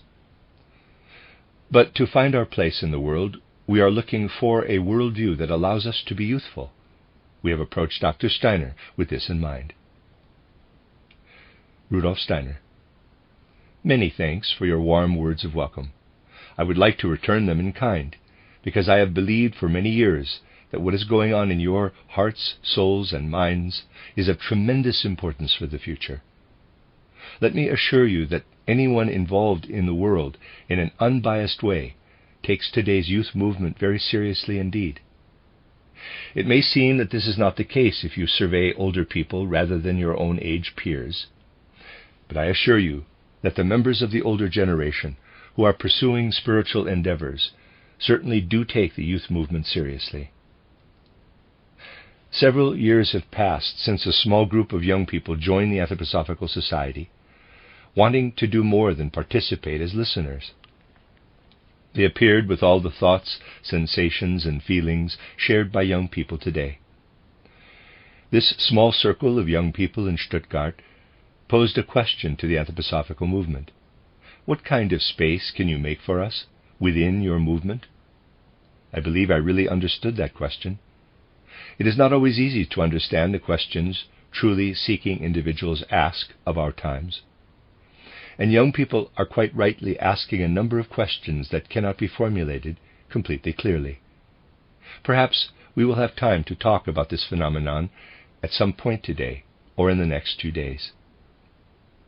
Although all times have had their youth movements of sorts, there has never been one quite like what is emerging now. When I talk to older people about the burning issues of the modern youth movement, they often comment the young people have always wanted something different, always felt differently from older people, but in the end everything stays more or less the same. These older people say that today's youth movement is no different from what younger generations have always wanted compared with older generations. Such comments are totally inaccurate, and this gives rise to a huge problem. In all earlier times, at least to a certain extent, even the radical young people involved in youth movements aspired to follow in the footsteps of their elders and were able to acknowledge and respect the institutions older people had established. Today, this is no longer the case. Within and outside academia, young people must find their way into old institutions where they feel totally out of place. Within these institutions, young adults experience the behavior of their elders as mask-like and dead. In contrast to the vitality of their own inner humanity, they experience nothing but masked faces all around them and are driven to despair. The older people they encounter bear the stamp of their specific classes, occupations, or ideals, but do not appear as complete, inwardly alive individuals. You see, that first contact between the youth movement and the Anthroposophical movement seemed like predestined connection, and to this day I believe that their inner destiny brought these two movements together. When I call on my own decades of experience in striving for a community of spiritually seeking individuals, and compare it to the youth movement that has appeared since the beginning of the 20th century, I must say that an ever broader cross-section of the youth movement is now feeling something that went almost unnoticed 40 years ago, because it was sensed by only a very few individuals. Your words of welcome beautifully express how difficult life has actually become for young people today. What I am going to say next may sound somewhat abstract, but on the feeling level it is quite concrete. Today we are standing at a turning point in time unlike any other in human history, or even in prehistorical times to a great extent. I am not fond of talking about times of transition, since every moment is a transition from past to future. But in our time, we really are facing an unprecedented turning point. Significant events are taking place less on the conscious level than in the subconscious depths of human souls. And these events are actually spiritual processes. They are not limited to the physical world. It has been said that the so-called Dark Age came to an end at the turning of the 19th to the 20th century, and that a new age of light is beginning. Anyone who can see into the spiritual world knows that this is true. Admittedly, not much light is present yet, but that in no way changes the reality. People are accustomed to the old darkness, which will persist for a while, just as a rolling ball keeps on rolling out of inertia. The inertia-driven aspects of our civilization have one thing in common, namely the need to have everything confirmed or proved. It is difficult to find living words to describe these things, because the things themselves are dead. Our culture accepts only what has been confirmed. Every scientific truth and every scholarly statement must be confirmed, and every individual officially validated. Anyone entering a profession requires outside confirmation or certification. In academia we say, prove it. If it cannot be proved, it does not count. We cannot understand it. I could say much more about this need for confirmation or proof, which sometimes appears in strange guises. In this connection, let me tell you a little story about when I was young, though not quite as young as you are now. As the editor of a periodical, I became involved in a trivial lawsuit. When I went to court, I represented myself and won the case. The plaintiff, not satisfied with the outcome, decided to appeal. When I appeared in court again, the lawyer for the other side said to me, quote, "We don't need you. We need only your lawyer. Where is he?" Close quote. Now, you see, I had not brought a lawyer with me because I was the person involved, and I thought I could handle it myself. Not good enough. It took all the ingenuity I could muster to get the case postponed. It was made quite clear to me that I must not show up myself next time. I would have to send a lawyer, because it was not customary for defendants to represent themselves on appeal. I went away much relieved and forgot about the whole thing until the day before the case was to be heard again. Unwilling to be told again that I was superfluous, I walked around downtown until I found a lawyer's office and went in. I did not know the man or anything about him. He asked me who recommended him, and I said nobody. I thought any lawyer would be able to handle the case as well as any other, and simply chose the first one I found. He handed me a piece of paper and told me to write down what he should say the following day. I did, and I stayed away from court as was expected of me. After a few days I received a letter from him saying that we had won the case. I could tell you hundreds of similar examples from my own life. Your presence as an individual does not matter. What counts is that everything runs according to plan and design. Young people sense this. They do not want everything confirmed and proved. They want something different. They want to replace confirmation and proof with real experience. Older people do not understand what experience means. The word is not in their conversational vocabulary. The very idea of experience, in quotes, horrifies many people, especially when you talk about spiritual experience. This is what we are encountering during the radical transition from the Dark Age to the Age of Light. It is quite natural for this transition to manifest in two different movements. That is why the Anthroposophical movement and youth movement are linked by destiny. Regardless of their class, occupation, or age, the Anthroposophical movement unites people who have sensed that now, at the beginning of the 20th century, individuals must find their place in the cosmos in a very different way. We need not just confirmation and proof. We need actual experience. That is why the meeting of our two movements seems karmic to me, and their meeting led to the development of an Anthroposophical youth movement of sorts within the larger Anthroposophical movement. Soon after the refounding of the Anthroposophical movement at our Christmas conference at the Goetheanum, the decision was made to add a youth section to cultivate the sincere and heartfelt interests of today's young adults. This highly gratifying step in the development of our Anthroposophical youth movement took place in the first few months of this year. Since then, efforts have stagnated somewhat, owing to difficulties in the youth movement. In the chaos that prevails at present, most notably the spiritual chaos, it is inherently difficult to get anything started. In fact, it is much more difficult than it has ever been before. I'm actually not at all inclined to boast, as those of you know me can attest. but I must say that I have had some very peculiar experiences indeed.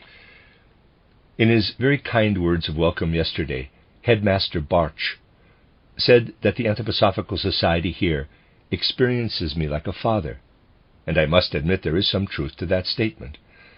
But fathers are old, or at least no longer very young. In contrast, when we started the youth section in Dornach, I encouraged the young people to speak clearly and concisely, and a number of them stood up and spoke very sincerely. Then it was my turn to speak, and at the end of the meeting, someone who knows me well told me that I sounded like the youngest of the young.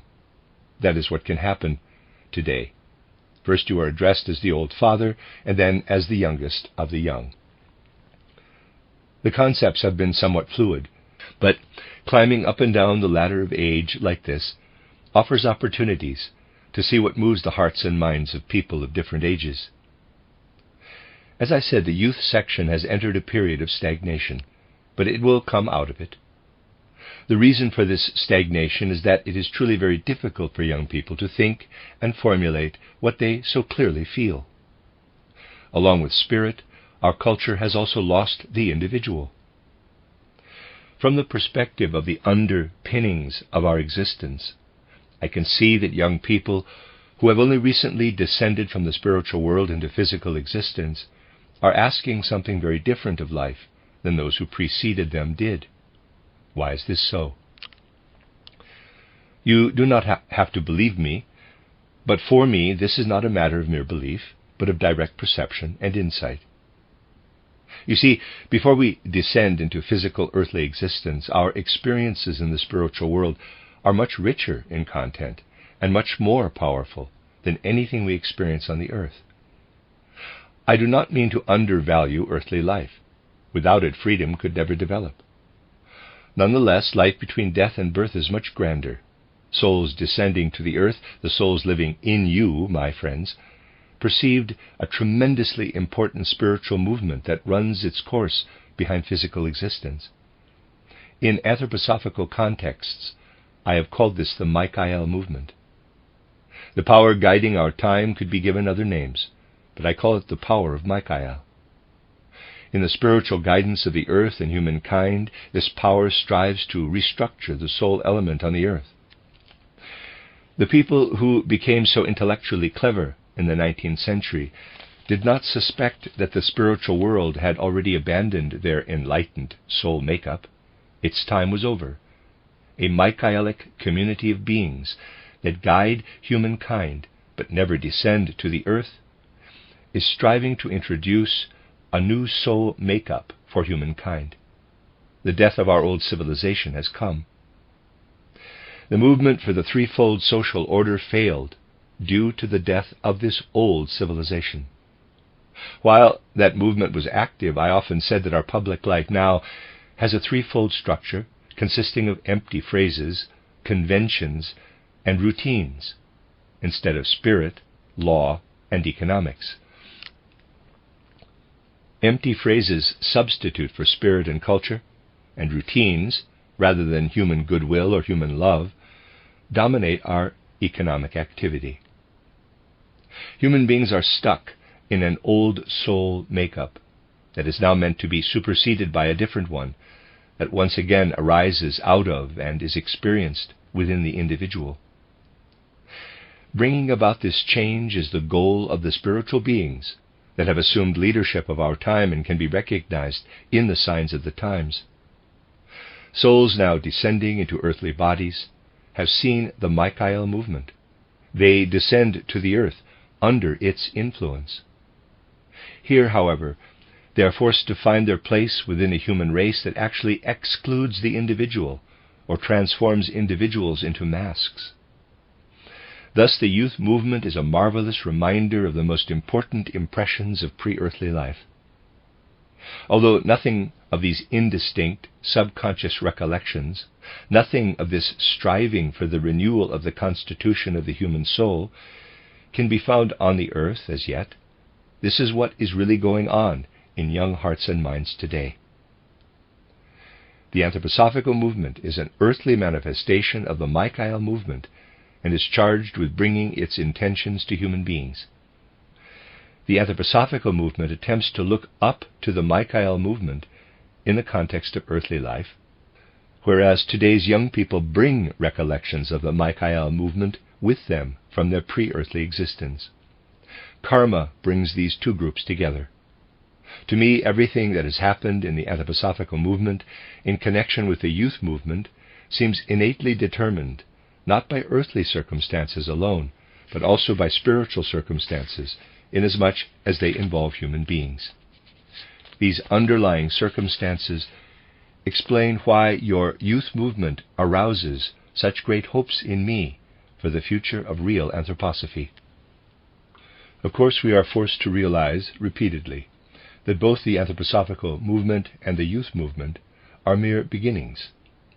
We recently looked on as the Independent Anthroposophical Society was founded alongside the Anthroposophical Society in Germany. The Independent Anthroposophical Society chose or elected its own board of directors, which I believe had 7 members. No, someone just said there were 9. In any case, one after the other, individual members were eased out, and understandably so. In essence, the Independent Anthroposophical Society wanted to encompass the youth experience, and the board members questioned one another's ability to have that experience until only 3 remained. Those 3 continued to question each other's qualifications. This strange process may sound comical, but it is really very serious. It is also indicative of the joint destiny of the youth movement and the Anthroposophical movement. When we explore great questions of destiny, we often make very significant discoveries that are symptomatic of the scope of the destiny in question. When we founded the Anthroposophical Society, our executive council members also quarreled terribly, and I realized that a few of them would soon stand alone if they ushered the others out. That would not have been the end of the matter, however.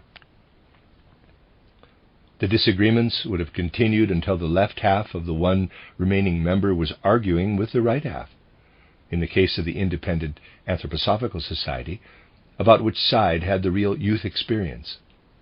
This sounds ironic, but it is not. It simply points out that the so-called youth experience lies deep within human souls and cannot necessarily be clearly formulated in words. Clear words have already been spoken to excess in the age of intellectualism. Now, however, we must have experiences. You have claimed the right to persist in a state of unclarity, but your differences must not tempt you to go your separate ways. Even if you do not agree, you must come together and speak your minds. Regardless of what you may feel, think, and perceive as individuals, I would like to ask all of you sitting here to stick together with an iron will. Sticking together is what is most necessary if we hope to accomplish anything today with regard to life's great issues. We cannot be constantly checking to see whether someone else's opinion differs slightly from our own. In spite of the greatest possible differences in feelings and perceptions, we must come together and stay together. Eventually you may realize that the greatest achievement of your youth was knowing how to stay together despite your different perceptions. What young people today yearn for above all else is to find other people. You do not find other human beings, other individuals, because they are all dead behind their masks. Wherever you look, you see only masks. So of course you go looking for real human individuals, and your search is tremendously poignant. You look for ways to come together. You seek yourselves in others. This is totally understandable. Human individuals have become spiritually absent, but you look for them because you feel they have to be there somewhere. You look for them primarily in togetherness, in associating with others. But we must not lose sight of the fact that many young people experience a very tragic aspect of this search. They hope to find real human individuals by coming together with others, but togetherness does not fill them with what they are looking for, and they become even lonelier. 2 distinct phases of the youth movement emerge, a phase of togetherness and a phase of great loneliness. How many young people today continue to make their way through the world alone, aware that they are not met with understanding anywhere? Now, the fact is that we cannot find the real individual in another person if we do not know how to seek spiritually. The simple truth is that human beings are spiritual beings, and if we approach others superficially, we cannot find them, even if they are there. It is truly sad to watch people pass each other by in life as they do today.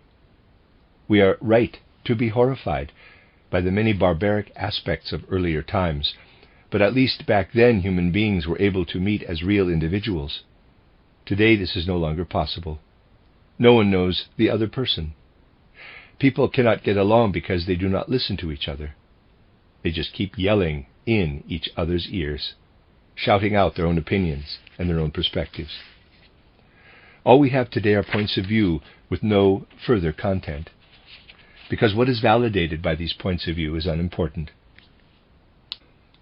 The longing to perceive with the heart rather than the intellect resonates in young people. So you could trust my sense that a connection of destiny exists between the youth movement and the Anthroposophical movement.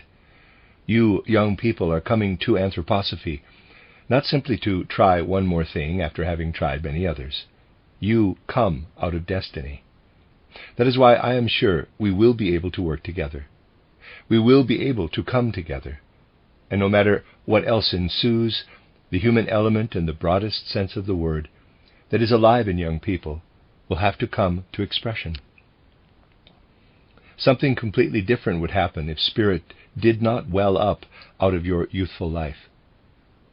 Unless you are filled with spirit, being young is no longer an option after your early 20s.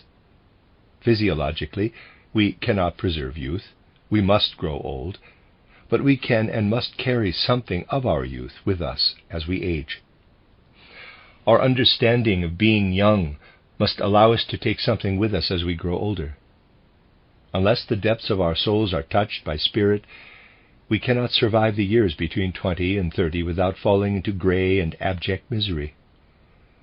My greatest concern is whether our work together can help you survive this transition.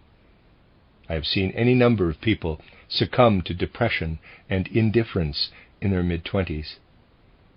In essence, now that the dark age has ended, the subconscious depths of young souls are crying out for spirit. It is quite all right that many of you are not members of the Anthroposophical Society. I myself was not a member until Christmas, and even then I joined simply because membership is required of those on the Executive Council. But your membership or non-membership is not important. The important point is that you are seeking truly concrete spiritual experiences. So much for my words of introduction. I hope that you will have much more to say. Just as I asked the young people in Dornach to speak out openly so that we could work together, I also ask you to speak frankly. Choose a moderator or proceed however you like. I am sure the Dornach Executive Council will listen attentively to what you have to say. We have much to learn from you as we develop the youth section, and so we will attempt to relate to you as sons, not fathers. Question. Our young friends talked about wanting to do something together, but finding it difficult because they were always so worn out from their professional commitments. Performing the Christmas plays seemed to work best. Then there was some conversation about the Michael idea. Rudolf Steiner. Yes. The question is this: how can we survive in professions as real individuals and with some kind of inner enjoyment without allowing our souls to be deadened? This question is not so easy to answer, but perhaps my own experience can help clarify it. When I was your age, a number of my friends asked the same question. After a period of wandering about on their own, these hotheads, that is what such people who wanted to develop themselves independently were called back then, forced themselves to take professional jobs, and their souls withered terribly. As a rule, I do not enjoy talking about myself, but in this instance it is unavoidable. In the context of my life as a whole, I could not have organized Goethe's literary legacy, nor would the Anthroposophical movement have happened if I had gone into a profession? These experiences make me feel qualified to begin to answer this question. The problem of how to engage in professional activity and simultaneously preserve your inner joy in life is basically unsolvable. You must either enter a modern profession or resign yourself to not having a career. You must also realize that until professional activity is transformed to accommodate real individuals, our professions cannot be expected to provide inner satisfaction or happiness. Give up on the idea of finding satisfaction in a modern profession. This problem must be solved outside work, which means that you must make all the more effort in the little time your job leaves you. You are right. Performing the Christmas plays is very heartening, but being young is not a prerequisite.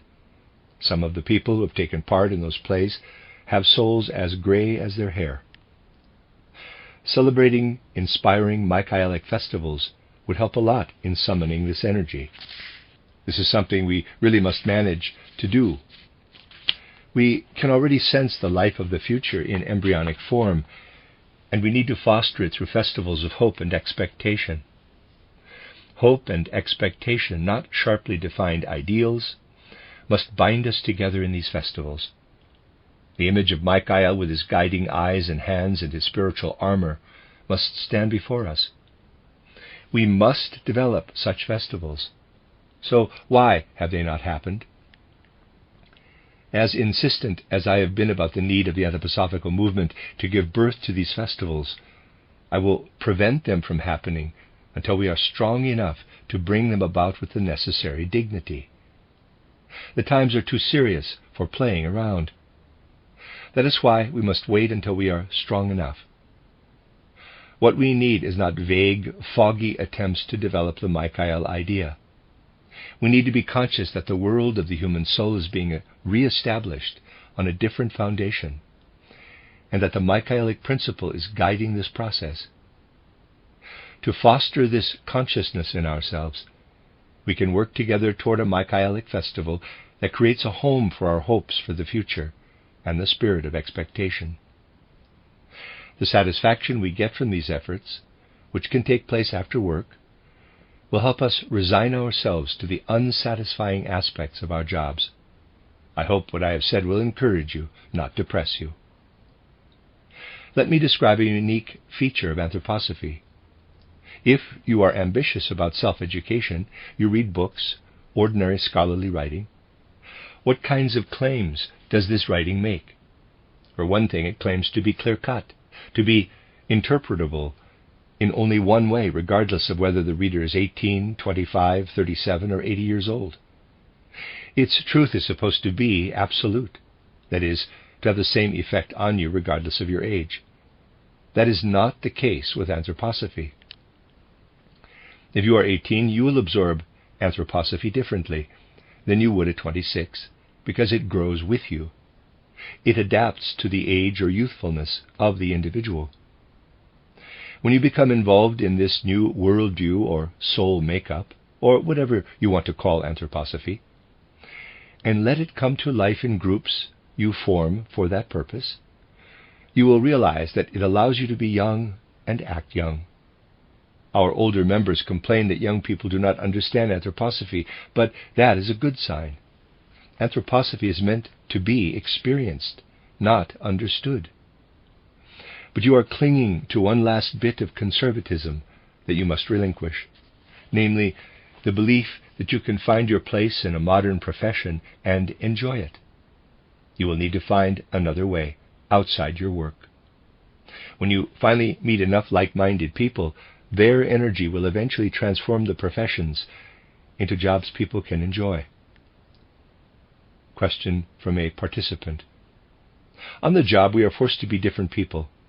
At night, we do our exercises and take a few steps up the ladder, and during the day, we are dragged down again. Rudolf Steiner. You cannot take your search for satisfaction to work with you. There are simply too few like-minded people to engender the energy it would take to transform our professional working lives. It could happen if everyone who feels, however dimly, that something else is possible would come together. But no matter what profession you are involved in, I am sure you have found that a number of your associates do not feel as you do. They feel no need to spend their evenings in youth gatherings. They are content with their jobs because they have no capacity for dissatisfaction. It does not occur to them that they ought to enjoy their work. During the second half of the 19th century, when I was attending academic conferences, I repeatedly encountered a characteristic phenomenon that drove me to despair. Scholarly discussion was restricted to the few hours of official proceedings. When we socialized, anyone who said a word about work was ostracized. Quote, "No talking shop," close quote, was the rule. Ample evidence that people really were not at all interested in what they did for a living. This is true regardless of your line of work. For the most part, people are victims of their times, and they could still be won over to something better. Modern spiritual movements must become stronger so that people who feel oppressed by their professions are not simply squelched by those with no such needs. So, the more we relinquish instant gratification and put our efforts into developing a spiritual community with a common goal, the better it will be. That is what we need to keep in mind. Question. A participant asked about the difference between young and old. Old anthroposophists want to consume spirit, while the young want to create out of it. The others want to put on the brakes. They are sarcastic about what young people are creating. Rudolf Steiner.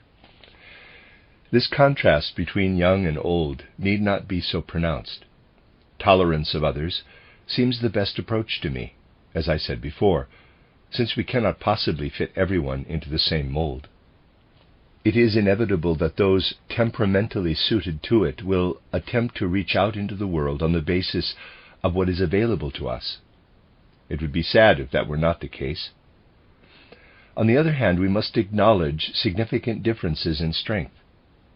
There will always be stronger elements, individuals who are capable of taking action long before others trust themselves to act. Comprehensive action, however, will be possible only if these different shades of temperament come together, which is possible in our context. If it happens, the Anthroposophical movement will be able to accomplish a great deal. Unfortunately, it is not happening yet. I think that if the youth movement finds its way to Anthroposophy, these different shades of temperament will come into their own. I personally have no objections to any youth movement based on the temperament you represent. I have absolutely nothing to say against it. In my own youth, however, I saw young people beating their heads against the wall. Subjecting yourself to an unknown destiny is all right for those who want to do it, but it is not for everyone. Constructive action, however, will be based less on criticizing those who act differently than on pointing out positive accomplishments. It is truly important to acknowledge positive steps. Even among the young, people do too little of this. Your positive accomplishments remain unknown in wider circles.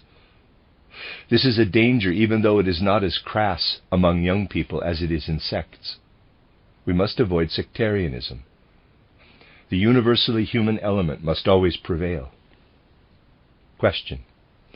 A participant asked about the differences in age, 18 to 25, and educational level of the participants. Rudolf Steiner. Basically, the fault lies in the fact that egotism plays such a tremendously great role in our culture. As a result, people cannot feel their way into other people and their situations. Each person talks and acts only out of himself or herself. Just think about how different everything suddenly becomes if you manage to feel your way into the other person. Let us assume a 60-year-old is talking with a 5-year-old boy. I really think the 5-year-old is much more able to feel his way into the 60-year-old than the other way round. We need to learn to creep under another person's skin. Anthroposophy allows us to do this because it is flexible. When you have spiritual interests in common, the age difference between 15 and 25 easily disappears, especially after you have been together for a while. But when you have only egotistical interests to keep you together, 15-year-olds and 25-year-olds cannot understand each other. The point is to overcome egotism and discover a certain degree of objectivity. Egotism is the signature of our time, but it cannot persist when we begin to be truly interested in other individuals. We can overcome egotism completely if we first manage to overcome it in the context of something difficult to internalize, such as anthroposophy.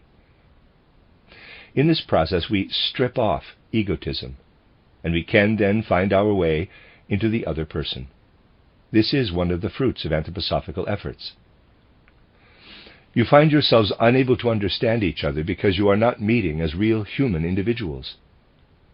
If you are not an individual but simply a template, which is more or less the case today if you are 25, how are you supposed to understand others? If you are 25 and a graduate student, you are not an individual. You are a clothes rack decked out with your college entrance exams and your fear of defending your dissertation. At 15, you are a clothes rack laden with report cards your parents still have to sign. These objects do not understand each other, but we do understand other people as soon as we meet as individuals.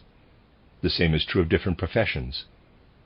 We are not true individuals, we are simply impressions of different circumstances. The significance of the youth movement lies in the fact that it does away with all this. It wants individuals.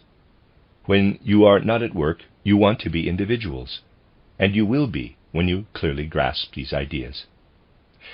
Hermann Bahr once described what it is like to be a newcomer in a big city.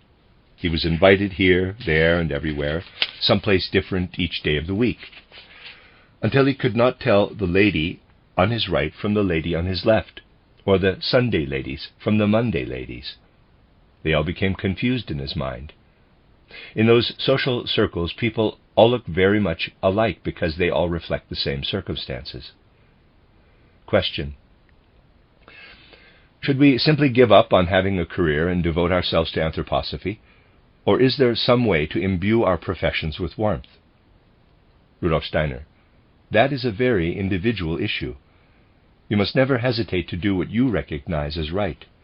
Sometimes it is possible and sometimes not. If you can do it, you should already have a sense of the possibility, and then you can go ahead. Of course, you can also become a martyr, though I would not recommend that as a general rule. It would be different if everyone did it, but if only one person out of 100 is prepared for martyrdom, nothing comes of it because the other 99 shoot that person down. Your question can be answered only on an individual basis. For me, the answer was to avoid entering a profession. Of course, you can say, that means I am not qualified to give advice on the subject, but I have been in the position of making that choice. The fact is, however, that professional activity has become so deadened and life so complex that it is difficult to accomplish much from within a profession. But if you have a good nose for the possibilities, you can do it. Comment from the questioner: I am not attacking anthroposophy. We must simply understand the positive aspects of the youth movement. Rudolf Steiner: the point here is simply that anthroposophy can help the youth movement experience how to act positively, in harmony with the entire cosmos, by excluding negativity. By its very nature, anthroposophy cannot be adopted by anyone who does not experience it, so it excludes activity that is not free. I have never made a point of proselytizing on behalf of anthroposophy. I simply stated what I knew. I know that if I talk to 1,000 people, what I say will really take root in only 5. This has never worried me. Something similar happens with the fish in the sea. Of 1,000 eggs, only 2 or 3 survive to become adult herring. If success is your goal, you will not achieve it. Your cause itself must motivate you. The attitude I hope to see prevail among us is tolerance, allowing each individual to do what he or she can without saying, young people should not do this, or the youth movement shouldn't be like that. We need to bring together as many people as possible, and people should act out of their own individualities to do whatever they can. The difference between 15 and 25 can be overcome if you are all young, as in fact you are. What makes you different from each other is not very great. You have a basic structure in common. After all, the others who have not joined your movement are going to the movies instead of youth group meetings. Another important point is that too much thought may have gone into providing a form for your activity. Sincere individual relationships are much more important than any form. If you like each other, you spend time together without looking for forms. It may even be a mistake to look for a form. It is important to be able to come together and enjoy each other's company, even when you disagree significantly. Human feelings provide the healthiest form for interaction. In fact, any attempt at formal programming will disrupt the youth movement. We have considered many possible activities for the youth section at the Goetheanum, and many of them will become realities once a certain stagnation has been overcome. A striving for light, and not necessarily an abstract spiritual light, became apparent when Kali Yuga came to an end. If this striving is so strong in us that we cannot help but pursue it, we need no further forms. Having specific forms is only disruptive. The life within individuals must emerge and merge. Even if only 2 or 3 people out of a large gathering are truly enthusiastic about their cause, others will gather around them. The individual human element must emerge. We will surely find it if we come together with enthusiasm and earnest intentions, instead of with floppy arms, legs, and brains. If instead of expecting others to entertain us, we arrive expecting to accomplish something, that is already enough of a form. It is so difficult to speak in general programmatic terms. In real life, everything depends on the vitality we bring to what we do. If you are active in a profession, and you have to make an extra effort to bring life and vitality into it, your profession will wear you out. We need enthusiasm, and especially the enthusiasm of young people, since it is so sorely lacking in older people. Nothing moves. Old bodies are full of lead. But I am sure you young people can generate enthusiasm simply by resolving to talk about your individual ideas in the near future with the others present here. That is enough of a form. And we will be sending all kinds of messages and questions from the Goetheanum, which will give you something to do again. So look for opportunities to meet and skip as few meetings as possible. For you, perhaps the first principle of organization is this: we have X number of friends who resolve not to skip our gatherings. That is a form in itself. Question. A participant asked about the young people of the Wandervogel movement. Rudolf Steiner. In reality, there is no need to make a distinction. The Wandervogel go out into nature, seeking impressions of nature, seeking to experience the human element in the natural world, and so on. If after having these experiences for a while, they go to the other extreme, not wanting to have anything to do with nature and simply reading books, it means that they also did not engage properly in the first phase. Today people can travel all over the world and see nothing. I could show you striking examples of English Wandervogel trips to Italy where the participants saw nothing. They visited galleries but saw nothing. I have met a number of Wandervogel like that. To see anything, you have to have a heart. But if you are prevented from being a whole human being as early as elementary school, you do not see what is there in the natural world. When you become responsive again to everything in nature, you will also find things in title How to Know Higher Worlds that other people do not find. This book was written to include nature, not to exclude it. People have told me they could tell from the style that I used a typewriter because I did not have enough time in the day for writing. This is certainly not justified criticism. I do most of my writing in bed, and I have never taken a typewriter to bed with me. That would look rather strange, wouldn't it? But what is important is how things are conceived, and nature was certainly included when this book was conceived. Title, How to Know Higher Worlds, is definitely a Wandervogel book. I do not see any conflict here based on whether one is a Wandervogel or not. By experiencing nature as the Wandervogel do, you will also experience the book. It was not meant to be a book. It simply looks like one. The only way to disseminate some things is in black and white. If the youth movement is a success, we will also be able to get away from using printer's ink. We must break through to the human element. But the Anthroposophical Society cannot do everything at once, can it? Unfortunately, its efforts in this direction have been unsuccessful. It was never my intention to permit printing of contents that are best communicated from person to person. I'm so glad no one is taking notes today. There have always been people who are willing to take notes, and in some cases bad transcriptions were circulated.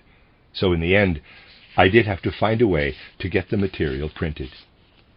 The end of Part 10. You are listening to RudolfSteinerAudio.com. As well, you can hear these podcasts at rudolfsteiner.podbean.com. Please consider becoming a patron. There are two publishing houses, steinerbooks.org in America and rudolfsteinerpress.com in England, which are the sole publishers of Steiner into English, and have given me permission to do these recordings. Please consider patronizing them as well. This is a reading of Collected Works, Volume 217A, translated by Catherine Creeger. It's Essays and Addresses by Rudolf Steiner, entitled Youth and the Etheric Heart. This is Part 11.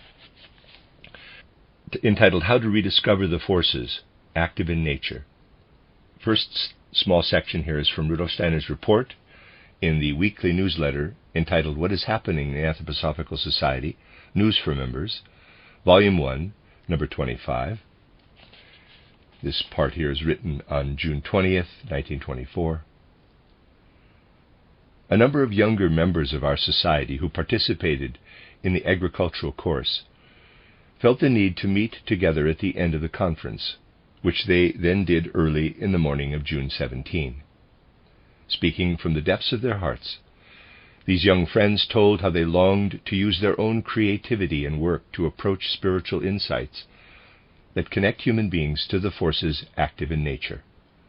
These statements came from the innermost souls of young people who hope to transcend sterile materialism, which separates us from the natural world, instead of connecting us to it, thus condemning our work to barrenness. At this youth gathering, I was given opportunities to suggest paths to follow for this longing to achieve its goal. And now an address from the Breslau-Koberwitz Conference, Koberwitz, June 17, 1924, would be his suggestions. The youth movement of today is again turning to the natural world. Young people in the Anthroposophical movement are also seeking nature, but in the sense that they seek the spirit in nature. In the hearts of young anthroposophists, this seeking manifests as an appeal of sorts to the spirit. Our culture, with its roots in earlier centuries, has not been very receptive to this appeal to the spirit in nature.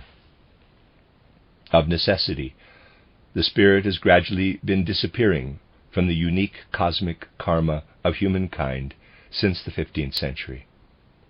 We are already losing the spirit, and it is easiest to lose with regard to the natural world. Death is inherent in the natural world as a fundamental condition of its becoming. You must not forget that for life to come about, death must always be involved. From the cosmos, every living thing receives and incorporates a dead, bony skeleton or other support structure. We carry death with us throughout our lifetime in the form of this non-living structure, which we cannot do without. In primeval times, people knew that this dead element allows life to receive revelations of spirit, and even Roman times produced sayings such as insala sit sapientia, sapientia, wisdom or spiritual light, is inherent in salt. When the traditions of ancient instinctive clairvoyant wisdom were still alive, people sensed that the dead salts of bones and similar structures were what distinguish us from the beings around us whose lifeless underpinnings do not allow them to absorb as much spiritual light, or sapientia. But now we are living in a time of transition. Young people who approach nature in the style of the last century, through the traditions of the 19th century, are discovering the death of spirit in the natural world around us. Nature constructs a wisdom-filled crystal for itself. We can be charmed by this crystal when we go out into nature. But we must also realize that gods must die, not earthly death, but the death of transformation, the transition to unconsciousness, in order to come to life again in that light-filled crystal. When we look at this dead crystal today, we must begin to sense that it shines with the light of divine lives that have been resting there unconscious for thousands of years.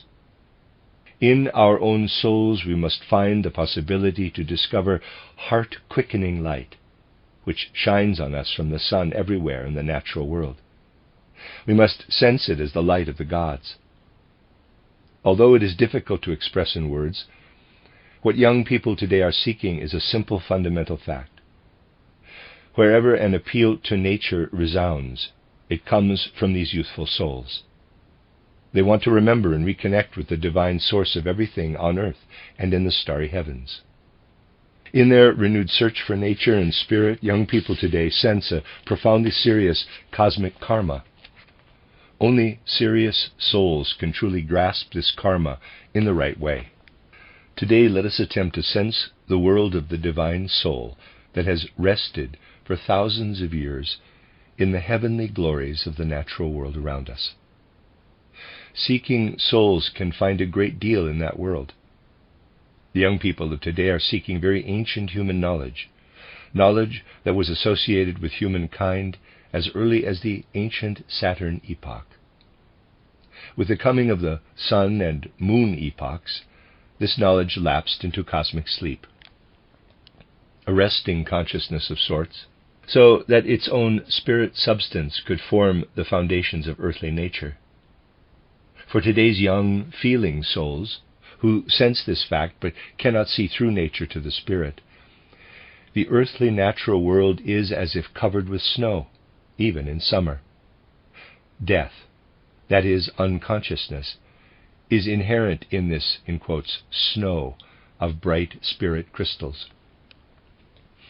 It challenges the human soul to sense the fiery activity of the living Word, which dates back to even more ancient times, radiating from the earth's center deep beneath its soul covering of ice. Rousseau's time smoldered with desire for nature.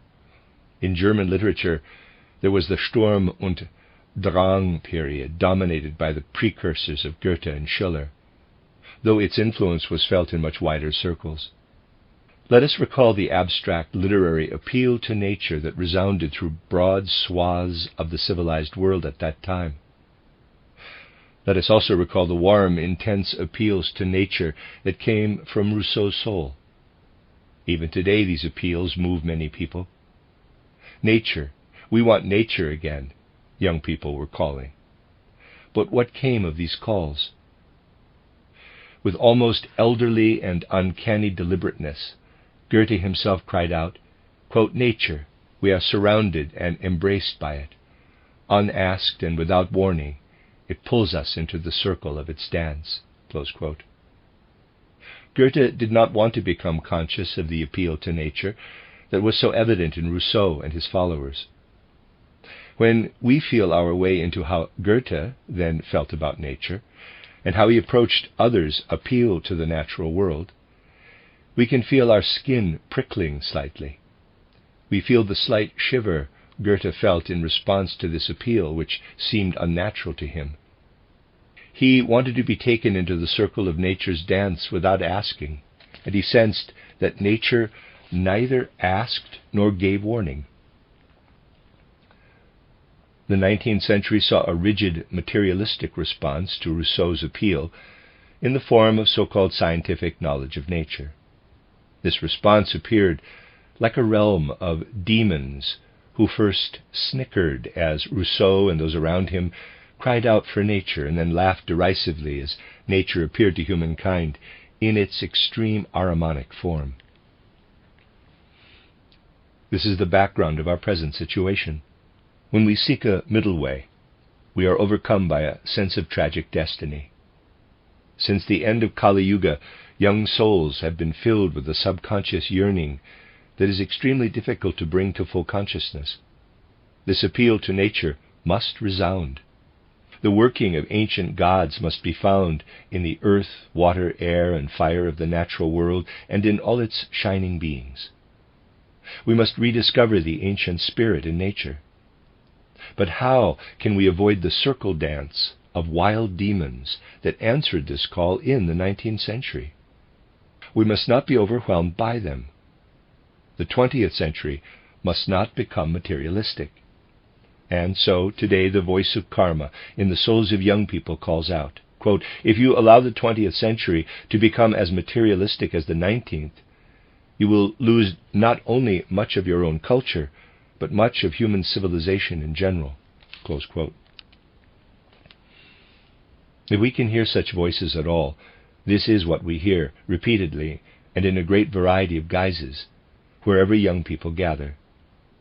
It makes many members of today's youth movement feel uncertain, pulled first in one direction and then in the other.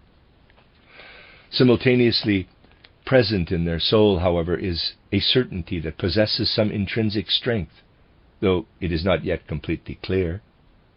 We must not allow this strength to be broken. Anthroposophy can help, because it believes spirit can be perceived concretely in all the details of the natural world, in plant roots, in the activity of light above the plants, in the warmth that streams its blessings through them.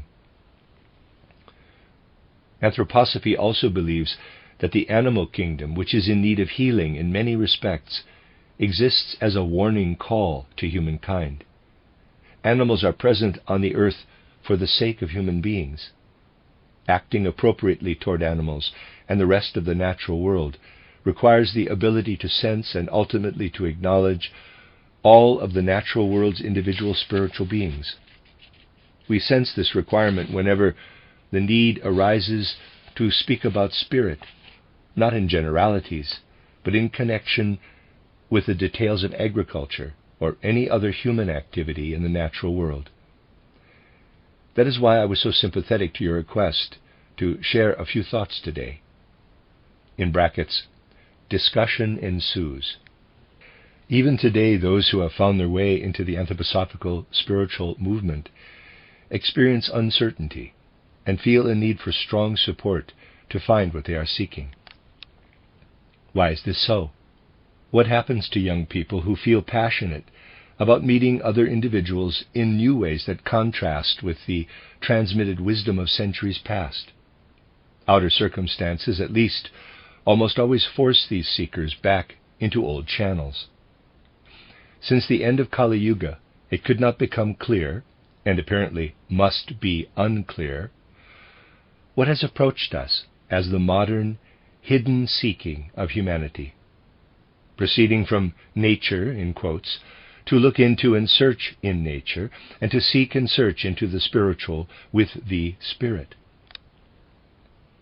As you may know, our good friend Mr. Ritter has told us about growing up as a farmer's son and then outgrowing his peasant roots. Outgrowing one's peasant roots was something of an archetypal phenomenon at a time when some of you were not yet conceived and others were infants in the cradle. That was the beginning of the age of uncertainty. By now, agrarian life, as it existed for centuries, is nothing but a myth. On the psychological level, this life was totally different from our abstract science or our modern culture as a whole. The peasants of old were really much more spiritual than modern scholars.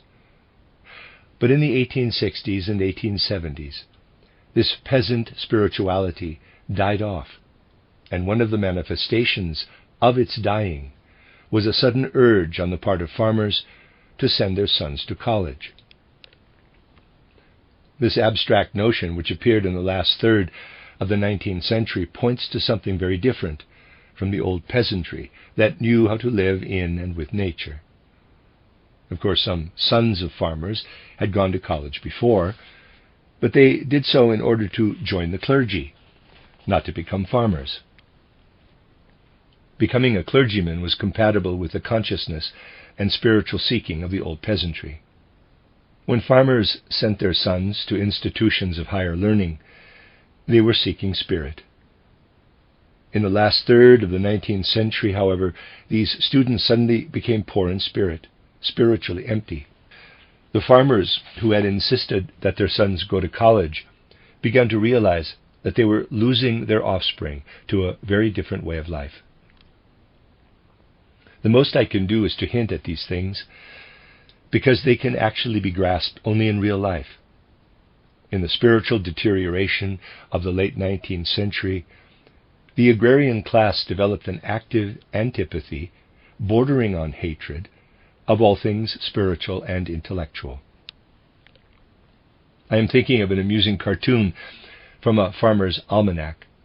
Although it was probably conceived by some journalist, it is nonetheless characteristic of the attitude among farmers in the 1870s and 1880s, when farmers' associations were being founded in Central Europe. This cartoon shows a representative of one such association pulling a pointed cap down over his ears and saying, quote, "We don't want no lawyers or teachers in the Farmers' Association," close quote. Farmers were no longer comfortable with academia in any form, including theology, and they thought the smart thing to do was to exclude the most common forms of scholarship from their associations. In the late 1800s, this view produced individuals who were actually mere images of human beings. With a few exceptions, the civilized world at the turn of the 19th to the 20th century was populated by images, not real humans. A time had come when what should have been the truth was perverted into its opposite in a very strange way. It was enough to make your heart ache to see these so-called truths. A good example is the theory that actively encouraged overpopulation in certain areas. The fact that many people were being born was taken as a sign of real progress, and this interpretation, in turn, encouraged increases in population. From the spiritual perspective, however, increasing numbers of souls were coming down to the earth prematurely, and these, in quotes, spiritual preemies, never really found their way to the earth.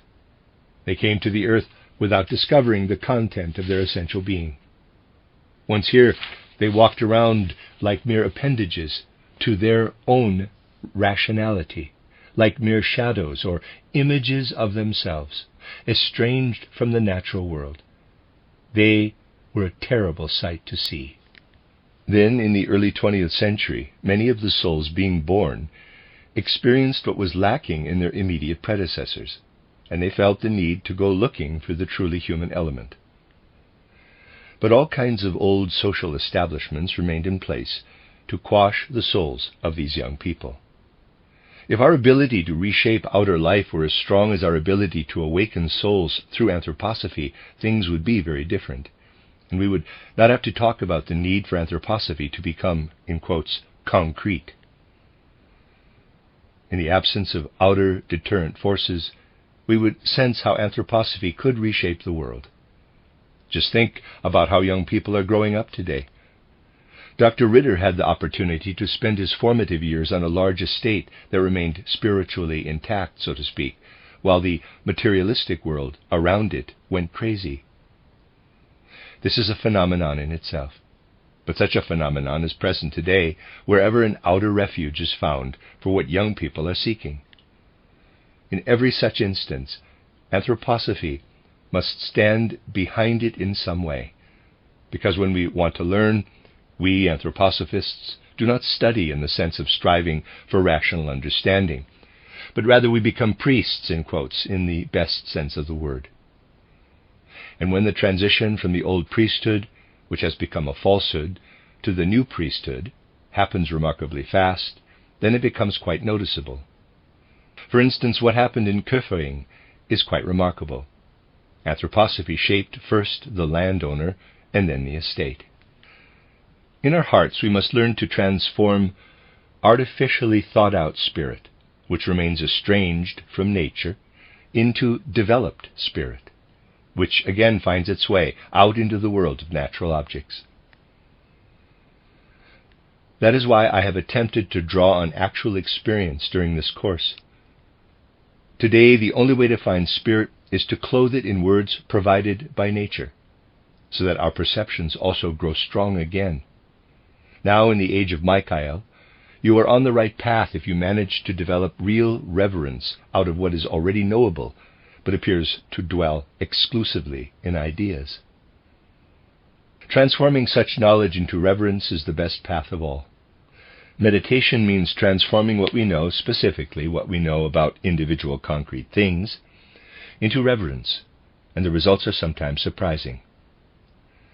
In making such statements, I expose myself to allegations of impertinence from those who grew old conventionally, rather than spiritually, in the course of the 20th century.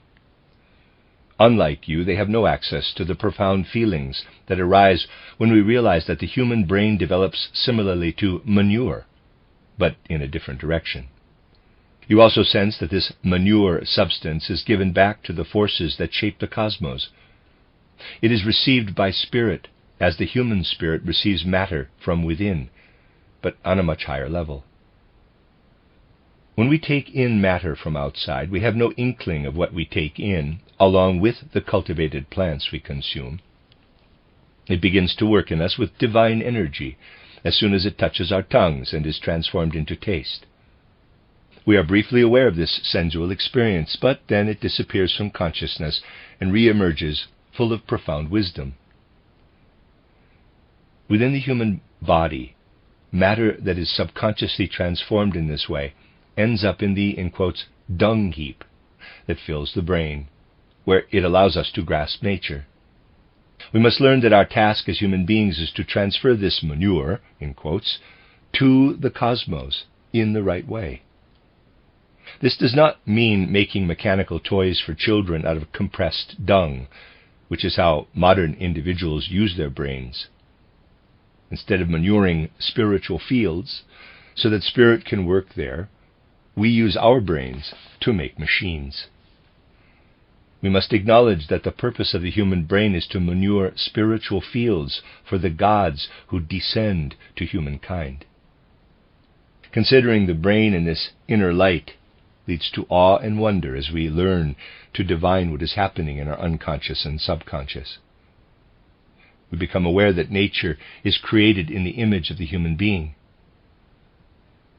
If we see nature in association with manure, we slowly and gradually become aware of the unconscious workings of the human body.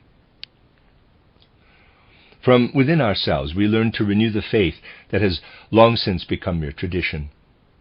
In our Roman-influenced age, faith, like so much of what comes down to us from ancient, nature-imbued, clairvoyant times, is not understood. For example, consider the saying, naturalia non sunt turpia. Natural things are not shameful. All things in nature are beautiful. If they do not seem so to us, it is simply because we cannot see or smell their beauty. Let us compare ancient and modern attitudes in this regard. Looking at Western culture as a whole, washing is a large part of how we in the West imitate nature. Of course, washing is a good thing, but in Europe and America we do enough of it to wash nature away altogether. We dull our senses with washing. You may recall that the ancient Egyptians also did a great deal of washing. Their purification was somewhat forgotten in Greece, though it was reflected to some extent in the concept of catharsis. What does all this mean? It means that when we are surrounded by the natural world of the Earth's surface, we are in the belly of the cosmic being. Knowing this, we regain a sensation that I myself experienced only as a very small child among metal miners in the mountains. Some of them knew that they encountered spirits underground that could not be found on the surface. They encountered the living thinking of the Earth's interior, the organs with which the Earth dreams and thinks about the universe. When miners looked heavenward, they saw abstract stars, but when they became somewhat familiar with what lay beneath the Earth's surface, they saw truly living images. When we succeed in restoring this element of feeling to our cognition, which had become dead and desolate by the end of Kali Yuga, we gradually free ourselves from the shackles of time that constrain abstract thinkers. This is why I repeatedly point to anthroposophy as something that will allow you young people to connect with each other with special intensity. Anthroposophy first appeared to people who grew up surrounded by godless thinking, and these people also approached anthroposophy abstractly. Consequently, anthroposophy was well understood in the early 20th century, but in a rather abstract way. By destiny, not coincidence, the first anthroposophists were retirees. Those of us responsible for anthroposophy experienced repeatedly that people still active in ordinary careers in our culture might be attracted to anthroposophy, but did not become anthroposophists, somehow imagining that they might be of more use to anthroposophy if they did not become members. Typically, they joined only after they retired. We experienced a certain tragedy in the influx of members of this age group. Then came a very difficult time, the second decade of the 20th century, when middle-aged people should have become active but failed to do so. These middle-aged people were left dangling between getting their doctorates and retirement, so to speak, though we saw this phenomenon among proletarians and farmers as well as academics. They never really found their direction. To be sure, they were members of the Anthroposophical Society. They saw the need for activity based on anthroposophy. Then they faced the need to develop a threefold order in the body social as a dwelling place for spirit nature. If threefold social order had captured their hearts, this would have happened, but it failed. We were dealing with adults, people who had finished school but were not yet retired. This is the unique tragedy of that generation. In any case, it proved impossible to move forward, and the more so because that generation stands there like an abyss between retirees and young people who no longer have much respect for diplomas. Nowadays, people get diplomas as a matter of habit, but in the 1860s and 1870s, diplomas hanging on the wall counted for much more than actual spirit-pervaded, flesh and blood human beings. This attitude has vanished. When I meet young people today, I often have to think of a friend I met when he was in his late 50s. At the age of 46, having become something of a success in a small city, he wanted to marry the woman he had fallen in love with at age 18. But the church containing his birth registry had burned down, and he was unable to marry because he could not obtain a birth certificate. At that time, you had to be entered in a registry somewhere and get certificates to prove that you existed. No one paid any attention to your actual presence. All that counted was the official documents saying you exist. Young people today are no longer so impressed with certificates, diplomas, and other forms of documentation because they have no faith in the competence of those issuing them. More typical today is the enthusiastic striving of more spiritually inclined young people, including proletarians. But these young people feel separated from old people as if by an abyss, and that abyss is made up of middle-aged adults who were between the ages of 25 and 48 during the first decade of the 20th century. Individuals in that generation had an excellent chance of not remaining human, of being reduced to the trappings of their class or profession.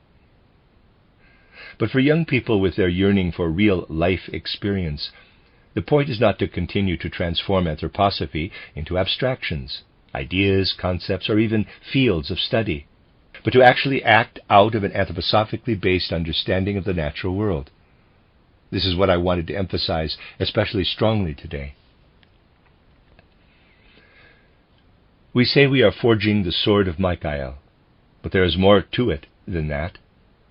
In the esoteric world, the Michaelic sword we are forging must be placed on an invisible underground altar, where it can be found by receptive souls. This is what we learn as we become familiar with subterranean natural powers. You can help make it possible for increasing numbers of souls to find the sword of Michael. Forging this sword is not enough. We accomplish something worthwhile only by making it possible for people to find it. As young people, you must be strong yet modest in the conviction that you are karmically called upon to seek and find Michael's sword. That will give you what you are looking for in gatherings like today's. And it will also help you understand what I said today about anthroposophy and the difficulties of those left hanging between getting their doctorates and retirement. If you think of it in great images, that is, in an appropriately instinctive and pictorial way, so that the terrible Ahrimanic spirit of abstraction cannot touch you, you will then understand, as people in the 19th century did not, why two words, wander and Vogel, were combined to describe the striving of young people.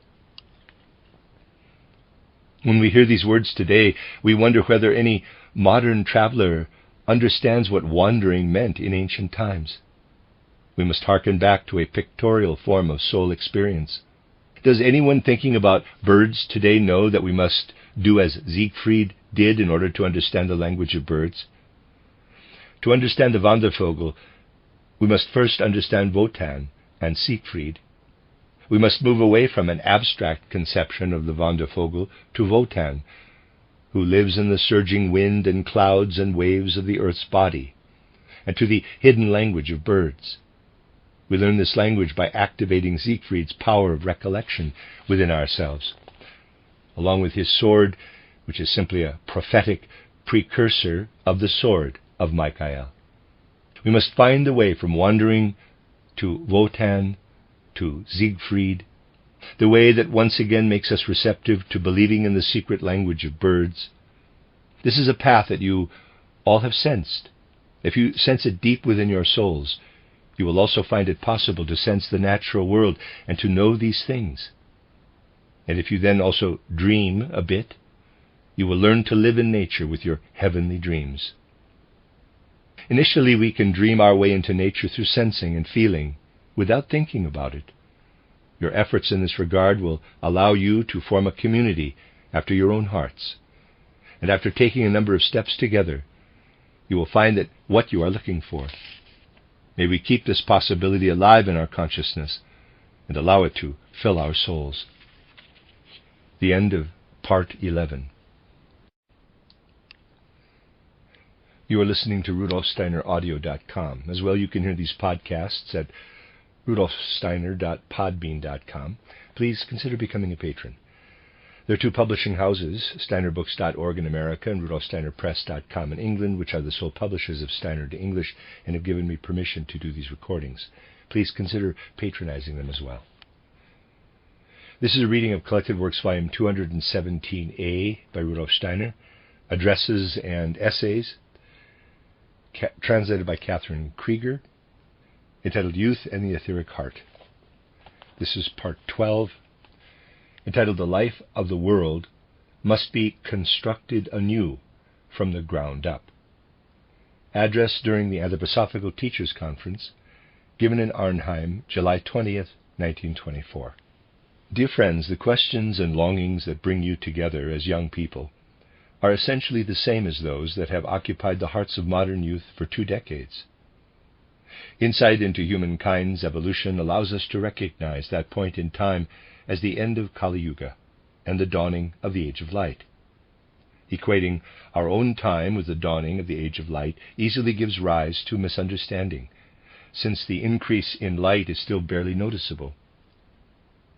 In fact, we might say that circumstances have become even darker and more confused since the turn of the century.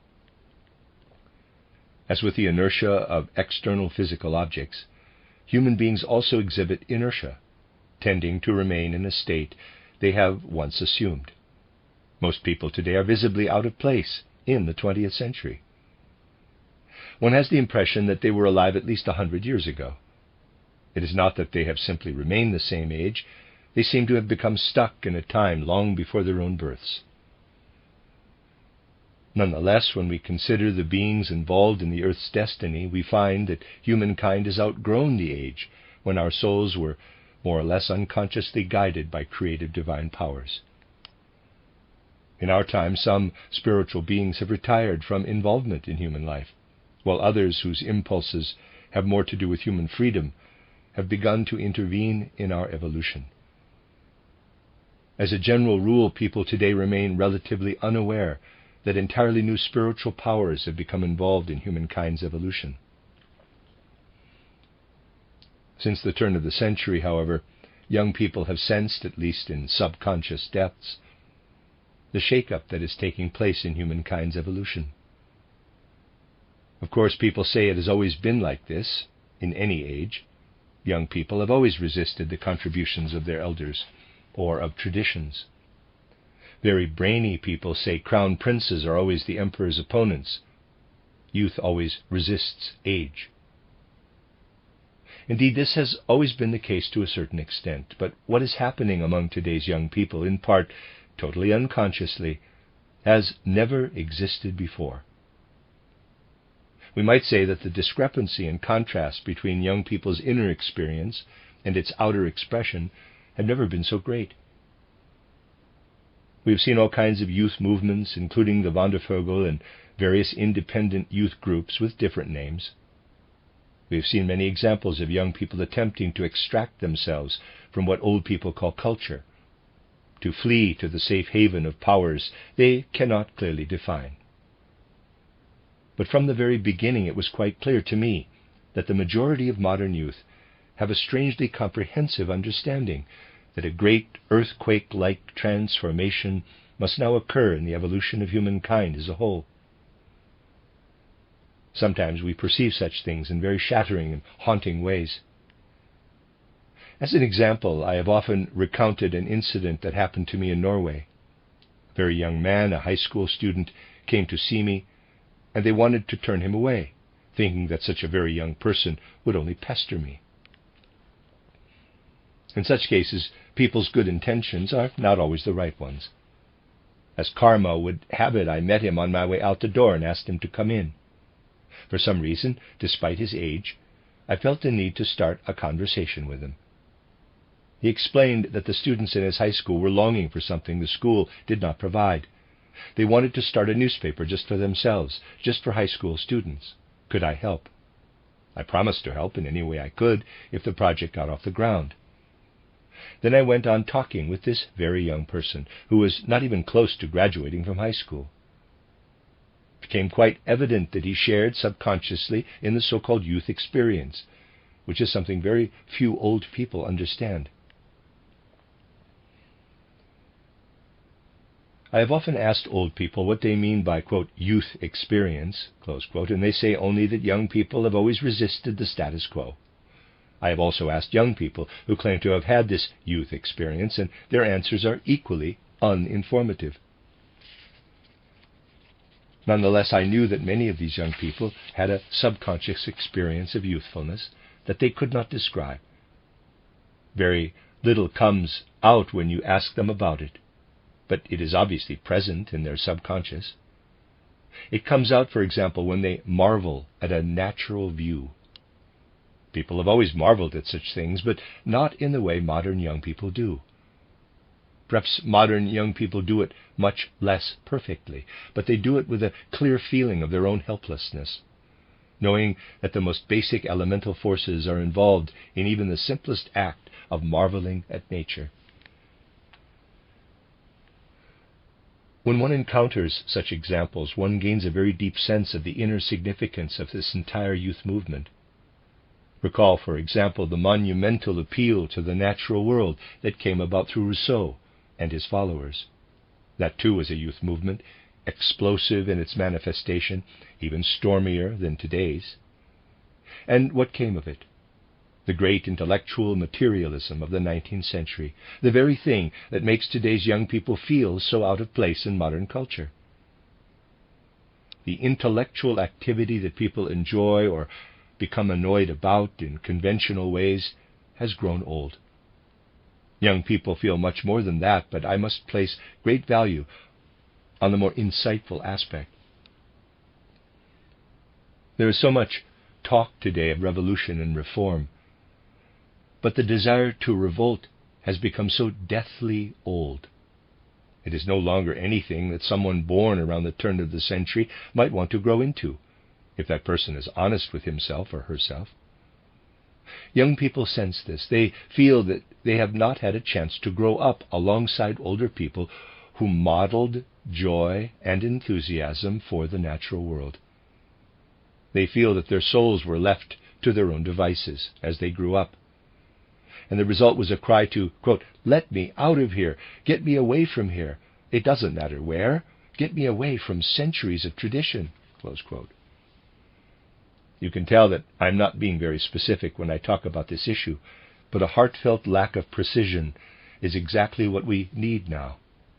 Our accustomed materialistic intellectual clarity would only falsify the issue. When I observed the dawning of this youth experience, I could tell that it was different from the experience of the young people of the 1870s, who also behaved with youthful enthusiasm and saw their elders in shades of gray.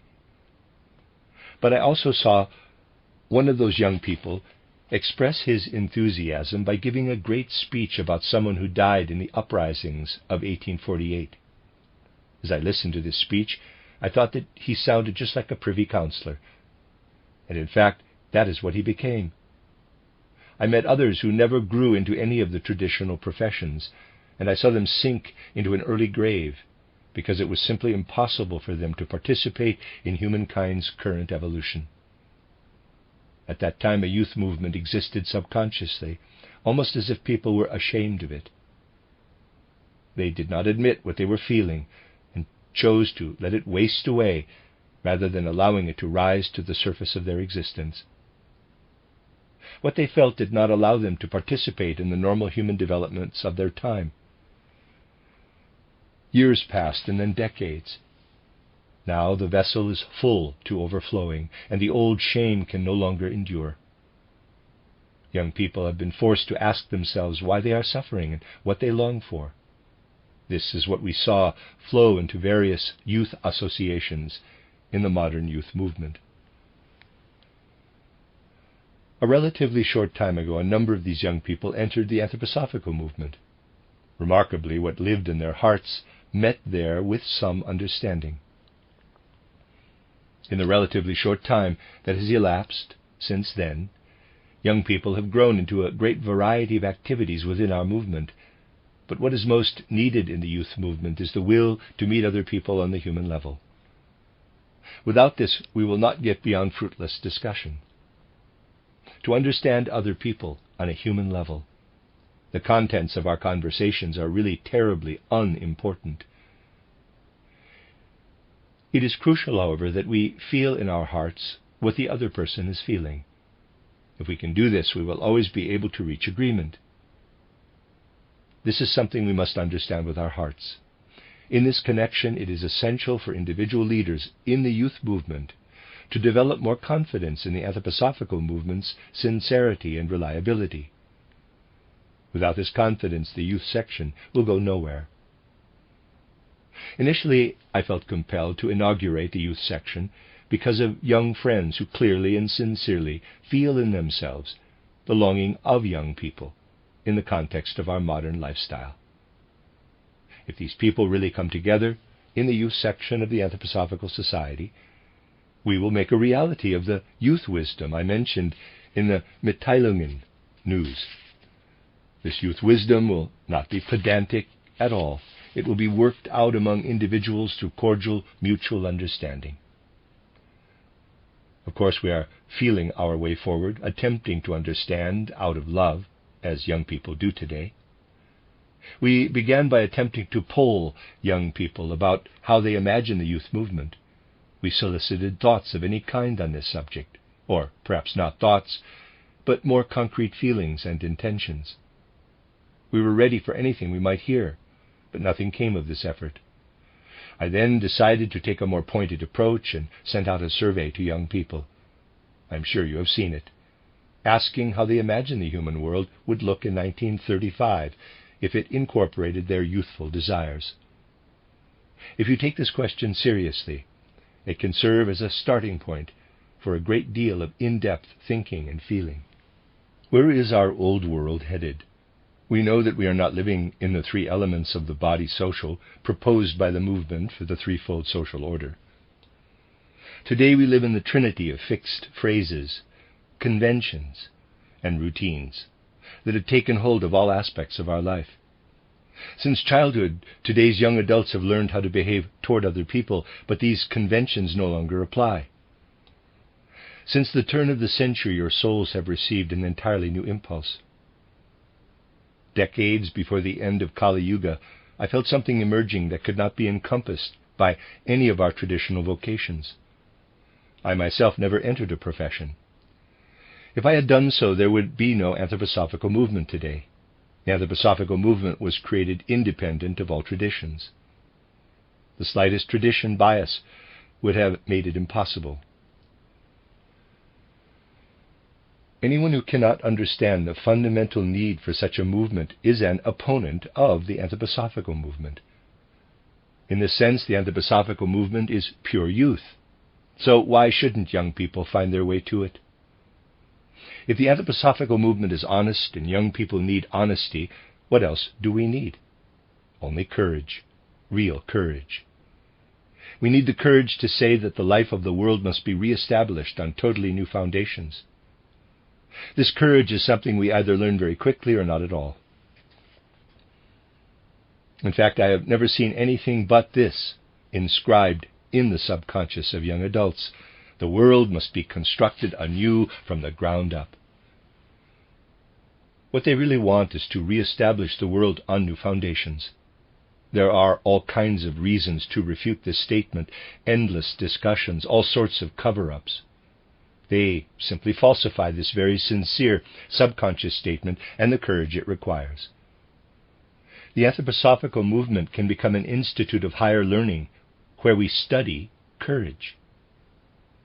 Admittedly, it is difficult for the anthroposophical movement to serve as the school of courage today, because for many people, our movement is a sideline, not the first priority in their lives. This is evident in the form of our public conferences. Increasingly, we are invited to give courses at places in the countryside where people spend their summer vacations. Why not offer anthroposophy instead of the usual concerts? As such, there is nothing wrong with this arrangement, but it is a symptom of the absence of the pervasive courage required to come to grips with concrete issues, to really unite with the spirit of anthroposophy rather than its shadow. It is a matter of feeling. My intent is not to criticize, but simply to point out symptoms. The youth movement must be able to find a connection to the impulses of the age of Michael, which I described yesterday as the great goal of our century. To do so, however, young people must learn to descend deeper into themselves and to avoid dreamy abstractions of all sorts. At that point, great problems appear. Materialistic intellectuals do not understand when we say that Michael has lost cosmic intelligence and remains above. Now that Michael appears without the cosmic intelligence he formerly held in trust, it is up to human beings on the earth to win it back for him and with him. Today such statements are frequently taken as abstractions in poetic disguise, which they are not. Young people who understand themselves will also understand these statements. It is essential to realize that spirit is real, and that we must learn to communicate with it. It is also important to understand that spirit behaves differently now than it did not long ago. A century ago, sunrise was a misty semblance of the spiritual world, and people understood that spirit was alive behind it. Formerly a faint shimmer, the semblance became flaming as the 19th century progressed. Flames emerged from the semblance, and it is simply not accurate today if we follow Herder's or Goethe's example in describing a sunrise.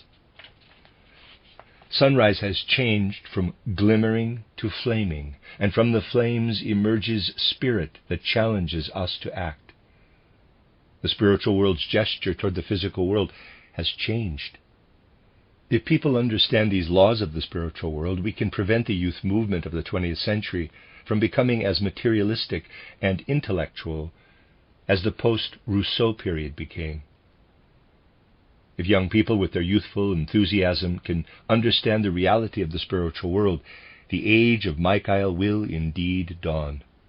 If they cannot, the 20th century's materialism will be infinitely greater than what transpired after Rousseau.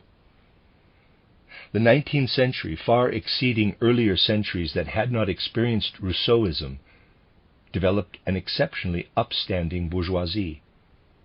We talk a lot here about the principles of Waldorf education and a new science of education, but the most important point is to continue growing.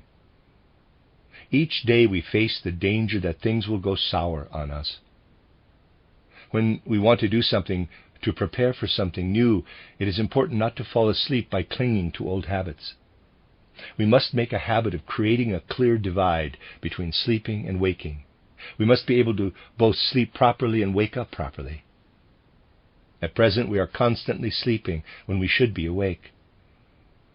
Our constitution does not allow us to realize that unless we repeatedly wake up anew, all of our reform movements and revolutions will do us no good at all.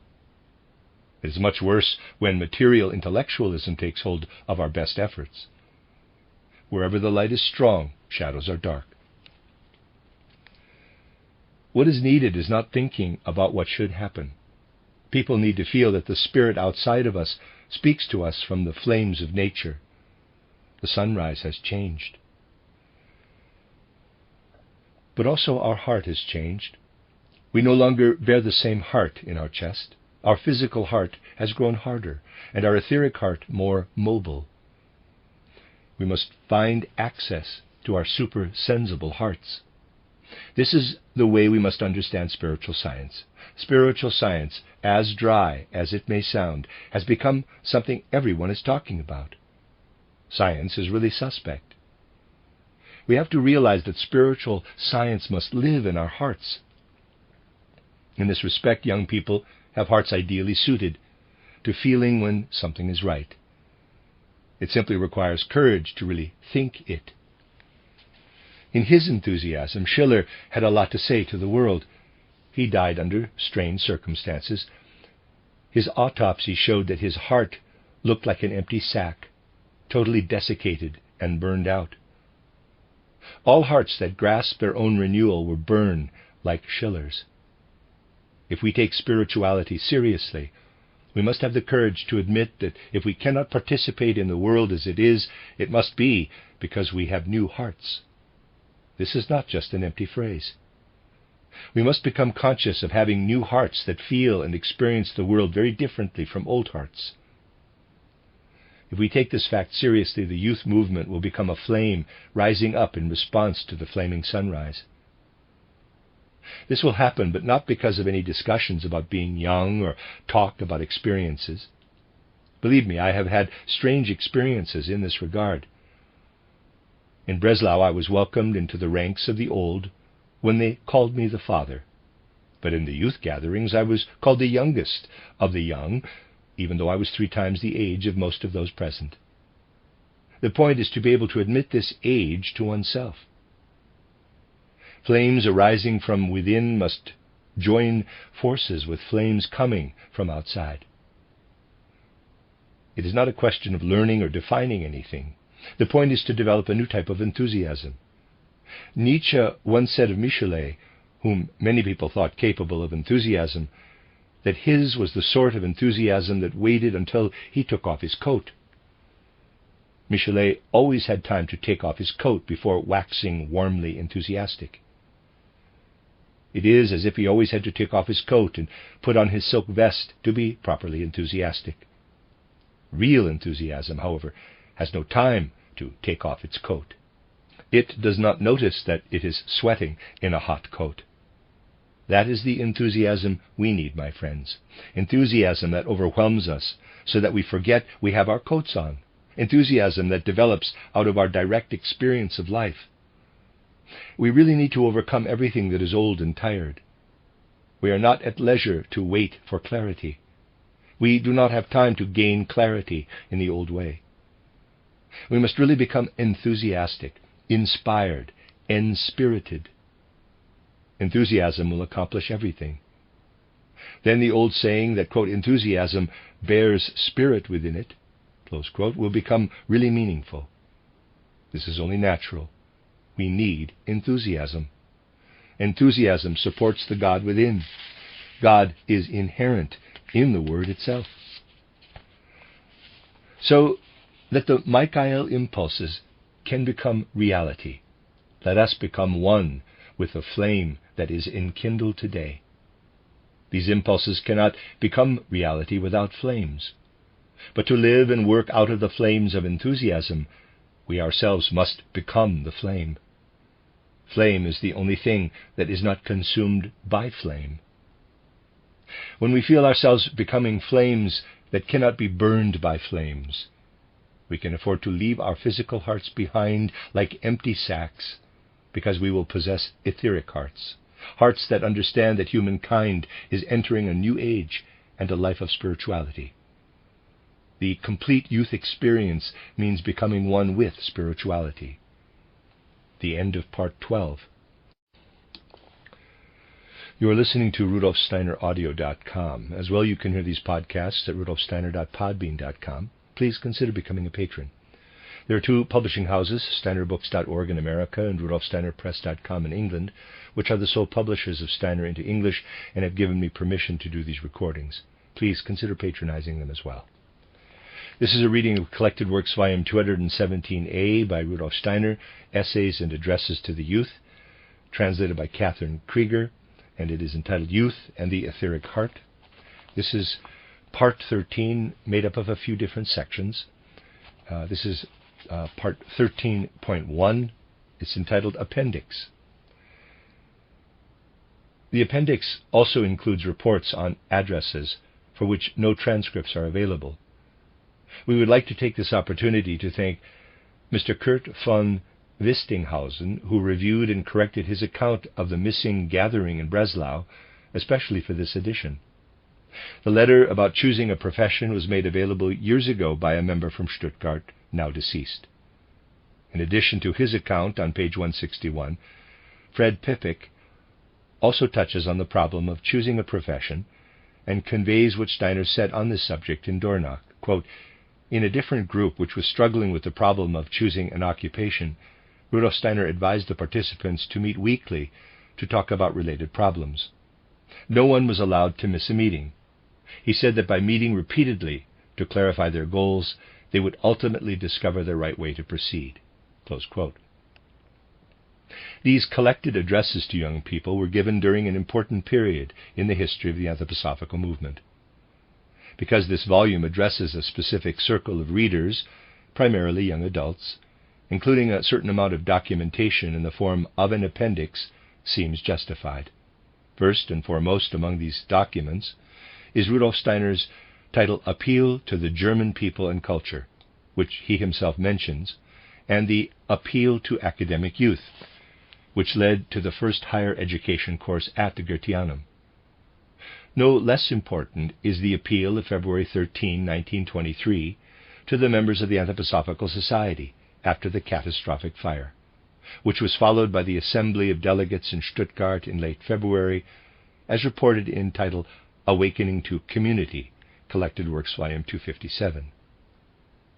During this assembly, Steiner suggested establishing an independent Anthroposophical Society alongside the Anthroposophical Society in Germany. This unexpected bit of advice posed new problems for both societies. In a memorandum, Steiner formulated the principles meant to provide the basis for unification, as surprising as it may sound. As he explained in an address to the delegates on February 28, quote, "As we know, it is impossible for these two groups to reach agreement. Therefore, what I am suggesting is not a split in the society, but a means of uniting it. When we stand on spiritual scientific ground, we unite by differentiating and individualizing, not by centralizing." Close quote. This memorandum, therefore, is a very valuable document that has lost none of its formative power, as the circumstances surrounding its writing recede into the past. In conclusion, we print two sets of notes by Maria Stakosch-Giesler, a painter who attended the two lectures during the Stuttgart youth course in October 1922 and recorded her recollected images. She emphasizes, quote, "In this youth course, Rudolf Steiner was attempting to awaken artistic sensibilities in his audience, so these lectures dealt with painting and the world of color." Close quote.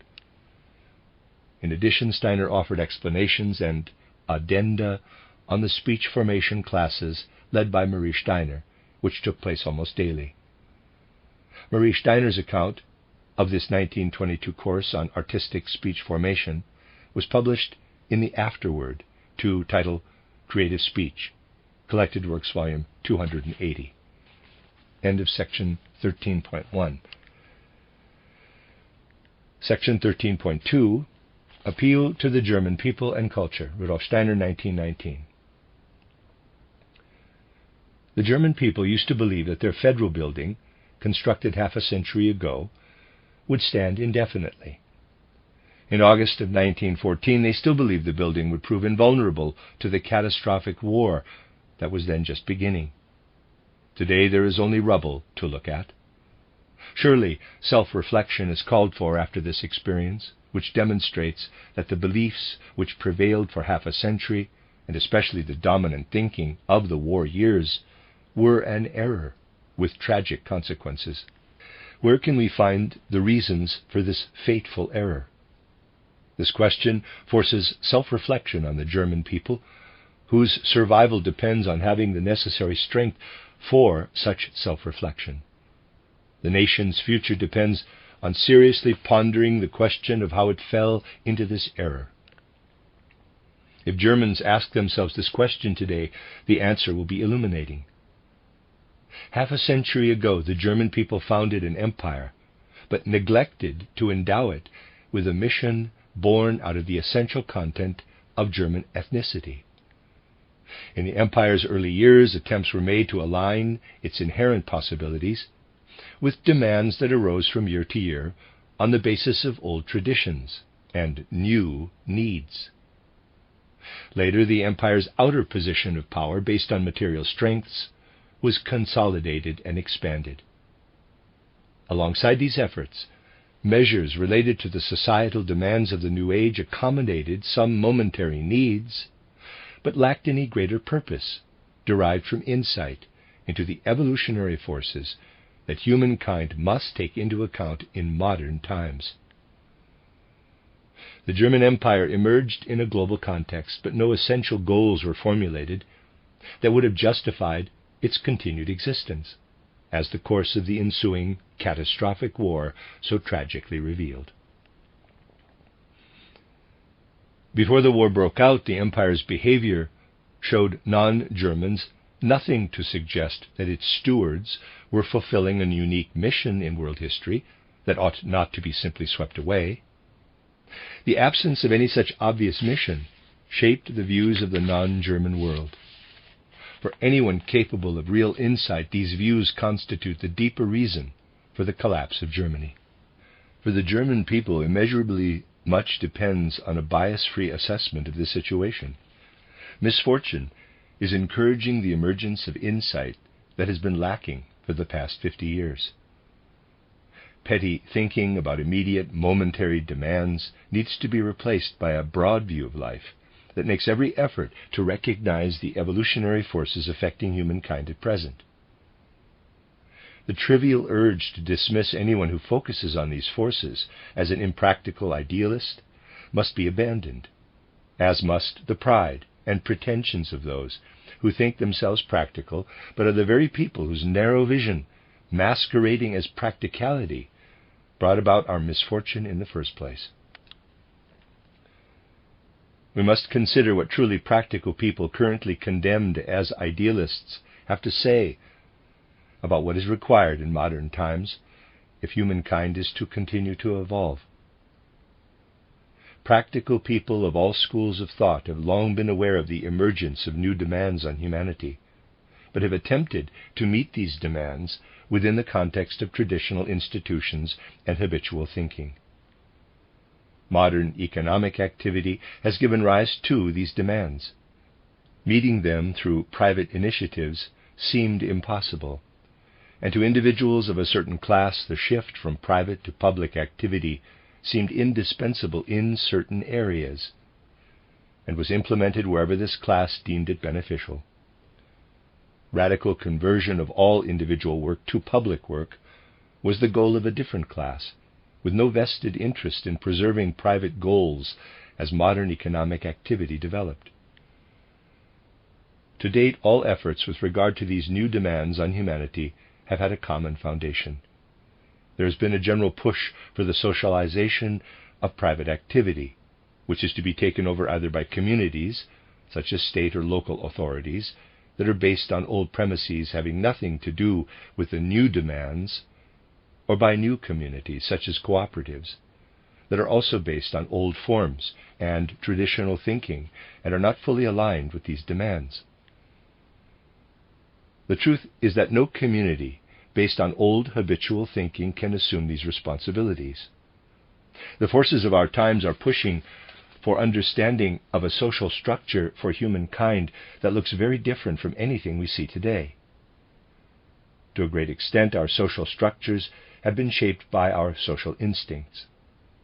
It is the task of our time to become fully conscious of the forces involved. Like the natural body, the body social is made up of different systems. In the natural body, thinking is a function of the head, not the lungs. Similarly, the body social must also be divided into different systems that cannot assume each other's functions. They must work together while preserving their independence. Economic activity can thrive only if it develops as an independent part of the body social, according to its own forces and laws, and only if its structure is not confused by the effects of another part, such as the political system. The political system must coexist with, but be totally independent of the economic system, just as the natural body's respiratory system coexists with the head. These social systems cannot interact healthily if the same legislative and administrative body governs them both. Each must have its own legislative and administrative organ, though these organs must interact. Of necessity, the political system destroys economic activity by attempting to control it, and the economic system loses vitality when it attempts to become political. In addition to these two systems within the body social, a third must also develop completely independently and on its own terms. This is the system of cultural productivity, which also includes the cultural portions of the two other areas. This third system must have its own lawful governance and administration.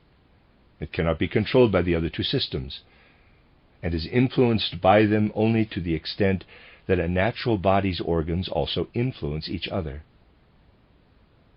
Already all of the details of what has been said here about the necessities of the body social can be scientifically substantiated and worked out. These brief remarks merely offer guidelines for all those who wish to pursue these needs. The founding of the German Empire occurred at a time when these new needs were beginning to appear to humankind. The empire's administration did not understand how to endow it with a mission based on these needs. Such a mission not only would have provided the appropriate internal structure, but also would have justified external policies allowing the German people to live in harmony with other nations. Now, however, misfortune must lead to mature insight. We must develop the will to establish a body social based on current possibilities. Germany must not present itself to the outer world as it did in the past. Independent representatives of its cultural, political, and economic systems must meet with those who vanquished the old Germany, which was an impractical hodgepodge of these three social systems. In spirit, we hear so-called practical people brooding over the complexity of what has been said here. Merely thinking about the interaction of three corporate bodies is uncomfortable for them, because they choose to remain ignorant of life's real demands and attempt to shape everything according to the comfortable requirements of their own thinking. They must realize that if their thinking does not adapt to the challenges of reality, they will have learned nothing from our recent misfortune and will perpetuate it indefinitely. Dr. Rudolf Steiner. End of section 13.2, section 13.3, entitled Appeal to the Academic Youth Association for Anthroposophical Higher Education, Autumn 1920. Your fellow students address these serious words to you in serious times. As we find our way into academic knowledge and the academic system, we experience them differently than do those who had a hand in creating the status quo. With each day spent in academia, we experience a life-threatening power never encountered by those who have spent their entire lives there. The weight of this onerous burden derives from all aspects of academic knowledge and the academic system that prevent them from contributing positive energy to the collapsing cultural, political, and economic affairs of the West. As we see it, the academic system is facing the test of life itself. Will it pass? We cannot answer this question in the affirmative. Consider the individual disciplines. Theology is paralyzed by moribund dogmatism and a philological spirit that clings to externalities. Spiritual Christianity, wherever it has not been destroyed by a naturalistic view of Jesus, has become orthodox, literal belief. Both facets are equally foreign to the people. Both no longer have access to the hearts of broad classes of humanity. Like the natural sciences, law, political science, national economy, and all of the other sociological subdisciplines keep their gaze firmly fixed on end results and are incapable of finding the living springs of society's life and development.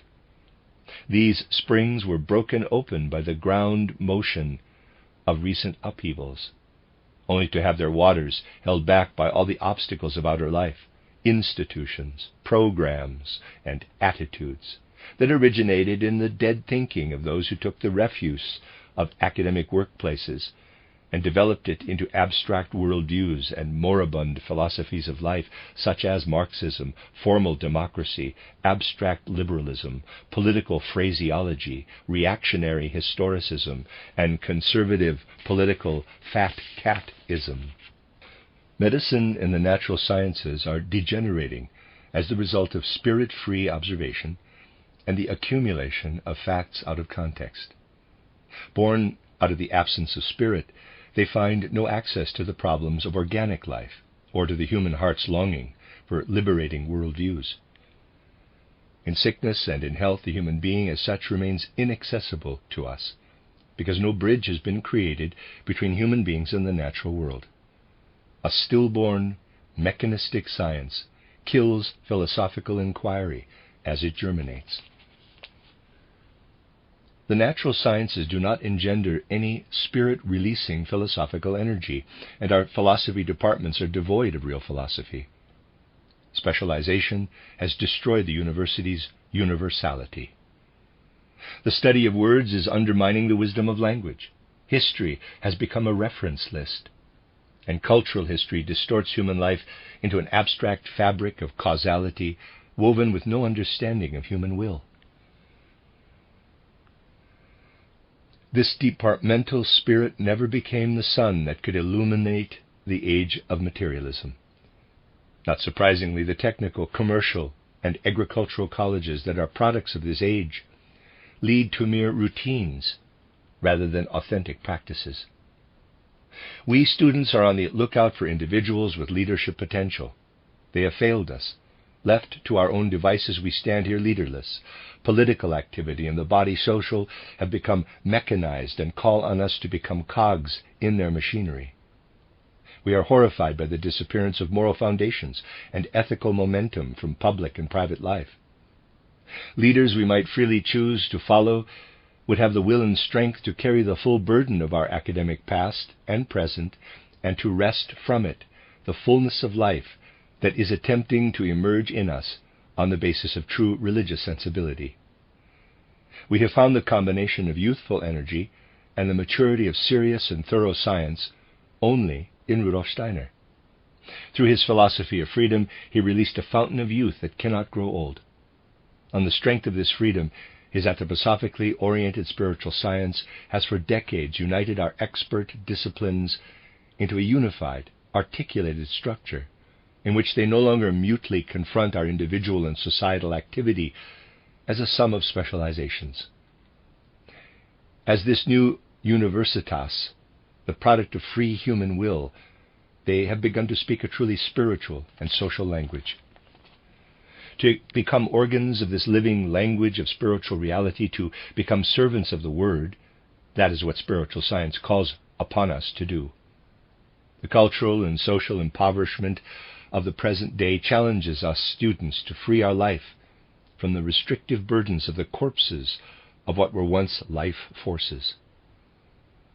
In his instructions on active self-education, and in the philosophical, spiritual, scientific, artistic, educational, social, and economic accomplishments culminating in the independent school of spiritual science at the Goetheanum in Dornach, Rudolf Steiner lays out a path that can lead to increasing independence for the core of our being, and to collaboration on the spiritual social development of community based on a unified core of comprehensive human, moral, and non-human natural reality.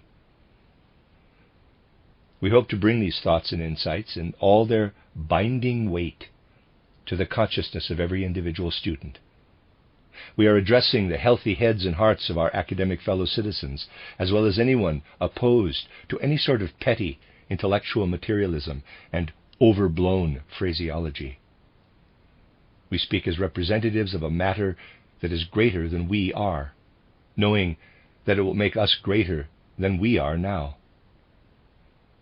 Everyone who understands these words as an appeal to their active sense of responsibility is asked to sign the accompanying card as a token of support for the impulse this appeal represents, with the understanding that the loosely knit community of signers is intended to serve as fertile ground for furthering spiritual scientific work and its fruitful social applications.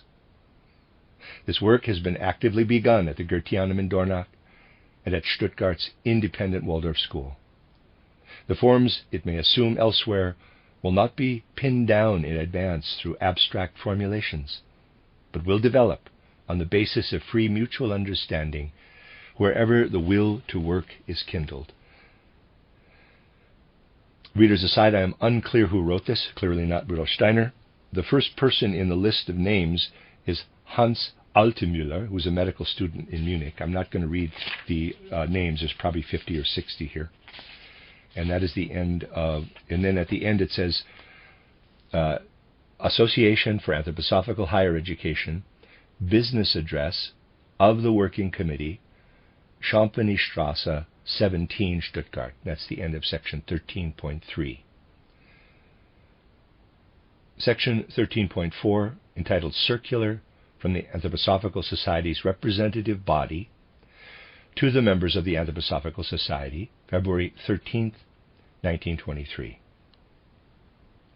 Dear friends, the Anthroposophical Society has entered a new phase of its development. It is up to us to grasp this new phase with full consciousness and to shape our anthroposophical work accordingly. In earlier years, it was enough to absorb the findings of spiritual research with open minds and receptive hearts, and to prepare a place for them in small circles. In recent years, the anthroposophical movement has increasingly become a world movement. For those who choose to represent anthroposophy in public, this state of affairs presents new challenges, owing in part to changing times and in part to anthroposophy's own inner progress. Since 1919, a number of individuals emboldened by the insight that anthroposophy can enrich all aspects of practical life have founded a series of enterprises based on the anthroposophical worldview and its implications for practical affairs. Dr. Steiner accommodated these initiatives in full confidence that those undertaking these ventures were committed to implementing them. The belief has become prevalent in the Anthroposophical Society that Dr. Steiner himself founded these enterprises. In view of this belief, it is our duty to emphasize that this is not the case. The full responsibility lies with the actual founders. Wherever anthroposophy is able to work out of its own inherent impulses, its fruitful consequences are evident. As with creations such as the recently destroyed Goetheanum and the art of eurythmy, which has undergone unprecedented development in recent years under the guidance of Mrs. Marie Steiner. These manifestations of anthroposophy have found recognition in the world as creations of universal human importance. Similarly, the independent Waldorf school and the educational approach based on anthroposophical spiritual knowledge have attracted great interest in Germany and beyond. In the field of economic activity, it proved possible despite opposition from outdated views, which is especially vehement in this field, for the company Der Kommandetag to develop in a way that allows it to accomplish its important task within the limits imposed on it by general economic circumstances. Dr. Steiner has indicated how scholarly work can be fructified by supersensible insights. As a result, however, our anthroposophical work has been charged with monumental tasks. Scientists can do justice to these tasks only by incorporating anthroposophical methods into their research, as Mrs. L. Kalisko of the Scientific Research Institute did in her work on spleen function. Anyone aware of the inherent difficulties of research in this area to date will welcome her discovery as the epoch-making beginning of a new understanding of the nature of the human organism. Dr. Hermann von Baraval's paper Zur Pädagogik der Mathematik und Physik, about teaching mathematics and physics, is an accomplishment of similar importance in its own field.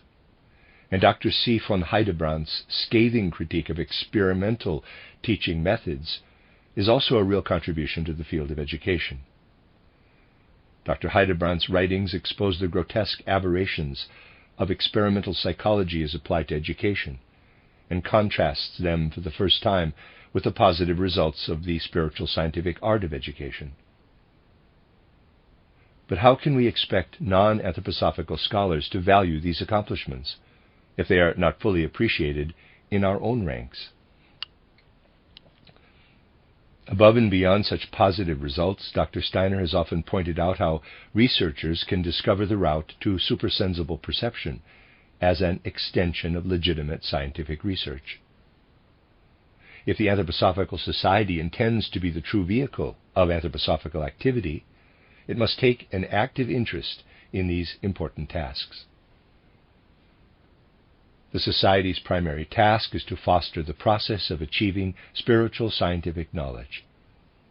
In many individuals, modern consciousness is now undergoing a transformation that threatens to drive them into psychological chaos that can be counteracted only by the formative power of anthroposophical work. Young people have an inherent potential for new developments. Their striving leads them out of the dull atmosphere of lecture halls, which has sometimes been evident even in our own higher education courses, in search of anthroposophy as such. Anthroposophy must accommodate their desire for healthy inwardness by grappling with insight, feeling, and moral and religious strivings. The older generation, already on the anthroposophical path of soul development, cannot experience opposition to younger adults, because such development awakens youthful forces in all souls. In our attempts at anthroposophical soul development, there is no distinction between young and old. Our opponent's campaign of slander demands a clear, factual, and energetically implemented counter-campaign. The opposition that first developed when Dr. Steiner founded Anthroposophical Spiritual Science would have remained relatively unimportant. Dangerous opposition has emerged only since 1919 and the founding of various anthroposophical ventures. The latter type of opposition uses the misguided assertions of former members in its efforts to get rid of anthroposophy once and for all. In this way, our unscrupulous opponents have dumped a flood of personal slander on Dr. Steiner. It is the job of the Anthroposophical Society, and especially of those who intend to represent any aspect of anthroposophy to the outside world, to energetically counteract these slanderous statements so Dr. Steiner can finally be effectively protected from such attacks.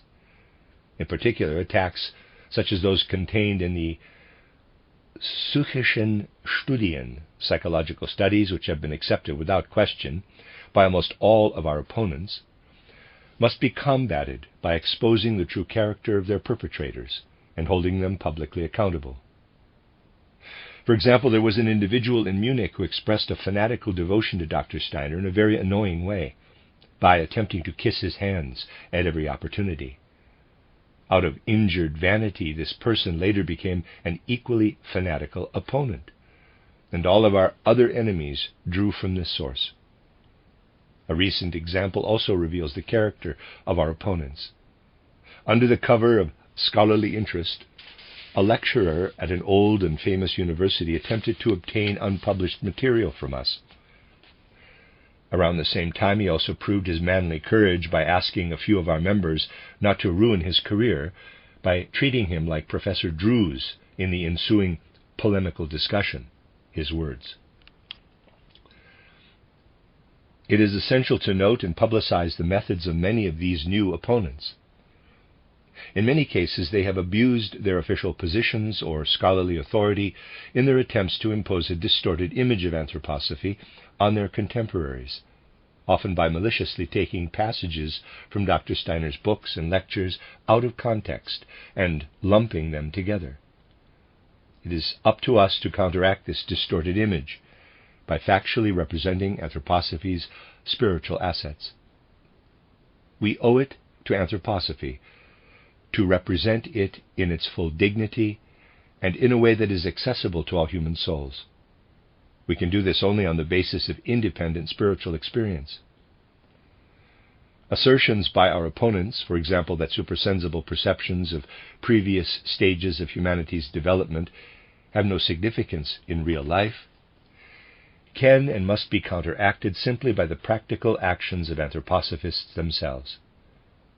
If such perceptions are cultivated by individuals and in our branch work, it will become evident what they have to offer in terms of strengthening the personality and illuminating our existence. Instead of being presented in abstract or dogmatic terms, knowledge of life before birth and after death will then be experienced directly as an ethical force. The re-enlivening of Christianity through the findings of anthroposophical research will no longer be experienced as debatable claims or uncertain promises when it is encountered in the very actions and attitudes of anthroposophists. Considering the strength of the opposition, it is equally urgent not to allow any vital spiritual forces available in the Anthroposophical Society to grow weak through isolation or worn out with conflict. These forces must be allowed to unfold fully in voluntary collaboration, and the Society's leadership must encourage and help anyone acting out of the spirit of anthroposophy to become as effective as possible in the service of our common cause. Human relationships among individual anthroposophists are essential. We must look for new, flexible forms that will allow the Anthroposophical Society to emerge from its at least partially self-imposed isolation and to communicate its spiritual assets in a great variety of ways. The Society's leadership must be supported and its flexibility preserved by an organization of active representatives who feel equally responsible for our work as a whole. In this appeal, we have done no more than outline the Anthroposophical Society's new tasks as we perceive them. We would like to submit these ideas to an assembly of delegates for advice.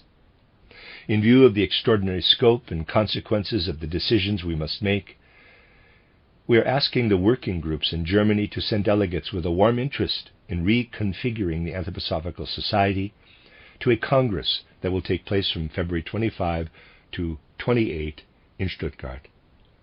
Until that time, we, the undersigned, will serve as the body responsible for the affairs of the Anthroposophical Society.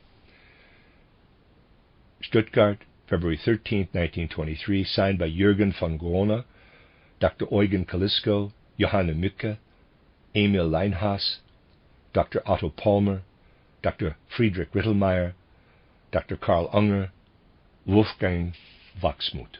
That's the end of section 13.4.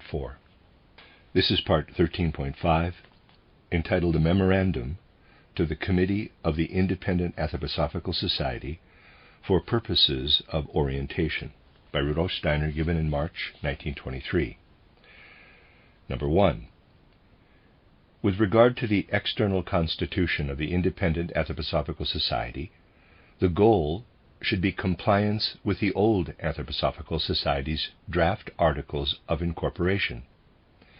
This will preserve the independence of diverse individuals within the Society, while ensuring that the Society is not constantly threatened with dissolution. Anyone who understands the draft articles in the appropriately flexible sense will find everything necessary in them. Number 2. The first necessary step is to identify all those who are already members of the Anthroposophical Society, and whom the committee believes to be coming from a perspective that would justifiably result in the separation of the Society as a whole into two groups. Mere dissatisfaction with the old leadership is not enough. Participants must be actively oriented toward an anthroposophical goal that the old leadership was presumably unable to achieve. Number 3. Members so identified will effectively constitute the independent Anthroposophical Society. Drawing from this membership, representatives acknowledged by the committee should then be appointed. Representatives should have an active interest in introducing anthroposophy into modern culture. In addition to members of the old society, these representatives may also include new members. But in the case of the latter, it is important to ensure that they have adopted the positive aspects of anthroposophy as the fundamental direction of their own lives. Individuals whose social interests are general and lack a significant anthroposophical element should not be appointed as representatives, even if they have been admitted to the society with the expectation that they will grow into real anthroposophists. Number 4. To a certain extent, involvement with the anthroposophical worldview should be a deciding factor in admission to membership. Initially, however, broad-mindedness must prevail with regard to admission into the general independent Anthroposophical Society. More rigorous standards should be applied only in the formation of more close-knit working groups. Number 5, the Independent Anthroposophical Society is intended to become an instrument for disseminating anthroposophy. It must give birth to lecture activity, institutes, and the other work of dissemination.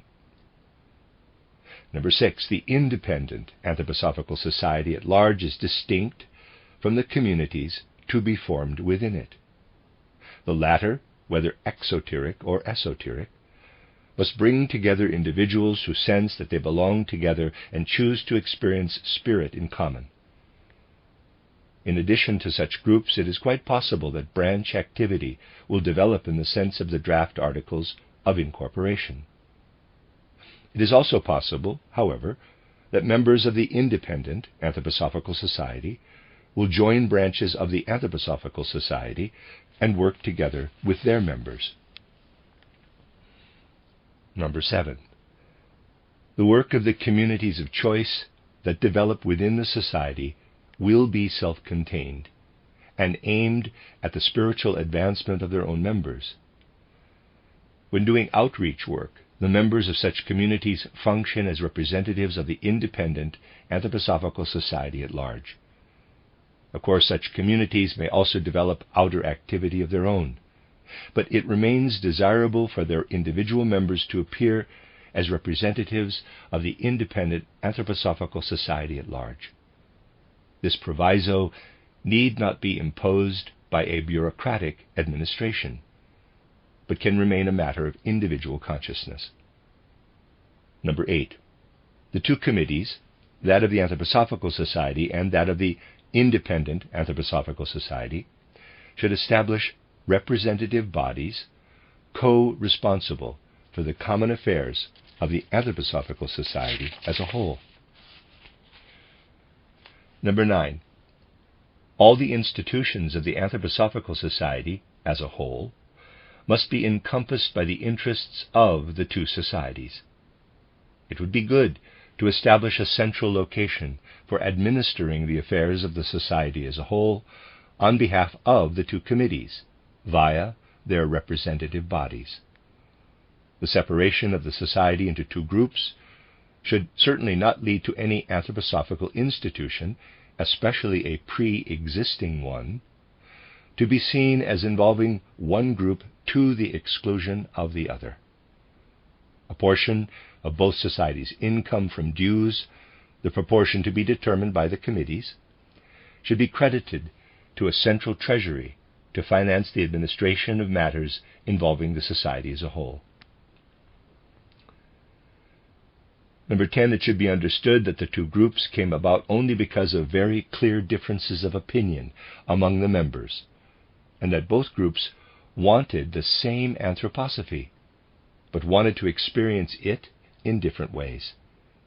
If correctly understood, the relative separation of these different opinions will not lead to divisiveness, but to a harmony that would not have been possible without the separation. Number 11. The Independent Anthroposophical Society should make no attempt to undo the historical forces governing the development of the Anthroposophical Society. Those who want independence must leave the independence of others untouched. The presence of imperfections in the old Anthroposophical Society must fuel, not continued feuding, but the formation of an independent Anthroposophical Society that avoids these imperfections, at least in the opinion of the relevant individuals. Number 12. All of the prerequisites are in place to guarantee that young people, in particular, feel comfortable in the independent Anthroposophical Society. Its working communities as independent groups of individuals who understand one another will form the basis for ensuring that no one in the independent Anthroposophical Society at large feels constrained in his or her freedom. By Rudolf Steiner. The end of section 13.5. Part 13.6. Report on the Dornach Youth Address of March 17, 1924, by Fred Poppick. No transcripts exist of the two addresses to young people given in Dornach on March 17, 1924, and in Stuttgart on April 11, 1924. We include here a report on the Dornach gathering by Fred Poppick, taken from Chapter 11, Old Young People, of his book Schicksalwege zu Rudolf Steiner, Destiny Paths to Rudolf Steiner. We then asked Dr. Steiner to meet with us. approximately 30 young people, primarily security guards and eurythmists, met one evening in the Schreinerei, carpentry studio, with Dr. Steiner and members of the Executive Council. Dr. Steiner introduced the evening and then asked us to speak. A number of us described how our experiences as young people differed from those of the older members. It was like a public confession. One person, telling about a friend who would have become a criminal if he had not found his way to Anthroposophy, demonstrated how that friend used to pound on the table saying, quote, "If life has no other meaning, we'll smash everything to pieces," close quote. Becoming a priest of the Christian community gave his considerable will forces a positive outlet. After several people had spoken in a similar vein, Rudolf Steiner came forward.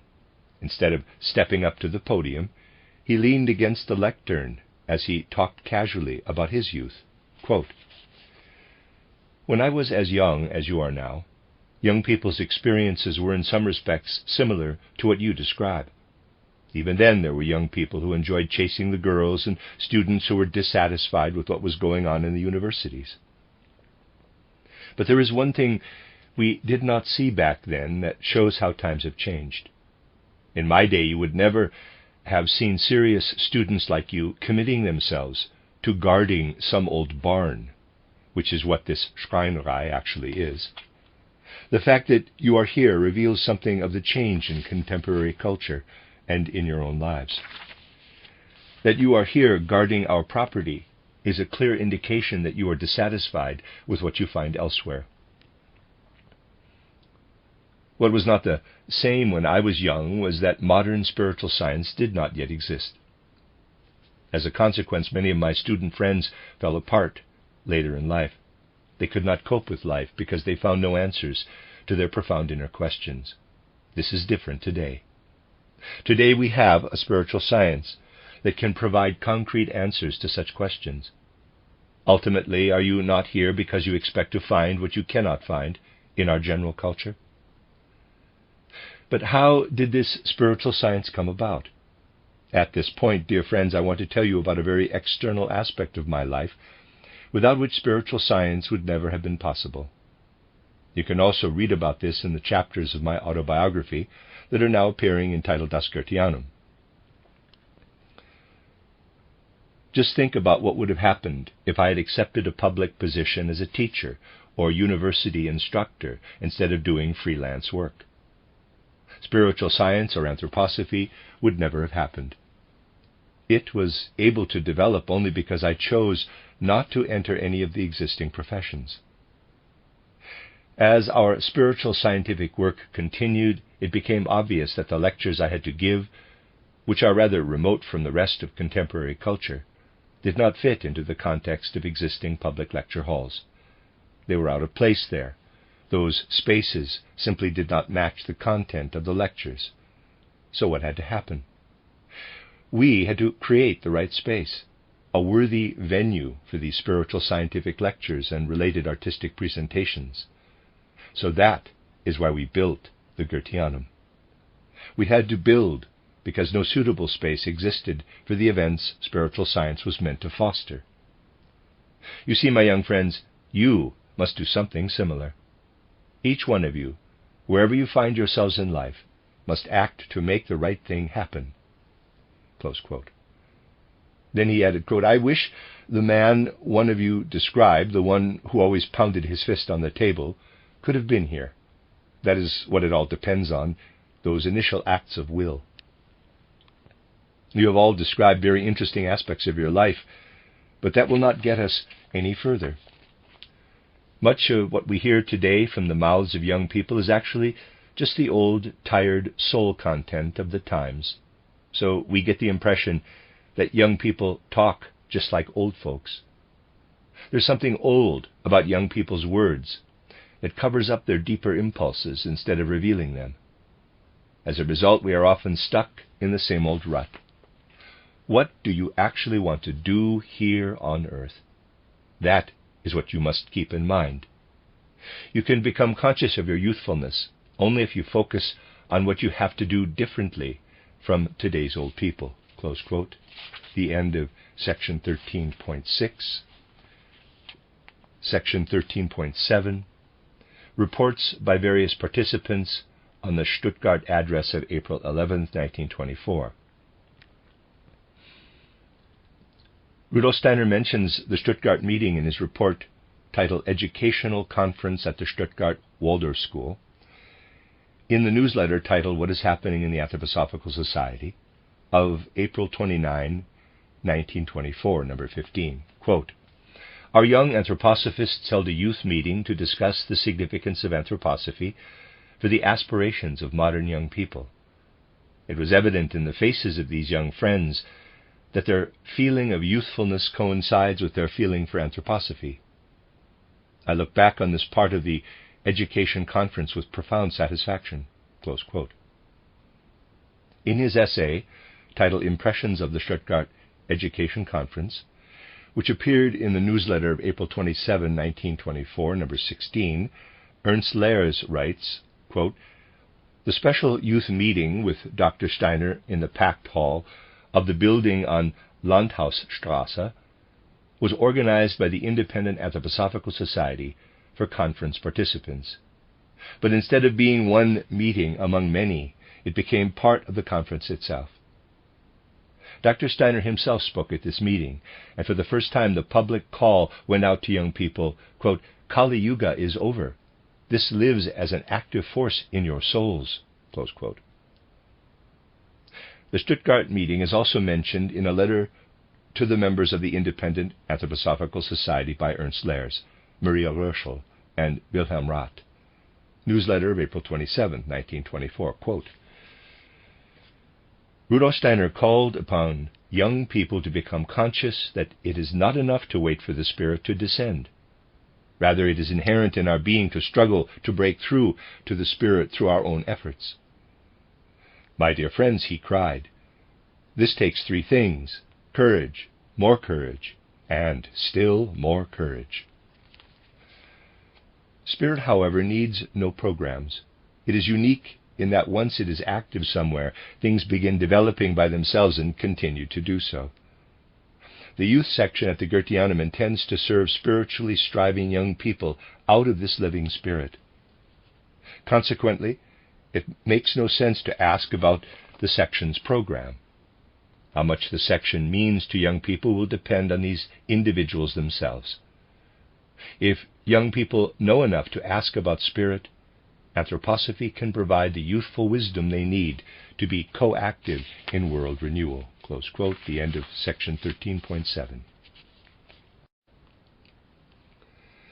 You are listening to RudolfSteinerAudio.com. As well, you can hear these podcasts at RudolfSteiner.podbean.com. Please consider becoming a patron. There are two publishing houses, SteinerBooks.org in America and RudolfSteinerPress.com in England, which are the sole publishers of Steiner into English and have given me permission to do these recordings. Please consider patronizing them as well. This is a reading of Collected Works Volume 217A by Rudolf Steiner, Essays and Addresses to the Youth, entitled Youth and the Etheric Heart, translated by Catherine Creeger. This is section 14, entitled Rudolf Steiner's Breslau Youth Addresses of June 1924, and this is written by Kurt von Wistinghausen. In the last year of his life, Rudolf Steiner had an encounter with anthroposophically aspiring young people that changed many of their lives. The meeting took place in Silesia in connection with the agricultural course at Koberwitz, near Breslau. On June 6, 1924, on the Friday evening before Whitsunday, a small group of guests were standing in the vestibule of Koberwitz Manor. We were in a festive mood as we awaited Rudolf Steiner's arrival. Count Kaiserlink picked him up at the main railway station in Breslau after his long trip. It was already getting dark when the car finally drove up. When Rudolf Steiner stepped out, we were all shocked by how unwell he looked. Although it was summer, he wore a winter coat, and the strap of his heavy briefcase cut deep into the dark fabric. My first impulse as the youngest one there was to leap forward to take the heavy briefcase from him, but a slight gesture clearly indicated that he had to keep it on his person. The rules of bourgeois courtesy and helpfulness did not apply here. As we learned later, the fat briefcase was full of membership cards, reissued after the Christmas conference. Rudolf Steiner had signed each one personally, his glance resting on each name. The next morning we asked Rudolf Steiner to meet with us in Breslau during the agricultural course. He agreed immediately, and expressed interest in our work with young people, who, for the most part, were not yet members of the Anthroposophical Society. The first meeting took place on June 9 in a music hall in the center of Breslau that had been made available to the Christian community. The members of the Executive Council who had made the trip to Silesia attended, as did several other older members. A second, somewhat smaller gathering took place a few days later in a school auditorium with almost no older anthroposophists present. Shortly after the agricultural course ended, an even smaller group of young participants met at Koberwitz to spend a blessed time with Rudolf Steiner and our hosts. There is no record of the second youth meeting, presumed to have taken place on June 11. This is probably due to the fact that at the end of the first meeting, Steiner expressed his pleasure that, quote, "no one is taking notes today," close quote. We young organizers were forced to confess that Mrs. Lily Kalisko was indeed sitting in the background writing down what he said. Laughing heartily, Steiner gave his approval, but the seriousness with which he expressed his original general intention, never, quote, "to permit printing of things that are best communicated from person to person," close quote, deterred the participants from recording his words in shorthand at their next meeting. Especially among young people, Steiner made a point of avoiding convention and allowing only the purely human element to work. Quote, "Speak frankly. I'm sure the Dornach Executive Council will listen attentively to what you have to say. We have much to learn from you as we develop the youth section, and so we will attempt to relate to you as sons, not fathers," close quote. In his words of welcome, the young chairman had chosen to address Steiner not as a grandfather to us young folks, but as someone who could teach us how to be young in the right way. Days earlier, in a large gathering of members, Steiner had been welcomed as the father of the Anthroposophical movement and had affably refused the title. Quote, "But fathers are old, or at least no longer very young. In Dornach I encouraged the young people to speak clearly and concisely, and a number of them stood up and spoke very sincerely. Then it was my turn to speak, and at the end of the meeting someone who knows me well told me that I sounded like the youngest of the young. That is what can happen today. First you are addressed as the old father, and then as the youngest of the young. But climbing up and down the ladder of age like this offers opportunities to see what is moving the hearts and minds of people of different ages." Close quote. The camaraderie with which Rudolf Steiner spoke to us was only an introduction to what was to come. We would not have dared to consider the spiritual basis of the connection between the spiritual stream he represented and the generation born after the turn of the century. Now he was talking directly about us. Quote, "You see, before we descend into physical earthly existence, our experiences in the spiritual world are much richer in content and much more powerful than what we experience on the earth. I do not mean to undervalue earthly life. Without it, freedom could never develop. Nonetheless, life between death and birth is much grander. Souls that descend to the earth, the souls living in you, my friends, have perceived a tremendously important spiritual movement that runs its course behind physical existence. In the context of the Anthroposophical Society, I have called this the Michael movement. Here, however, these souls had to find their place within a human race that actually excludes the individual or transforms the individual into a mask. The Anthroposophical movement attempts to look up from the earth to the Michael movement. Young people bring to the earth recollections of the Michael movement from pre-earthly existence. This is the karmic connection between our two groups." Close quote. With these words about Michael events in the spiritual world, Rudolf Steiner introduced a theme that ran throughout not only the Breslau youth meetings, but also the entire activity of his last years. the mission and the serious problems of the younger generation appeared in an unanticipated new great light. A new Michaelic age had dawned in 1879. With the turn of the century, the Dark Age, Kali Yuga, came to an end. Quote, "In essence, now that Kali Yuga has ended, the subconscious depths of young souls are crying out for spirit." Close quote. May the movement aspire to, quote, "the renewal of the constitution of the human soul," close quote, on the earth. In the question and answer session, which took considerable time on June 9th, the burning issue of choosing the right spiritually appropriate career came up. After dealing with the subject in terms of the Michael idea, Rudolf Steiner spoke decisively about the deadening effect of conventional careers and about the need to look outside one's work to find a way to the source of energy that shapes our lives.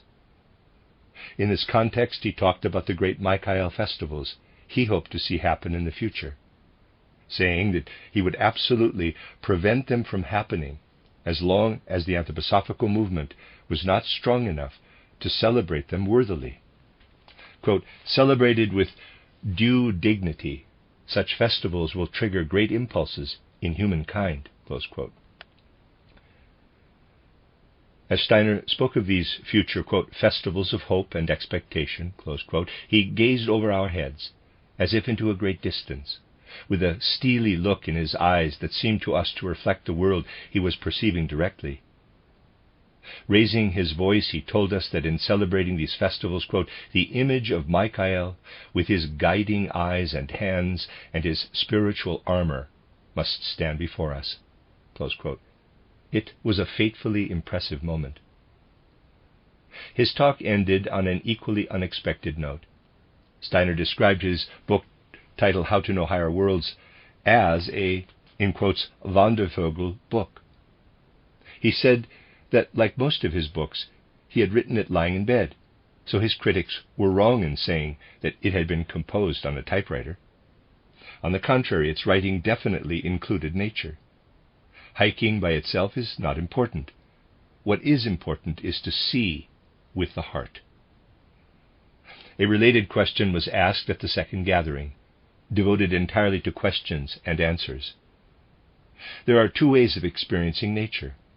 One, when you go out singing and talking and experience primarily yourself and each other, and the other, when you go out alone and attempt to read the shapes and lines of natural phenomena like letters in a script.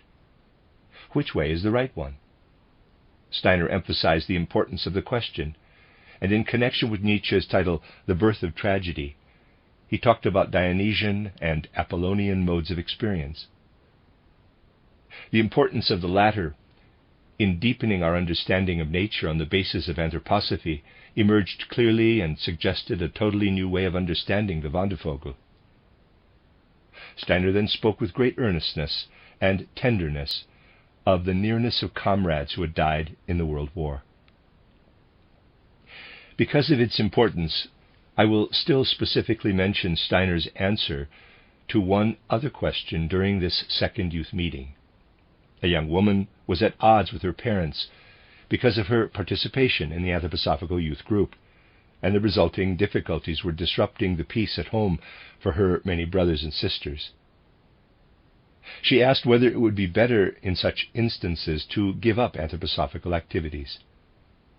Steiner responded that after their deaths, her parents would be grateful to her for this exposure to spiritual science. Parenthesis, this is recounted from memory, close parenthesis. For many people, this statement became a source of strength in serious differences of opinion and a guideline for appropriate behavior in the struggle for truth. The two motifs of the Michael mission and an enspirited understanding of nature came together in a very profound way at the third meeting at Koberwitz on June 17th. Young participants in the agricultural course had asked Rudolf Steiner for an opportunity to present their questions and views to him, and he had very generously agreed. The session that followed was far more than an address. It was a farewell blessing. Steiner's tone of voice was very serious as he spoke of the 19th century's appeal to nature and the nightmarish fulfillment of Rousseau's longing in the form of materialism and its derisively laughing demons. Quote, "But how can we avoid the circle dance of wild demons that answered this call in the 19th century? We must not be overwhelmed by them. The 20th century must not become materialistic. And so today the voice of karma in the souls of young people calls out, quote, if you allow the 20th century to become as materialistic as the 19th, you will lose not only much of your own culture, but also much of human civilization in general." Close subquote, close quote. Young people are searching for a way of perceiving nature that allows them to experience gods dying the death of transformation. Quote, "In order to come to life again in the light-filled crystal. If you can transform what is already knowable, but appears to dwell exclusively in ideas, into real reverence, you are on the right path. Transforming this knowledge into reverence is the best path of all. Meditation means transforming what we know, specifically what we know about individual concrete things, into reverence. We say we are forging the sword of Michael, but there is more to it than that. In the esoteric portion of the world, the Michael sword we are forging must be placed on an invisible underground altar, where it can be found by receptive souls. This is what we learn as we become familiar with subterranean powers of nature. As young people, you must have the strong yet modest conviction that you are karmically called upon to seek and find the sword of Michael." Close quote. Forging the sword of Michael and placing it on an altar, a very strange image initially. Later we began to understand how such images enrich our spiritual practice, since the forging is a soul process. At the end of this unforgettably admonishing address, which was nonetheless radiant with love, there is no other way to put it, Rudolf Steiner made a point that both surprised and moved the participants. As he had done on June 9th, he mentioned the word Wandervogel as it referred to an early 19th century youth movement and gave it an entirely new and deeper meaning. Quote, "If you think of it in great images, you will then understand why two words were combined to describe the striving of young people." Close quote.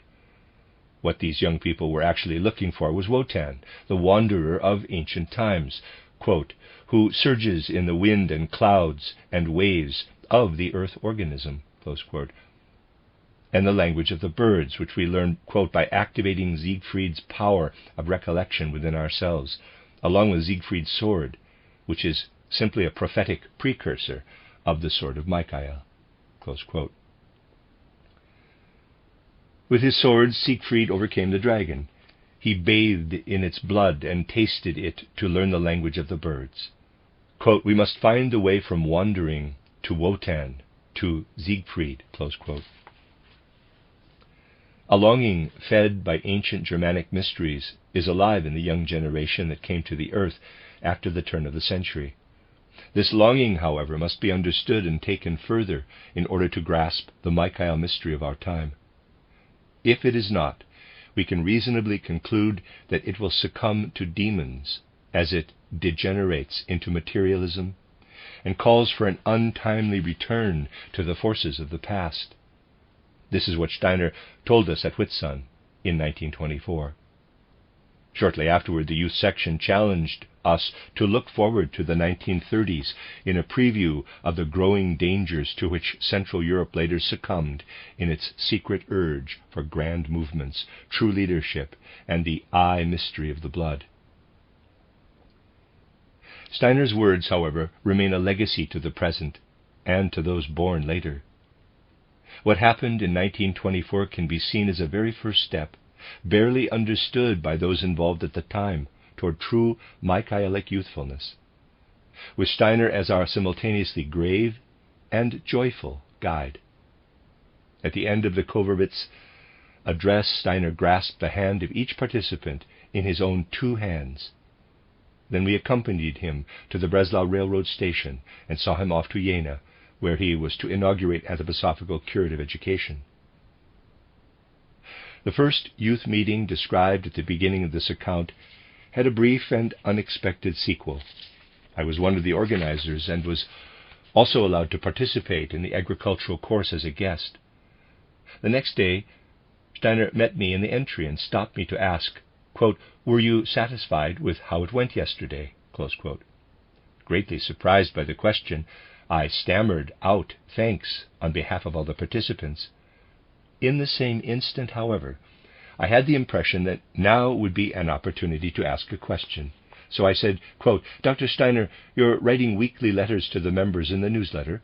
Couldn't you also give some guidelines for our youth work? We often have no idea how to go about it." Close quote. Rudolf Steiner thought for a bit and then said, quote, "Yes, that could happen, but not every week, do you think?" Close quote. Quote, "Certainly not, Dr. Steiner, only as often as you can manage. Maybe once a month or quarterly?" Close quote. Quote, "Yes," he replied, "and it would have to be something like Feuchtersleben." Close quote. "Like who?" I asked, all ignorance. Quote, "You haven't heard of Feuchtersleben?" Close quote. At that point the conversation ended because Steiner was called away. Only later did I learn about the Vienna physician from the first half of the 19th century and his title Diet for the Soul, which was well known in Rudolf Steiner's youth. Owing to Steiner's illness and death, the letters to young people never came about. Nonetheless, he had given us an important tip about the youth wisdom he had in mind. That is the end of section 14.1. I called it section 14, but I'm changing the name to section 14.1. This is now section 14.2, entitled Reports by Various Participants on the Breslau Youth Address of June 11, 1924. It will be very difficult to obtain an objective account of Dr. Steiner's second Breslau address to young people. Each of us remembers something different, depending on our personal perceptions. It would not have occurred to us to take notes at that point.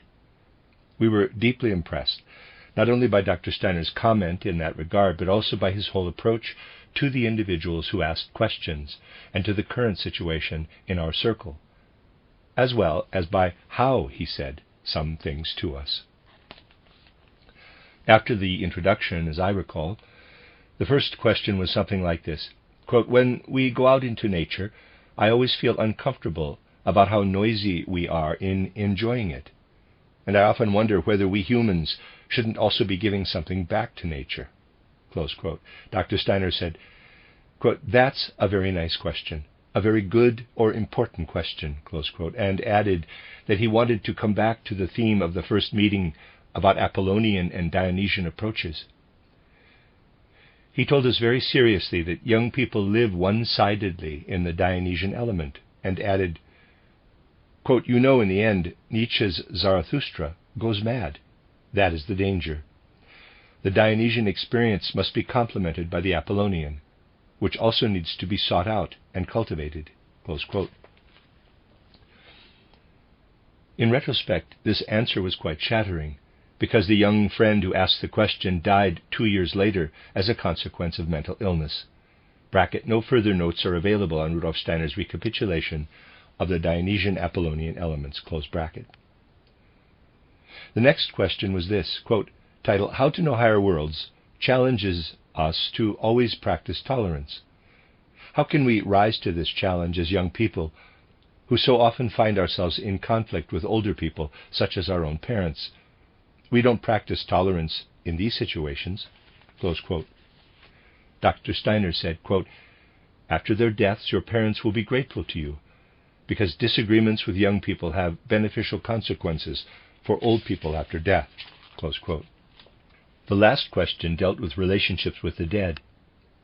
As the last one left from my Wandervogel group, I felt compelled to mention that only a small number of us were actually present and called to mind our dear companions and brothers from the youth movement, the idealists who went to war. Many of them never returned. My question was this, quote, "What can we do for these comrades? How can we include them in our common work?" Close quote. Dr. Steiner's response was something like this, quote, "Yes, that's a very serious question. The best ones died, didn't they?" Close quote. He said that in everything that needs to be done, it is important to also include the dead. He talked about the unused ether bodies of people who die young. Quote, "An alert consciousness would develop undreamt of forces," close quote. See also titled Der Tod als Lebenswandlung, Death as a Metamorphosis of Life, Collected Works, Volume 182. A letter from Dr. Steiner. "Dear Sir, in matters such as yours, it is difficult to give advice. Remaining in your present job for a while would allow you to get on your feet, and you could then switch to something better suited to your inclinations and talents. I cannot share your opinion that it is impossible to feel satisfied in a position such as yours, which can serve as an opportunity for self-education. And if you look at the broader significance of your current job, it can be quite satisfying to realize that you are advancing your own education while doing something to help other people. Many types of work that are not inherently satisfying still need to be performed in service to humanity. Once you have worked at this job long enough to save some money, I am sure you will discover opportunities that interest you more. In these difficult times, it does not seem right to me to use borrowed money to equip yourself for the future. I hope you will not take offense at these frank words. Your father's assessment of the situation seems correct to me, and I speak from experience. I had to support myself at an early age, and did so as a private tutor for quite a long time. I must say I would have found your current job no less pleasant than my own, given the uncertainty of finding something else. I am leaving town today, so I have only time enough to write these few lines to express my opinion. Sincerely yours, Dr. Rudolf Steiner, Berlin, July 24th, 1916. That's the end of section 14.2. This is section 14.3, entitled Recollected Images of Two Lectures by Rudolf Steiner on Painting, given during the youth course in Stuttgart on October 13th through the 15th, 1922, by Maria Strakosch-Giesler. During the youth course that Rudolf Steiner gave in Stuttgart from October 13th to the 15th, readers aside, there seems to be a typo. It's either from the 13th to the 15th or from the 3rd to the 15th. I'm afraid I am not sure which. And a reader's aside. 1922, he spoke about painting in two special lectures. Many young people who attended this course were looking for tips on choosing their life's profession, and some had a general interest in education. Steiner kept this fact in mind during his presentations and gave many indications relevant to education. Many of the people who are now Waldorf teachers and heads of curative educational institutes participated in the youth course. Steiner's intention during this course was to awaken a sense of the artistic in his listeners, and so he chose to talk about painting and the world of colors. During these two special lectures, he gave not only valuable indications, but also actual examples, painting as he spoke. At that time, Der Kommanditag, the company founded to promote spiritual and economic values, supported a scientific research institute in Stuttgart. In one of its laboratories, a knowledgeable chemist was developing plant pigments based on Rudolf Steiner's suggestions and had already produced more or less usable paints. A short time later, Der Kommanditag was forced to abandon the great work planned for this research institute for economic reasons. When Steiner lectured on painting during the youth course, he asked for samples of these plant-based paints so that he could try them out and see how usable they were as artists' paints. I had been involved with these painting attempts and the production of some of the pigments, so it fell to me to obtain these supplies for Rudolf Steiner. Number 1, October 13, 1922. During the first lecture, Dr. Steiner did some painting himself to show us examples. His paintings were executed with a wonderful sense of color and delicate but fully conscious strokes. He explained the images to his interested and astonished audience as he painted. What follows is an attempt to approximate his words, though the basis for this effort leaves much to be desired. No one, myself included, took official notes during these lectures. For the most part, the only notes available, taken by various young people, are difficult to decipher, because the note-takers themselves usually did not understand what they were writing. The result is a tangled thicket of thoughts. Another source is our recollections, which were supported by lively discussions on color issues with the young people who came to my studio on the grounds of the Waldorf School after the lectures. After the youth course ended, a number of these young friends remained in Stuttgart, and we got together in my studio and attempted to work out Rudolf Steiner's indications together. Trying to get to the center of the problems independently is perhaps the best reinforcement for memory. As a result, Steiner's indications and guidelines were not lost, but found a place in our practical efforts. It is becoming ever more apparent, however, that for new workers in the many institutions within the Anthroposophical movement, it is not easy to find access to the world of color, with its healing potential that promises so much for the future.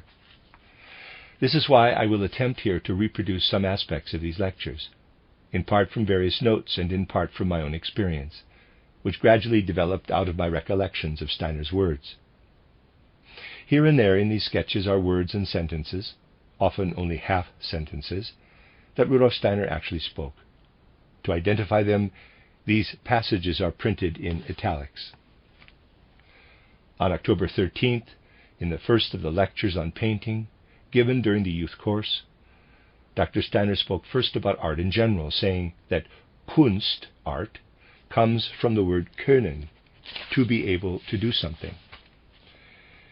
In the world of sensory perceptions, where people learn to see colors, color is initially dead and needs to be ensouled. When the activity necessary for doing this dies in the artist, art dies too. A color, yellow, for example, cannot simply be seen outwardly and then applied to paper. In front of Steiner stood an easel with a nice white piece of paper ready for him to paint on. He said, quote, "The point of departure for painting is the surface. What is a surface?" Close quote. Our willing cannot express itself on a surface because it is three-dimensional. Quote, "Will works in 3 dimensions. Feeling expresses itself in 2 dimensions. A surface is 2-dimensional. From a surface, I can experience nothing more than the world of feelings within me. Thoughts cannot be painted at all, because thoughts have only 1 dimension." Close quote. Then Steiner commented that in this case the surface is white. Quote, "Colors die in white." Close quote. By this he meant when they are painted next to white on a surface, because later he said, quote, "Through white we enter all the colors, as if through a gate." Close quote. In our efforts to understand this statement, we experience that pure white must be overcome when we paint. It must become light. The white is overlaid ever so delicately by yellow, and thus becomes ensouled. Color, if experienced in the right way, should ensoul everything. Then Steiner began to paint, saying, quote, "I'm going to paint some rather subdued blue. I must be able to experience a dull blue surface. The color must be entirely within me. Perhaps I can bring something out of this dull blue, but if it is to come out, the blue experience must be transferred to something." Close quote. As he said these words, he used the plant pigments to paint a subdued blue to the right and left of the center of the surface, in rich tones corresponding to the blue in the center. These patches of color became like a large gesture surrounding the center of paper. The blue of the night sky still rested within it, yet it was slightly lightened by a different color. The blue experience was already transitioning to something different. Quote, "I want to paint something that is approaching me," he said. "I have something on the surface that wants to work out of the surface." Close quote. So he began to paint the empty center of the paper with radiant forms of shining yellow. These plant pigments, especially the yellow, seemed to shine from within, and so the effect Steiner produced was deeply moving and inwardly transformative. Unfortunately, the plant pigments soon faded and lost their luminous quality. When he had painted this much, Steiner said, quote, "That's much too restless. I can help it only by adding a support down below." Close quote. He then painted the Earth's surface in rose-red tones. Then he said, quote, "Out of blue, lightened in the center by reddish and yellowish, which exert their influence all around and are supported from below, that is how we experience a sunrise through color. I must experience this constantly, not only when I paint. In painting, it all depends on bringing everything out of the color. If at all possible, drawing should be avoided. In painting, drawing means telling lies. It means not living out of the color." Close quote. Then Steiner turned to a second easel, covered with white paper, and began to paint again. He said, quote, "Out of blackish blue, I want to experience something like a cosmic hole boring itself into the color. The hole can be somewhat reddish. Now, I'm playing a bit with the strong blue. I'm giving it a support, which can have something of a different color. The result is a moon mood. Through your own experience of color, your heart opens to the colors of nature. Physicists observe only the world's corpse, but what shimmers and hovers and plays above things, that has a future. Color is the child of the cosmos." Close quote. A moonrise had come about in the center of the white page. To the right, Steiner then did a different, totally unrelated exercise, another attempt to show the young people something of the nature of color. He did this by drawing a profile of a head, calling it, quote, "the first element of a face in profile, blue-yellow." Close quote. Then he said, quote, "The yellow wants to form fringes, nose, eyes, mouth, chin. The blue recedes." Close quote. In a round, restful shape, like hair, the blue enclosed the parts of the face that were given form in the mobile fringe of yellow. Here Steiner emphasized the movements of the colors in a most impressive way. Yellow attempts to radiate from the inside out. Blue, which recedes and shuts itself off, is darker on the outside but becomes lighter inside. In a face with a down-turned forehead, two colors, red and yellow, are again juxtaposed. The red advances toward us in the forehead, which is inclined forward. The yellow lies farther back in the lower part of the face, receding in comparison with the red. Quote, "You must recall the creative element inherent in the world of color. You yourselves become creators when you play with color, but you must retain the necessary modesty. If I want to paint something devilish, I will have to start with cinnabar red, and then paint a gentle, tender blue. Red always tends to advance, and anything devilish is always ready to pounce on me. If I paint an angel who allows us only to look at it, the gentlest of all activity, I can paint it only in the most delicate blue, the gentlest of colors." Close quote. October 15, 1922. During this second lecture, Rudolf Steiner did not paint anymore. His two previously painted sheets, Sunrise and Moon Ambiance, provided plenty of stimulation for ongoing work. In this second lecture, he attempted to address and awaken his listeners' artistic sensibilities. First, he said a few words about plant pigments and the importance of finding the right paint base. In a laboratory in Stuttgart where the plant pigments were produced, he had grappled with this problem extensively and was very satisfied with the result. a milky-looking paint base made up of 8 different resins and etheric oils. Rudolf Steiner had given 3 lectures in Dornach on the nature of color in May of 1921. In the last of these lectures, he specified factors to consider in representing the 3 kingdoms of nature, mineral, plant, and animal, on the basis of the nature of color. In this lecture of October 15, 1922, he briefly mentioned the mineral and animal kingdoms and the human form, indicating the need to find a different approach to each of these natural kingdoms. He dealt with the nature of plants in greater detail and showed how colors in plants develop in the flowers in particular. We must approach lifeless objects very differently from plants. In the case of a plant, we must experience its earthly and sun-related aspects and seek out the effects of sunlight on it. The plant's primary thrust is upward as it strives toward the point of bearing fruit. This upward direction comes from the previous year and represents all of the plant's most useful aspects. Color, along with the plant's great beauty, spirals around the upward-directed stalk in the form of leaves and flowers. It comes from the current year. The indications that follow are in Rudolf Steiner's own words. Quote, "We cannot develop concepts about natural beauty. Every bit of nature is a revolt against aestheticism. Nature is beautiful when it entwines the useless and the useful. Painters must be able to experience how the flower gives itself its color. In artistic composition, painting from a model is totally impossible. Sensitive artists must learn from nature, the great artist. Today it is difficult for our souls to grow into the ability to design freely and creatively.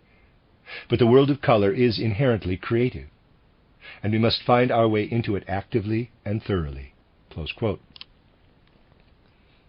Above all, then, we must again learn to sense how a blue spot recedes into the depths, while a red spot advances toward us. The surface, the life element of sentience, in its two-dimensionality, catches and holds the life element of color. Blue approaches the surface from behind, as it were, while red and yellow seem to approach it from in front. We must experience color as perspective. Central perspective is dead. It is related to intellectuality. In color perspective, we must learn that colors on the cold side of the spectrum recede, while warm colors come forward. Color must be caught on paper, so to speak. In school, color perspective can be introduced like this, quote, "First you paint a round blue spot with yellow all around it. Then you attempt to awaken the children's awareness that the blue recedes and the yellow moves forward. The blue acts like a hole. Then you paint a red spot surrounded by blue-green. The red appears to protrude." Close quote. Steiner then pointed out the need to work out of one's material, taking sculpture as an example. Quote, "If you're working in wood, it's like stretching out all of the hollows. But if you're working in marble, it's as if everything, the nose, for example, has to be superimposed." Close quote. Then he mentioned that the question of framing is inherently inartistic. Putting gold frames around paintings is the last remnant of the golden backgrounds of the old masters, who, if they possessed spiritual sight, saw objects and human figures emerging from bright gold. Again, Steiner attempted to awaken artistic sensibility and the right receptivity to art in his listeners, especially in observing the visual arts. He took Dürer's famous etching titled Melancholia as an example, showing that Dürer's intention was not to depict melancholy, which means black-colored, but to allow this blackness to be overcome by light. The picture shows how light shapes space. It is an exercise in light and darkness, a study of light's mysteries in the mineral, plant, animal, and human kingdoms. Steiner then said, quote, "Sentimental people will ask whether Dürer didn't sense something different and more profound, because our age no longer wants to perceive true artistry. We really must experience it in its pure form, even in painting. Form must emerge from color." Close quote. Thus, Dürer was attempting to study the manifestations of light. At this point, allow me to insert Steiner's personal comments about Dürer's etching when he gave me the assignment of transposing it into colors. His first assignment was to investigate how many shades of light and darkness Dürer used in the polyhedron, center left in the etching. He said that all of the shades that appear in the entire picture are concentrated in this geometric form. On closer study of a reproduction that really shows all the fine distinctions, I discovered 12 different shades, ranging from the brightest light to the deepest black. When I told Steiner this, he nodded in agreement. Quote, "Next, translate the entire etching into color, but pay attention to the two light sources in the picture. One falls on it from outside and illuminates the objects, while the other emerges from the picture itself." Close quote. As he spoke, he gently touched the image with his delicate, expressive hands, his left hand resting lightly on the sphere at the feet of the angelic figure. This sphere is illuminated from outside. He placed his other hand on the light breaking mightily out of the clouds over the sea and the land. A rainbow arches over this source of light. From it flees a dark bat, bearing a streamer inscribed with the word melancholia. The sphere and its surroundings are illuminated by the sun shining on them from outside. The effects of this light will take shape in yellowish shades. In contrast, the element of light that breaks forth over land and sea will appear in the color of peach blossom. For darkness, blue and purple will be the main colors used where the yellowish light is active. But in the case of the peach blossom, all the rainbow colors will be used. After that, Steiner again spoke in greater detail about the nature of color. We must experience color perspective artistically. Spatial perspective actually does not enter space. We must also learn to live with the material. Goethe's color theory is a treasure trove with regard to color perspective, especially the chapter on the sensory moral effects of color. Our heads cannot grasp it, but our fingers can, and we paint with our hands, not our heads. Steiner then gave very valuable indications on how the nature of color manifests in the human being. His explanation went something like this. Through color, we must really experience the inner aspect of the human being. This is possible when we experience the color of the person's face. We cannot experience the inner aspects of animals through color, even if their fur is removed. But when we paint the human face, we will attempt to penetrate its color, and we will see the colors of the astral body all around it. The human face resembles nothing else in the natural world. It is the human being's most human aspect. The human body's most valuable feature is not the brain, but the color of the face, which is an external manifestation of the person's inner aspect. Because the human head reveals its truth to the outside, it is cosmic and cannot be found anywhere else. Legs are formed from outside, out of the earth's gravity. Legs are inserted into the human body by the earth. Someone with a very clear experience of the brain becomes a geometrician. We become mathematicians by experiencing our limbs right down into the skeletal system. A talent for mathematics does not come from the nervous system. It is simply reflected in the brain. In us, the human nude is transformed into an experiencing in the color. Nowadays, living in color has been lost. Painting with incarnadine or peach blossom is no longer deeply experienced. Raphael and his contemporaries could not yet abandon human forms. Raphael expressed the color of the human form in how he dressed people. Mary and Joseph in blue and red, female and male. In Da Vinci's title Bacchus and John the Baptist in the Louvre in Paris, we can observe how all color coming from outside bounces off John, while in the figure of Bacchus, all color comes from within. Painting must come from the hands. We must recognize the artist's personality in the brush strokes. In the most amorphous fleck of color, we must see the hand at work and be able to tell whether the artist painted that bit of red from left to right, or vice versa. Quote, painting should be done with moving, fluid color from pots, not with solid paints taken from the palette. Close quote. This final indication given by Steiner in one of his 3 lectures on the nature of color is necessary to understand his statements about brushstrokes. That is the end of section 14, that was 14.3, and that is the end of the book. Collected Works, volume 217a, entitled Youth in the Etheric Heart. Rudolf Steiner speaks to the younger generation, addresses, essays, discussions, and reports from 1920 to 1924, translated by Catherine Creeger.